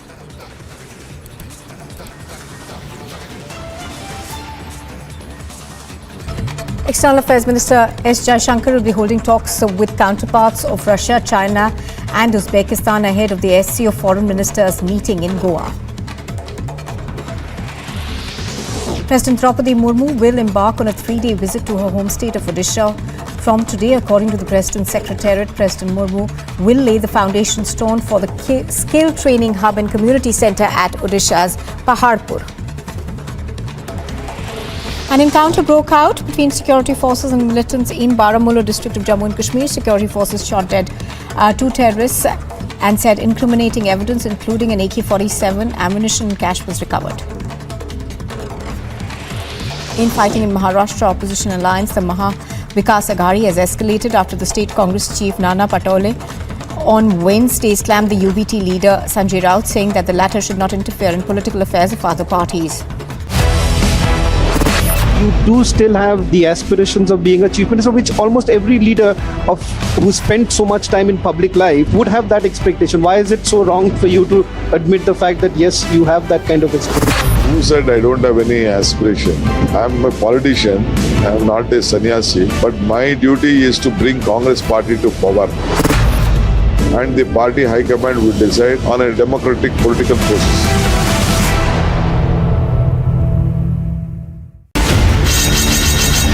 Popular Front of India's that has been banned, founding members of the Popular Front of India who were members of SIMI, direct links when it comes to terror activities. But the fact of the matter is that you don't have any such evidence. How can you equate Bajrang Dal and the Popular Front of India? Whoever tried. The US Federal Reserve Chairman Jerome Powell has hiked the interest rates yet again in US by 25 basis points to 5% now. Remember, this is the 10th consecutive rate hike by the US Federal Reserve to tackle the growing inflation concerns. No one should assume that the Fed can protect the economy from the potential, short and long-term effects of a failure to pay our bills on time. It would be so uncertain that it's just as important that we never get to a place where we're actually talking about or even having a situation where the U.S. government's not paying its. The case of avoiding a recession is, in my view, more likely than that of having a recession. But it's not that the case of having a recession is. I don't rule that out either. It's possible that we will have what I hope would be a mild recession. While US Federal Reserve Chairman Jerome Powell has said that there is a possibility of a pause in the rate hike in the coming months, he did not rule out the possibility of recession in the coming times in US.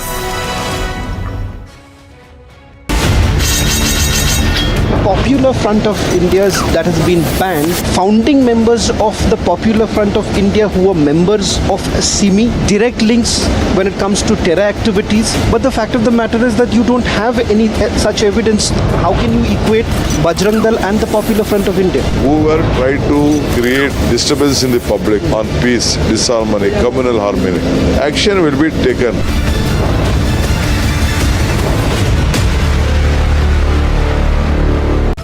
External Affairs Minister S. Jaishankar will be holding talks with counterparts of Russia, China and Uzbekistan ahead of the SCO Foreign Ministers meeting in Goa.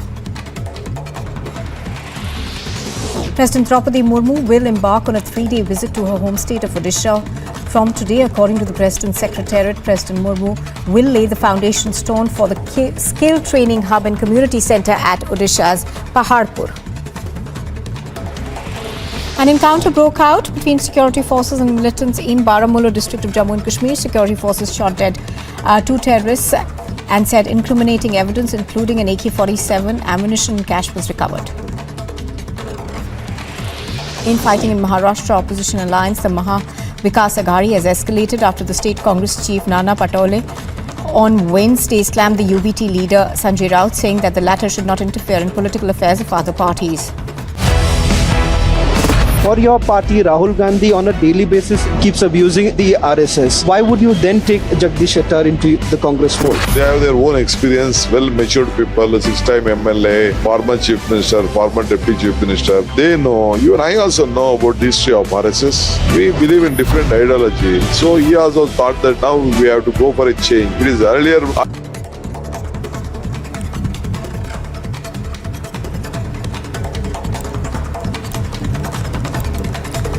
The DCW chief has alleged she was manhandled by the Delhi police amid scuffle that broke out over beds at Jantar Mantar late last night. The NI conducted raids in Kashmir this ahead of the G20 working group meeting that is scheduled later this month.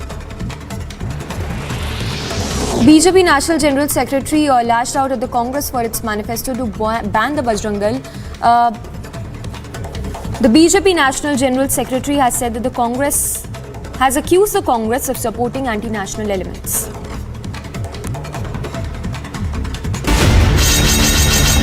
Popular Front of India's that has been banned, founding members of the Popular Front of India who were members of CIMI, direct links when it comes to terror activities. But the fact of the matter is that you don't have any such evidence.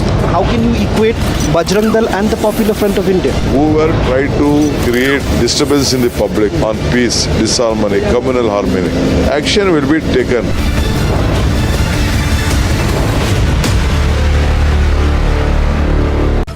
External Affairs Minister S. Jaishankar will be holding talks with counterparts of Russia, China and Uzbekistan ahead of the SCO Foreign Ministers meeting in Goa. President Draupadi Murmu will embark on a 3-day visit to her home state of Odisha from today. According to the President's Secretariat, President Murmu will lay the foundation stone for the skill training hub and community centre at Odisha's Paharpur. An encounter broke out between security forces and militants in Baramulla district of Jammu and Kashmir. Security forces shot dead 2 terrorists and said incriminating evidence, including an AK-47, ammunition and cash was recovered. Infighting in Maharashtra opposition alliance, the Maha Vikas Aghadi, has escalated after the state Congress chief Nana Patole on Wednesday slammed the UBT leader Sanjay Raut, saying that the latter should not interfere in political affairs of other parties. You do still have the aspirations of being a chief minister, which almost every leader who spent so much time in public life would have that expectation. Why is it so wrong for you to admit the fact that yes, you have that kind of expectation? Who said I don't have any aspiration? I'm a politician, I'm not a sannyasi, but my duty is to bring Congress party to power. And the party high command will decide on a democratic political process.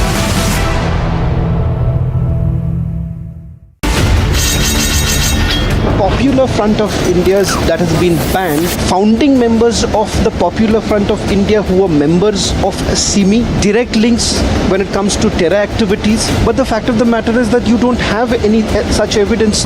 How can you equate Bajrang Dal and the Popular Front of India? Whoever tried to create disturbance in the public on peace, disharmony, communal harmony, action will be taken.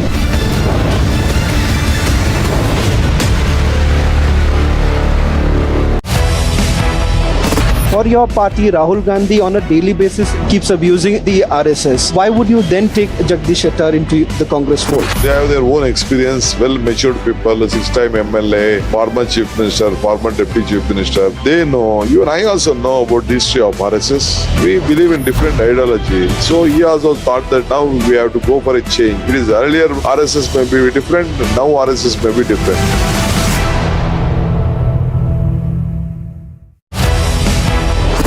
You do still have the aspirations of being a chief minister, which almost every leader who spent so much time in public life would have that expectation. Why is it so wrong for you to admit the fact that yes, you have that kind of expectation? Who said I don't have any aspiration? I'm a politician, I'm not a sannyasi, but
It's 2 p.m. We are counting down to Karnataka polls and, of course, the results on 13th of May, tracking all the action from the poll-bound state, starting first with the top headlines this afternoon.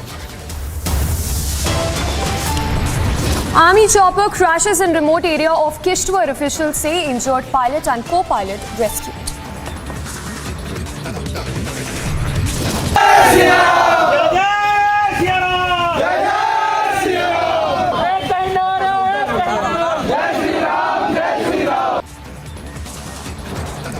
Bajrang Dal controversy explodes. VHP stages Hanuman Chalisa recital across Karnataka. Big divide within Congress. Former UPA minister says state government has no right to ban groups. And it's phase 1 of critical civic body polls in Uttar Pradesh. All eyes on results on 13th of May.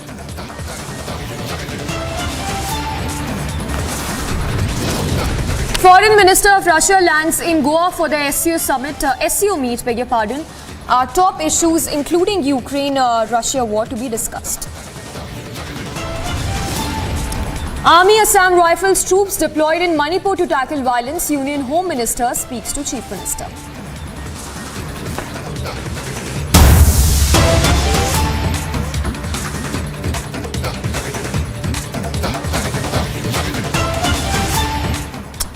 And it's just 6 days to go for Karnataka for people to cast their votes. The state, of course, will be heading for polls on 10th of May. And with this, the BJP is going all out. It has deployed top guns to campaign aggressively in the state of Karnataka. And we're given to understand that there is a slight change in the roadshow of Prime Minister that is scheduled to take place in Karnataka as we speak. We're given to understand that Prime Minister is all set to hold those roadshows in 2 days. And there is a slight change. The roadshows, we understand, would happen on 6th and 7th.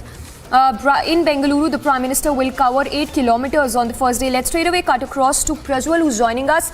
Prajwal, take us through the change in Prime Minister's itinerary, specifically the roadshows that have been scheduled for the 6th and 7th of May.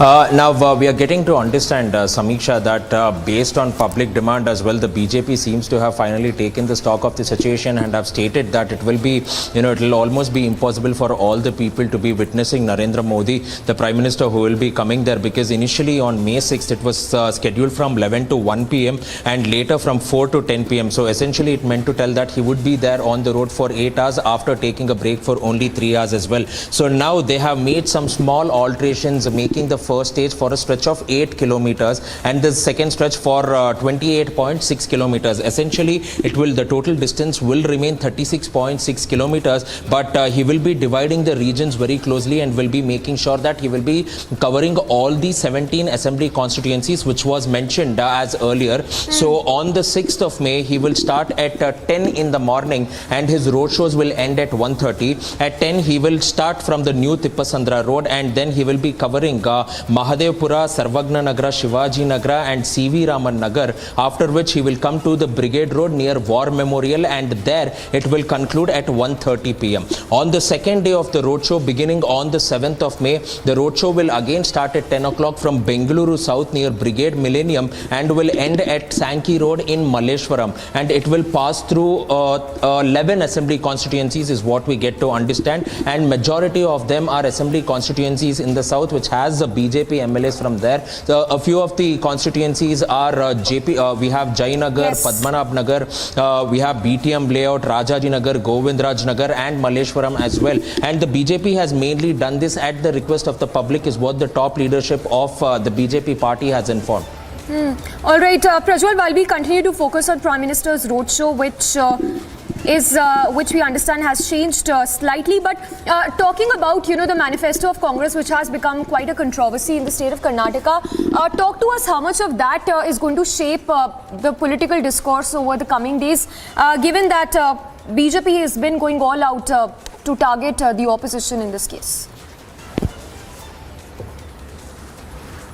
The BJP party has been going all guns blazing, but what is the sort of effect? Because initially, once the Congress released the manifesto, it was stated that in Dakshina Kannada, around 7 to 8 assembly constituencies will have a bearing for the Congress, where there might definitely be a problem for them and a setback. But now slowly, this is catching up and is turning out to be a talking point in the entire state of Karnataka. Now, even in the Malnad region and the central region of Karnataka too, it is catching up, mainly in regions like Shimoga, Soraba, Chitradurga, Davangere, all these districts. Now it is picking up slowly, and if it moves to Kittur, Karnataka, then the Congress will definitely go on and have a serious problem. As in it is, they are already facing problems in Belagavi, Karnataka region as well. But now more of they are facing problems even in Dakshina Kannada as well as the Malnad region of Karnataka too. And this is turning out to be quite crucial for them, because it is a make or break for the Congress, which wanted to gain headway into the Mangaluru region as well. But definitely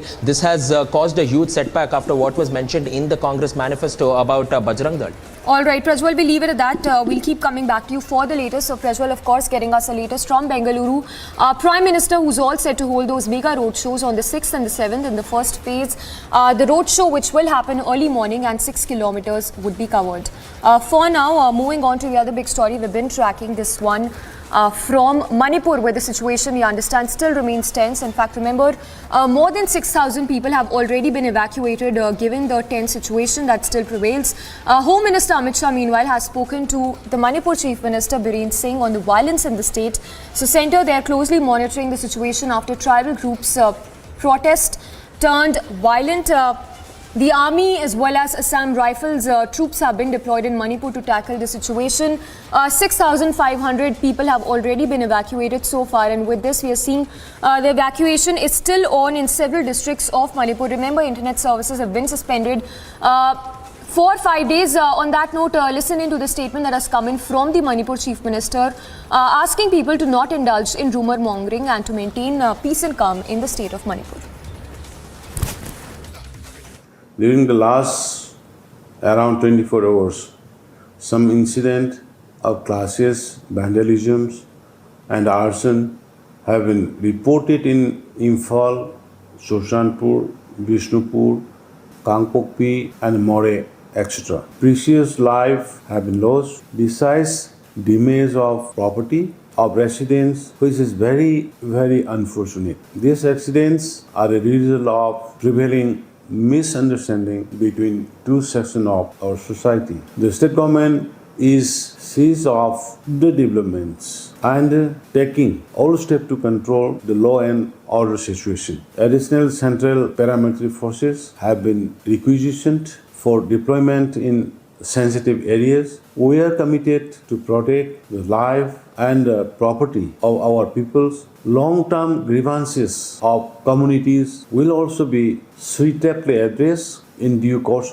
in consultation with the peoples and their representative organizations. Manipur is a state in which we have all coexisted for centuries. We should not allow the culture of communal harmony between the people living in the state to be disturbed by vested interests. In this hour, I appeal to one and all to maintain peace and harmony in your respective areas. I urge you not to believe in rumors and unverified messages. While soliciting your cooperation in maintaining peace, the deployed state police and the central forces have been directed to take strict action against individuals and the group indulging in violence. We should all stand united to restore normalcy in Manipur at the earliest.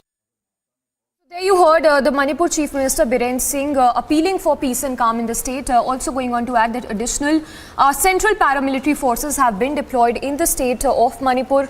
Remember, situation we understand still remains tense, and Home Minister Amit Shah has even spoken to the Chief Minister to get more details on the situation as we speak. In fact, the rescue operation, the evacuation is still on of people in the state of Manipur. A reaction that has also come in from Mary Com on the situation in the state. Listen. इसके बारे में क्या बताऊं, अभी ये situation अभी बहुत बुरा हाल हो रहा है और मैं बहुत अच्छा अच्छा फील नहीं कर रही हूँ एक्चुअली, बहुत बुरा फील कर रही हूँ कि अभी ये वायोलेंस अचानक मैं सोच भी नहीं पाया ऐसे अचानक कैसे हो रहा है करके। और ये कल रात से लेके बहुत भयंकर मतलब वो ज्यादा हो रहा है। और मुझे चाहती हूँ कि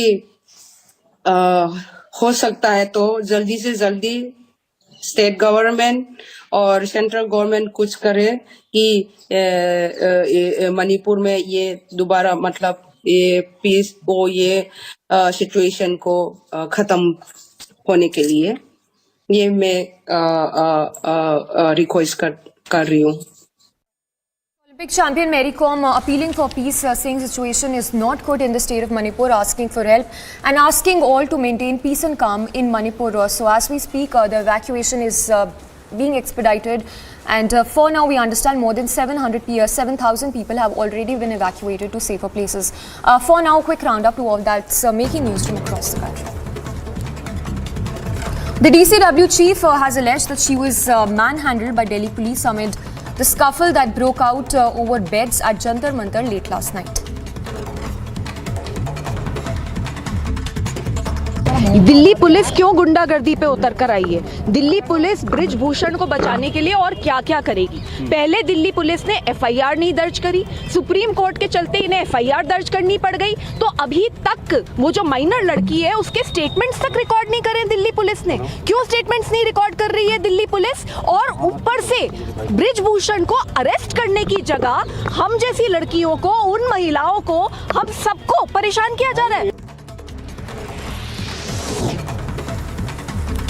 Meanwhile, the NI conducted raids in Kishtwar and Baramulla areas in JNK earlier today. Remember, this comes just ahead of the G20 working group meeting scheduled for later this month in JNK.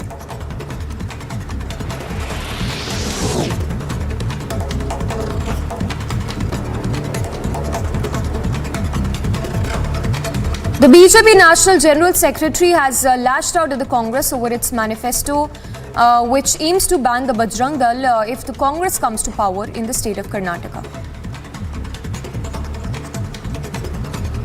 देखिएगा, बजरंगबली हमारे आराध्य हैं और कांग्रेस जिस प्रकार से अपने आप को चुनाव के अंदर कई बार अपने आप को हिंदू दिखाने की कोशिश करती है, मंदिरों के धक्के खाती है, लेकिन उसका असली चेहरा निकल आता है। ये उसका असली चेहरा है। जिस प्रकार से भगवान राम को नकारा था, उसी प्रकार से उन्होंने बजरंग दल पर जो पाबंदी की बात की है, साफ साफ जो बजरंग बली के अनुयायी है उनका अपमान करना, उनको जेल में डालना, ऐसी भावना के तहत किया गया है। Russian Foreign Minister is in Goa for the scheduled SCO meet, which begins today. Among those attending are Chinese Finance Minister as well as the Pakistan Finance Minister Bilawal Bhutto.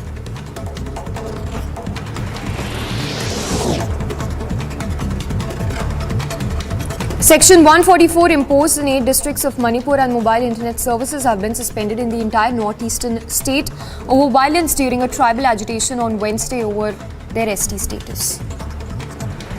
Meanwhile, President Draupadi Murmu will embark on a 3-day visit to her home state, Odisha, starting today.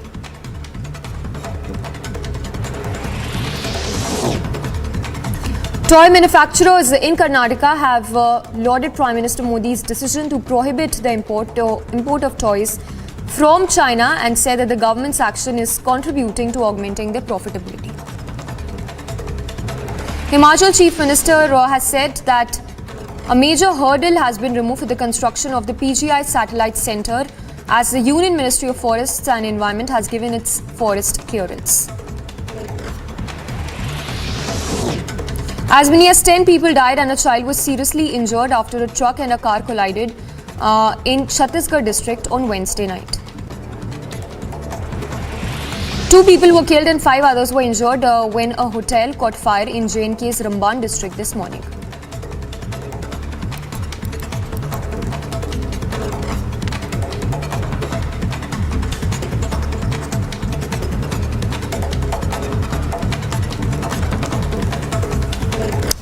And shifting focus to the SCO meet that will take place today in Goa.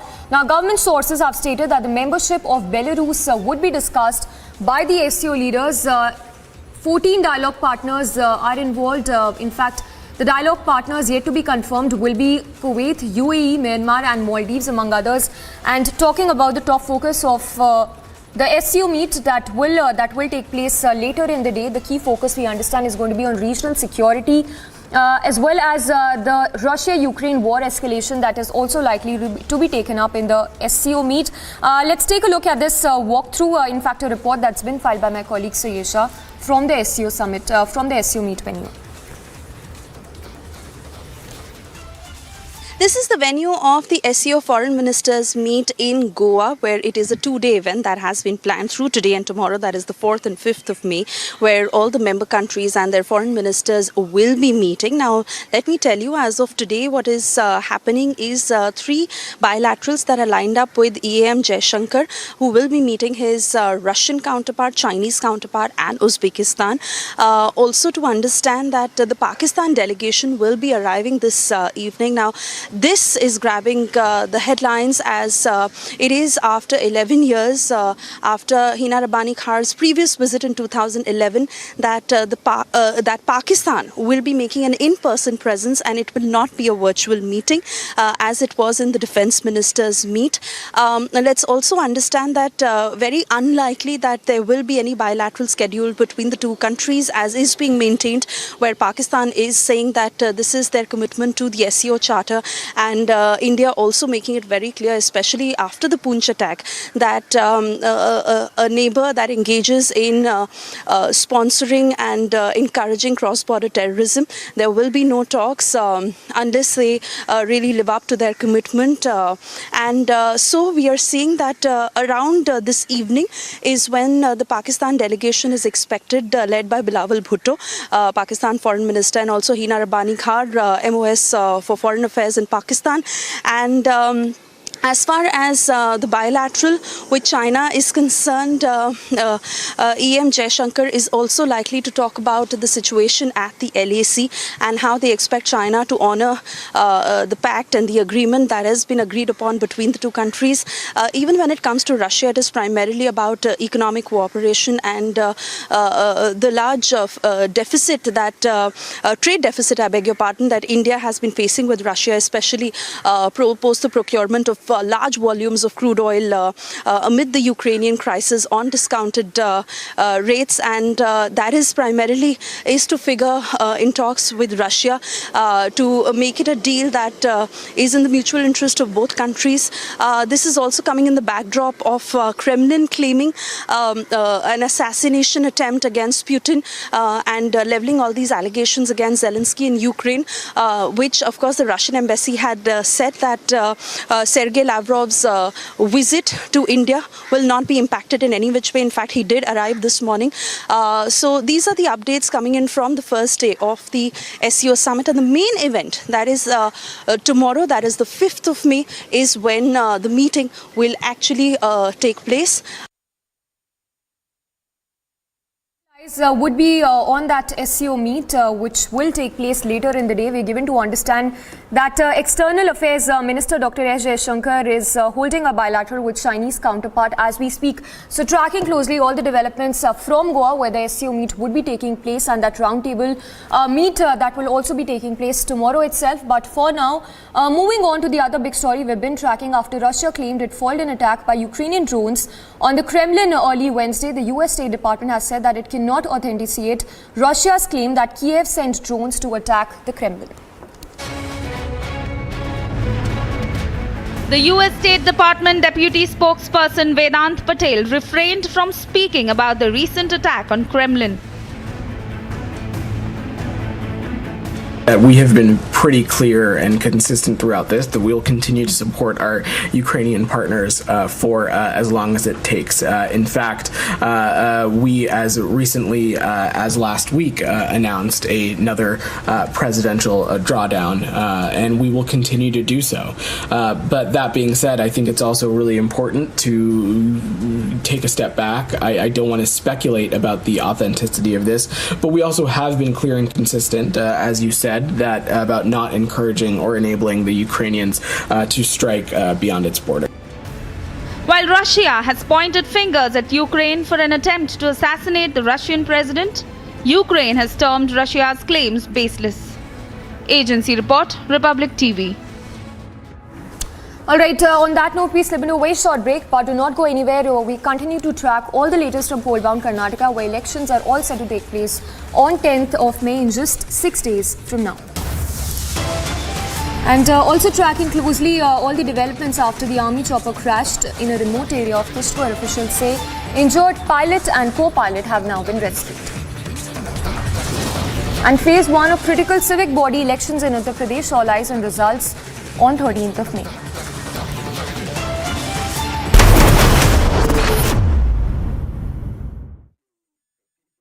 QS and THE, the world's foremost university rankings organizations, have ranked Amity amongst the top 3% universities globally, making it among the very few Indian universities to be included in both rankings. Yet another top ranking for Amity University.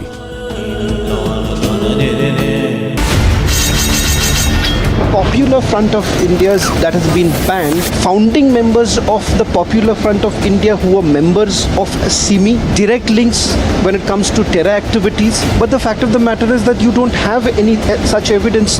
How can you equate Bajrang Dal and the Popular Front of India? Whoever tried to create disturbance in the public on peace, disharmony, communal harmony, action will be taken.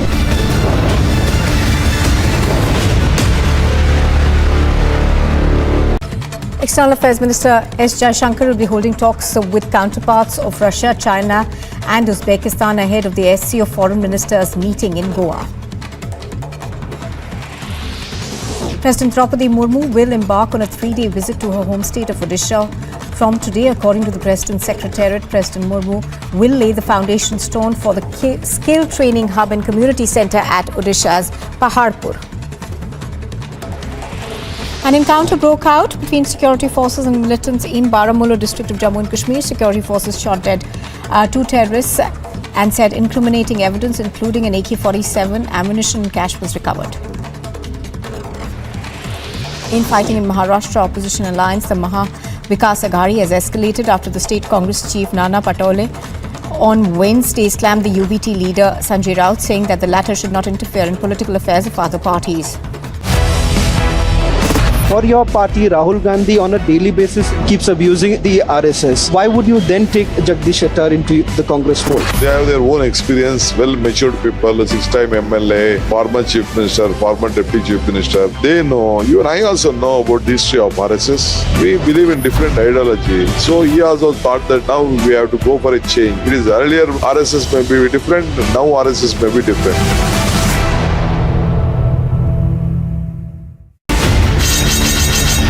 Popular Front of India's that has been banned, founding members of the Popular Front of India who are members of CIMI, direct links when it comes to terror activities. But the fact of the matter is that you don't have any such evidence. How can you equate Bajrang Dal and the Popular Front of India? Whoever tried to create disturbance in the public on peace, disharmony, communal harmony, action will be taken.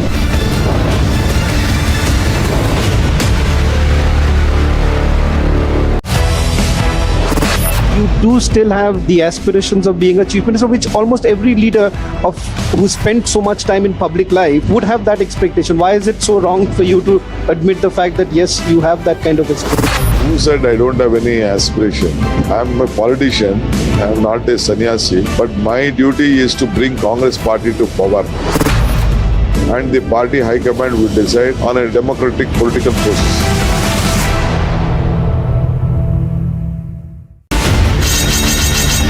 Popular Front of India's that has been banned, founding members of the Popular Front of India who are members of CIMI, direct links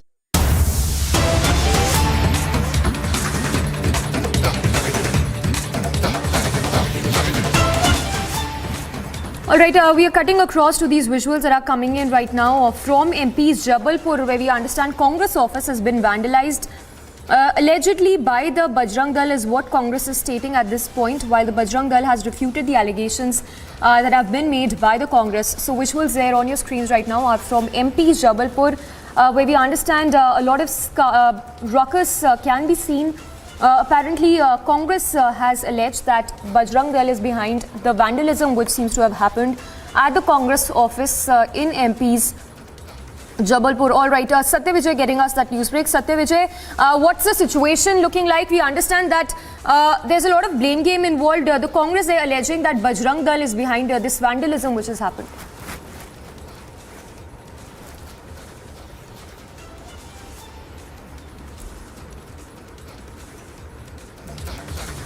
All right, not sure if we have Satya Vijay, but Satya Vijay, if you're still with us, take us through the details of these visuals that we are showing of the vandalism at Congress office. जी हाँ, देखिए जबलपुर में बड़ा बवाल हुआ है। बजरंग दल पर ये आरोप लग रहा है कि उन्होंने कांग्रेस दफ्तर में तोड़फोड़ की है। हालांकि बजरंग दल के जो लोग हैं वो इससे इंकार कर रहे हैं। दरअसल जिस तरह से कर्नाटक में पीएफआई से बजरंग दल की तुलना की है, इसके बाद से पूरे देश में बवाल हो रहा है। बजरंग दल हो चाहे भाजपा हो, इस पर सवाल खड़े कर रही है कि कर्नाटक ने आखिर पीएफआई से बजरंग दल की तुलना कैसे कर दी। और इसी को लेकर यहाँ पर शांतिपूर्ण प्रदर्शन करने गए थे बजरंग दल के कार्यकर्ता जबलपुर में कांग्रेस दफ्तर के बाहर, जहां पर से की तोड़फोड़ की ये तस्वीरें हम तस्वीरें हम दिखा रहे हैं। हालांकि इन तोड़फोड़ की तस्वीरों पर जो वहां पर प्रदर्शन करने गए बजरंग दल के कार्यकर्ता हैं, जो नेता हैं, उनका साफ तौर पर कहना है कि वो हिंसक प्रदर्शन नहीं करते हैं, उन्होंने तोड़फोड़ नहीं की है।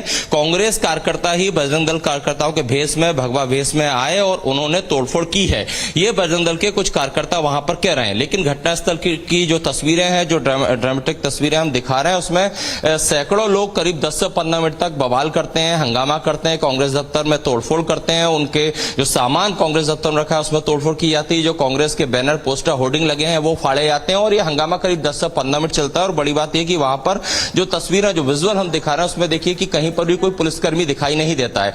तो पीएफआई से बजरंग दल की तुलना करना, बजरंग दल को बैन करने पर जो बवाल मचा हुआ है, उसके बाद देश भर में इस तरह की तस्वीरें कह सकते हैं कि जो गुस्सा है जो बजरंग दल कार्यकर्ता है वो देखने को मिल रहा है। और यहां पर शांतिपूर्ण प्रदर्शन की बात बजरंग दल कर रहा है कि वो करने गए थे, शांतिपूर्ण तरीके से अपना विरोध दर्ज करा रहे थे। उनका यह ऐतराज था कि उनकी तुलना पीएफआई जो कि एक आतंकी संगठन है उससे नहीं होना चाहिए। और इसी बीच इस तरह से हंगामा हो जाता है, बवाल हो जाता है, तोड़फोड़ हो जाती है। All right, Satya Vijay, we'll have to leave it at that. So, of course, the latest that's coming in from Jabalpur, the Bajrang Dal controversy only getting bigger by the day. Remember, this comes after Congress in its manifesto in poll-bound Karnataka stated that it would be banning the Bajrang Dal if it comes to power in the state of Karnataka. On that note, that's all we have for you in this edition. Our key focus to continue to be on the SCO meet that will happen today, and also the latest from Manipur, where the army has been deployed to help in rescue operations or evacuation of the civilians in the state.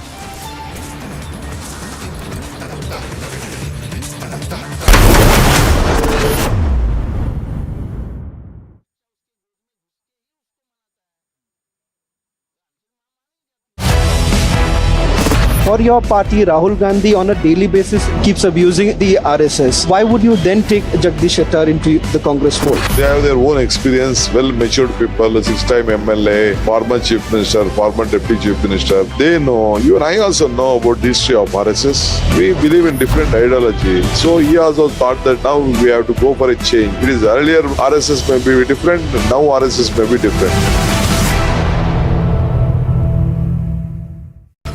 External Affairs Minister S. Jaishankar will be holding talks with counterparts of Russia, China and Uzbekistan ahead of the SCO Foreign Ministers meeting in Goa. President Draupadi Murmu will embark on a 3-day visit to her home state of Odisha from today. According to the President's Secretariat, President Murmu will lay the foundation stone for the skill training hub and community centre at Odisha's Paharpur. An encounter broke out between security forces and militants in Baramulla district of Jammu and Kashmir. Security forces shot dead 2 terrorists and said incriminating evidence, including an AK-47, ammunition and cash was recovered. In fighting in Maharashtra, opposition alliance, the Vikas Aghari has escalated after the state Congress chief Nana Patole on Wednesday slammed the UBT leader Sanjay Raut, saying that the latter should not interfere in political affairs of other parties. You do still have the aspirations of being a chief minister, which almost every leader who spent so much time in public life would have that expectation. Why is it so wrong for you to admit the fact that yes, you have that kind of expectation? Who said I don't have any aspiration? I'm a politician. I'm not a sannyasi. But my duty is to bring Congress party to power. And the party high command will decide on a democratic political process.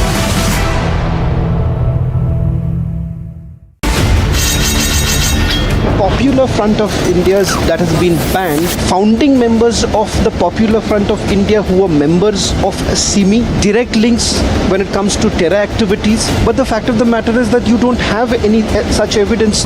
How can you equate Bajrang Dal and the Popular Front of India? Whoever tried to create disturbance in the public on peace, disharmony, communal harmony, action will be taken.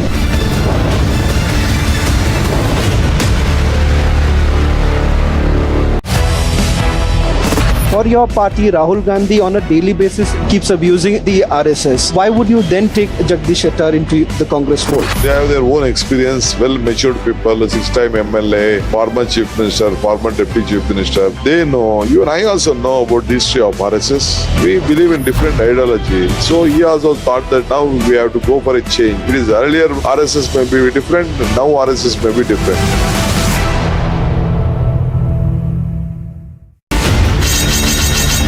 Popular Front of India's that has been banned, founding members of the Popular Front of India who were members of SIMI, direct links when it comes to terror activities. But the fact of the matter is that you don't have any such evidence. How can you equate Bajrang Dal and the Popular Front of India? Whoever tried to create disturbance in the public on peace, disharmony, communal harmony, action will be taken.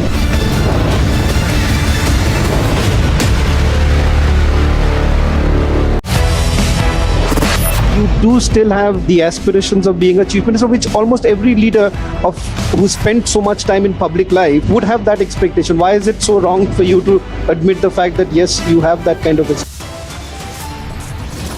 Army chopper crashes in remote area of Kishtwar. Officials say injured pilot and co-pilot rescued.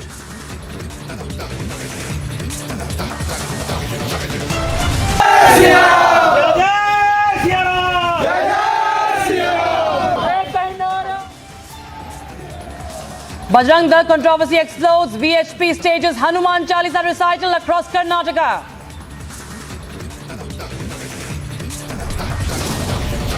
Big divide in the Congress party. Former UPA minister says state government has no right to ban groups. Phase 1 of critical civic body elections in Uttar Pradesh. All eyes on results on the 13th of May. Foreign Minister of Russia lands in Goa for SCO summit. Ukraine issue could be discussed.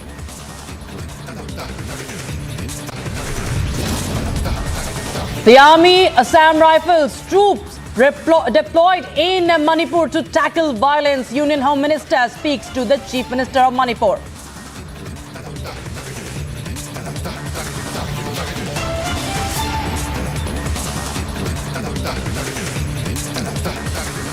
We're live and breaking on Republic TV and you're watching this bulletin with me, Rakshita Mishra. We're getting in some news from Uttar Pradesh's Amroha, and that's the breaking news we're getting in Amroha, where the municipal elections are underway. An incident of stone pelting has been reported during the voting and several people have suffered injuries. That is the latest we're getting in from Uttar Pradesh right now.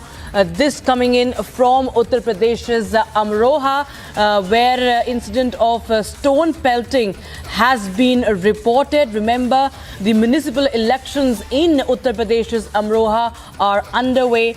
An incident of stone pelting has been reported from Amroha during the voting, and several people have suffered injuries. That is the latest we are getting in. Who are these people? We need to know who has been involved here. My colleague Vivek Rai is joining us on the broadcast for more. Vivek, what more details can you share with us about this? देखिए, तकरीबन आधे घंटे पहले की घटना है जब ये बताया जा रहा है कि भारतीय जनता पार्टी और बहुजन समाज पार्टी के कार्यकर्ताओं के बीच में झड़प हुई है। आपको बता दें कि दोनों कार्यकर्ताओं ने एक दूसरे के ऊपर फर्जी वोटिंग का आरोप लगाए हैं और इसी आरोप के बीच में, आरोप प्रत्यारोप के बीच में जो झड़प है वो बढ़ गई और पत्थरबाजी शुरू हो गई। हालांकि थोड़ी ही देर में पुलिस ने पूरी जो स्थिति है उसको अपने कंट्रोल में ले लिया है और उसके बाद सभी को वहां से हटा दिया गया है। कुछ लोगों को पुलिस ने हिरासत में भी लिया है। अब बताएं कि भारतीय जनता पार्टी और बहुजन समाज पार्टी के कार्यकर्ता थे जिन्होंने एक दूसरे पर फर्जी वोटिंग का आरोप लगाते हुए ये पूरी काम किया है। हालांकि पुलिस अभी जिन लोगों को पुलिस ने हिरासत में लिया है उनसे पुलिस अभी पूछताछ कर रही है और आने वाले समय में कुछ गिरफ्तारियां और हो सकती है, लेकिन फिलहाल जो स्थिति है वो पूरी तरीके से कंट्रोल में। All right. So you're saying that it's BJP and the BSP workers who are allegedly involved in this, and how many people have been injured? What are the details? Are there any critical injuries there, Vivek? देखो, कोई critical injury की बात फिलहाल निकल के सामने नहीं है। 2-4 लोगों को कुछ चोटें लगी थी क्योंकि जिस तरीके से पत्थरबाजी दोनों तरफ से हो रही थी उसमें कुछ लोग आंशिक तौर पर थोड़े बहुत लोग घायल हुए, लेकिन किसी भी तौर पर कोई मेजर क्रिटिकल इंजरी किसी को नहीं है। आपस में दोनों गुटों के बीच में पथराव हुआ था। उसी दरमियान पुलिस फोर्स चूँकि पहले से भी वहाँ पर डिप्लॉयड थी। जैसे ये चीज़ें निकल के सामने आई, कुल 1 से 1.5 मिनट ये चीज़ें चली। उसी दरमियान पुलिस ने पूरी स्थिति को कंट्रोल किया। पुलिस ने सभी को वहाँ से भगाया और उसके बाद कुछ लोग को वहाँ से, जो लोग इसमें इन्वॉल्व थे, उनको हिरासत में भी लिया है। फिलहाल स्थिति पूरी तरीके से सामान्य है। कुल 1 से 1.5 मिनट की पूरी की पूरी घटना है जो अमरोहा में हुई है और भारतीय जनता पार्टी और बीएसपी के कार्यकर्ता रहे हैं जिनके बीच में झड़प देखने को मिली। All right. Thank you so much, Vivek, for joining us with all those details on that story. Viewers, this is the latest we're getting in from Uttar Pradesh's Amroha, where an incident of stone pelting has been reported while the voting for municipal elections was underway.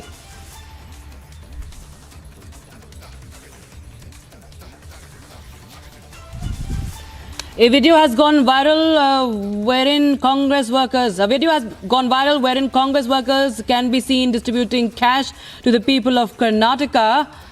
A voice can be heard saying cast vote to Zameer Ahmed. The video is said to be from Chamrajpet in Bengaluru. So on tape, a Congress worker is captured distributing cash, and the video of the same is on your screens right now.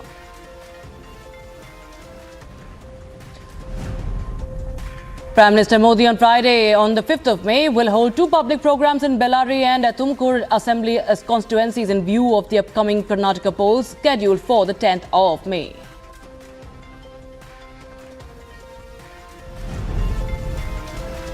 In view of the upcoming Karnataka polls, Prime Minister Narendra Modi will hold a mega 36.6 kilometer long roadshow in Bengaluru on the 6th of May. According to sources, Prime Minister Modi's roadshow will be held in 2 installments from 11 a.m. to 1 p.m. covering 10.1 kilometers and then from 4 p.m. to 10 p.m. covering 26.5 kilometers.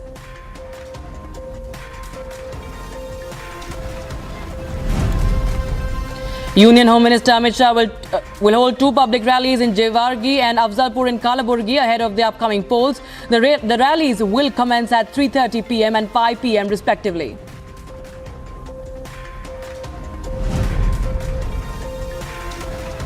BJP leader K.S. Ishwarappa retorted strongly to Congress's Karnataka manifesto by burning the document. He refuted Congress's claim that BJP is a communal party and said that BJP is not a communal but a nationalist party.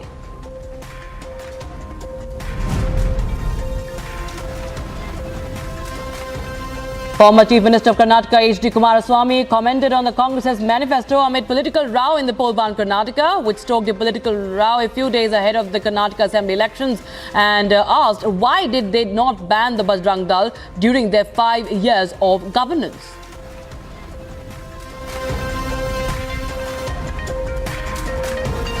According to our party stand, all those things not the important issue now. Why this Congress government, when they are running the government for 5 years, why they have not banned that organization? Why they are raising now this subject? What is the necessity? We have to change the culture of those organizations. We have to teach them how to behave in the public life. That is important.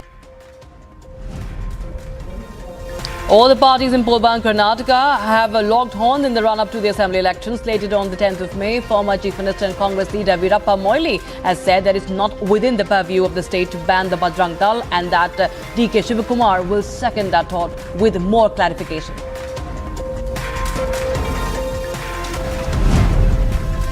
The VHP has joined hands with the Bajrang Dal to hit back at the Congress for spreading enmity and hatred and said that it will protest across locations and chant the Hanuman Chalisa.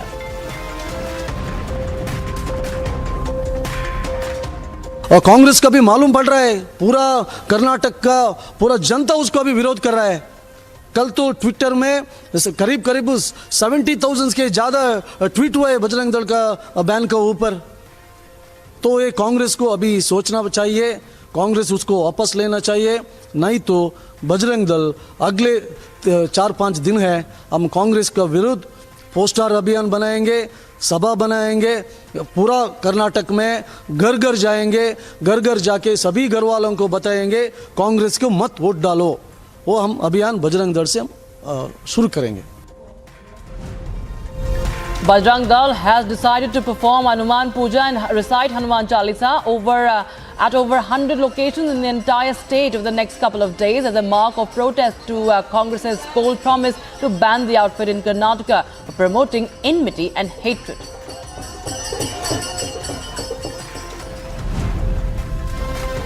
Union Information and Broadcasting Minister has added his name to the list of leaders urged by Congress's provocative manifesto suggesting a ban on Bajrang Dal.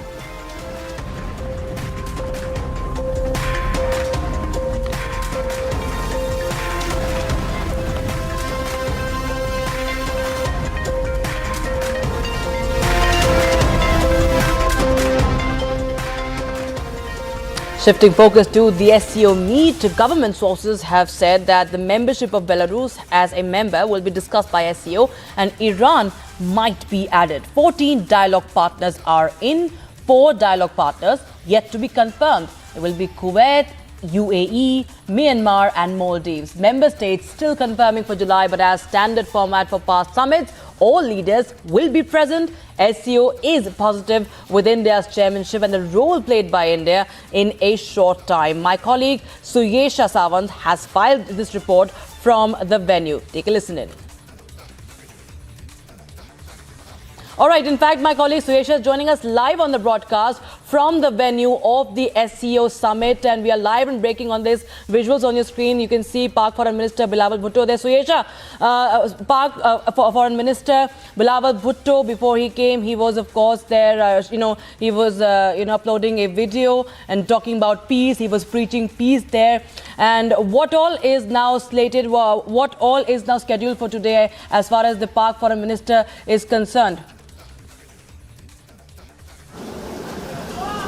Oh yes, so Rakshita, let me tell you that this obviously has been grabbing all the headlines, and that is the physical presence of the Pakistan Foreign Minister and the Pakistan delegation arriving in India after 11 years, because last we remember it was Hina Rabbani Khar who had come to India in 2011, and this time around the whole Pak Foreign delegation will be in India, in-person presence. A lot of questions that have been raised, especially in Pakistan, because their own people also ask them as to why he is coming in person when it is their own defense minister who virtually attended the SCO defense ministers meet. But having said that, we are putting out those pictures on our screens right now where you see how Bilawal Bhutto was welcomed. Let me also tell you that, this is the picture that is coming in from the airport. So it is a while from now when the Pakistani delegation will actually be reaching Taj Exotica, the venue that has been chosen for today and tomorrow for the SCO foreign ministers meet. And let's also understand that unlikely that there would be a bilateral between the two countries, and that is very, very clear, especially after the Poonch attack and the Pak link that was drawn to it. EM Jaishankar had made it amply clear that he had released a statement few days after, and he had said that a nation that engages, encourages, sponsors cross-border terrorism, India would not be talking, and also hoping that one day they will reach a stage where they honor their commitment. So really, honestly, of all that I have been interacting with my sources, as they do say that very unlikely that there would be a bilateral unless and until that minor possibility of something on the sidelines. But yes, we are putting out that picture. Several pictures that Republic has been able to access of how External Affairs Minister S. Jaishankar had met with the SCO General Secretary this morning, and of course some very positive statements that have been made on how India is leading the way, because let's understand that India and Pakistan have become full members only in 2017, and now India is the chairing the group, and also all the meetings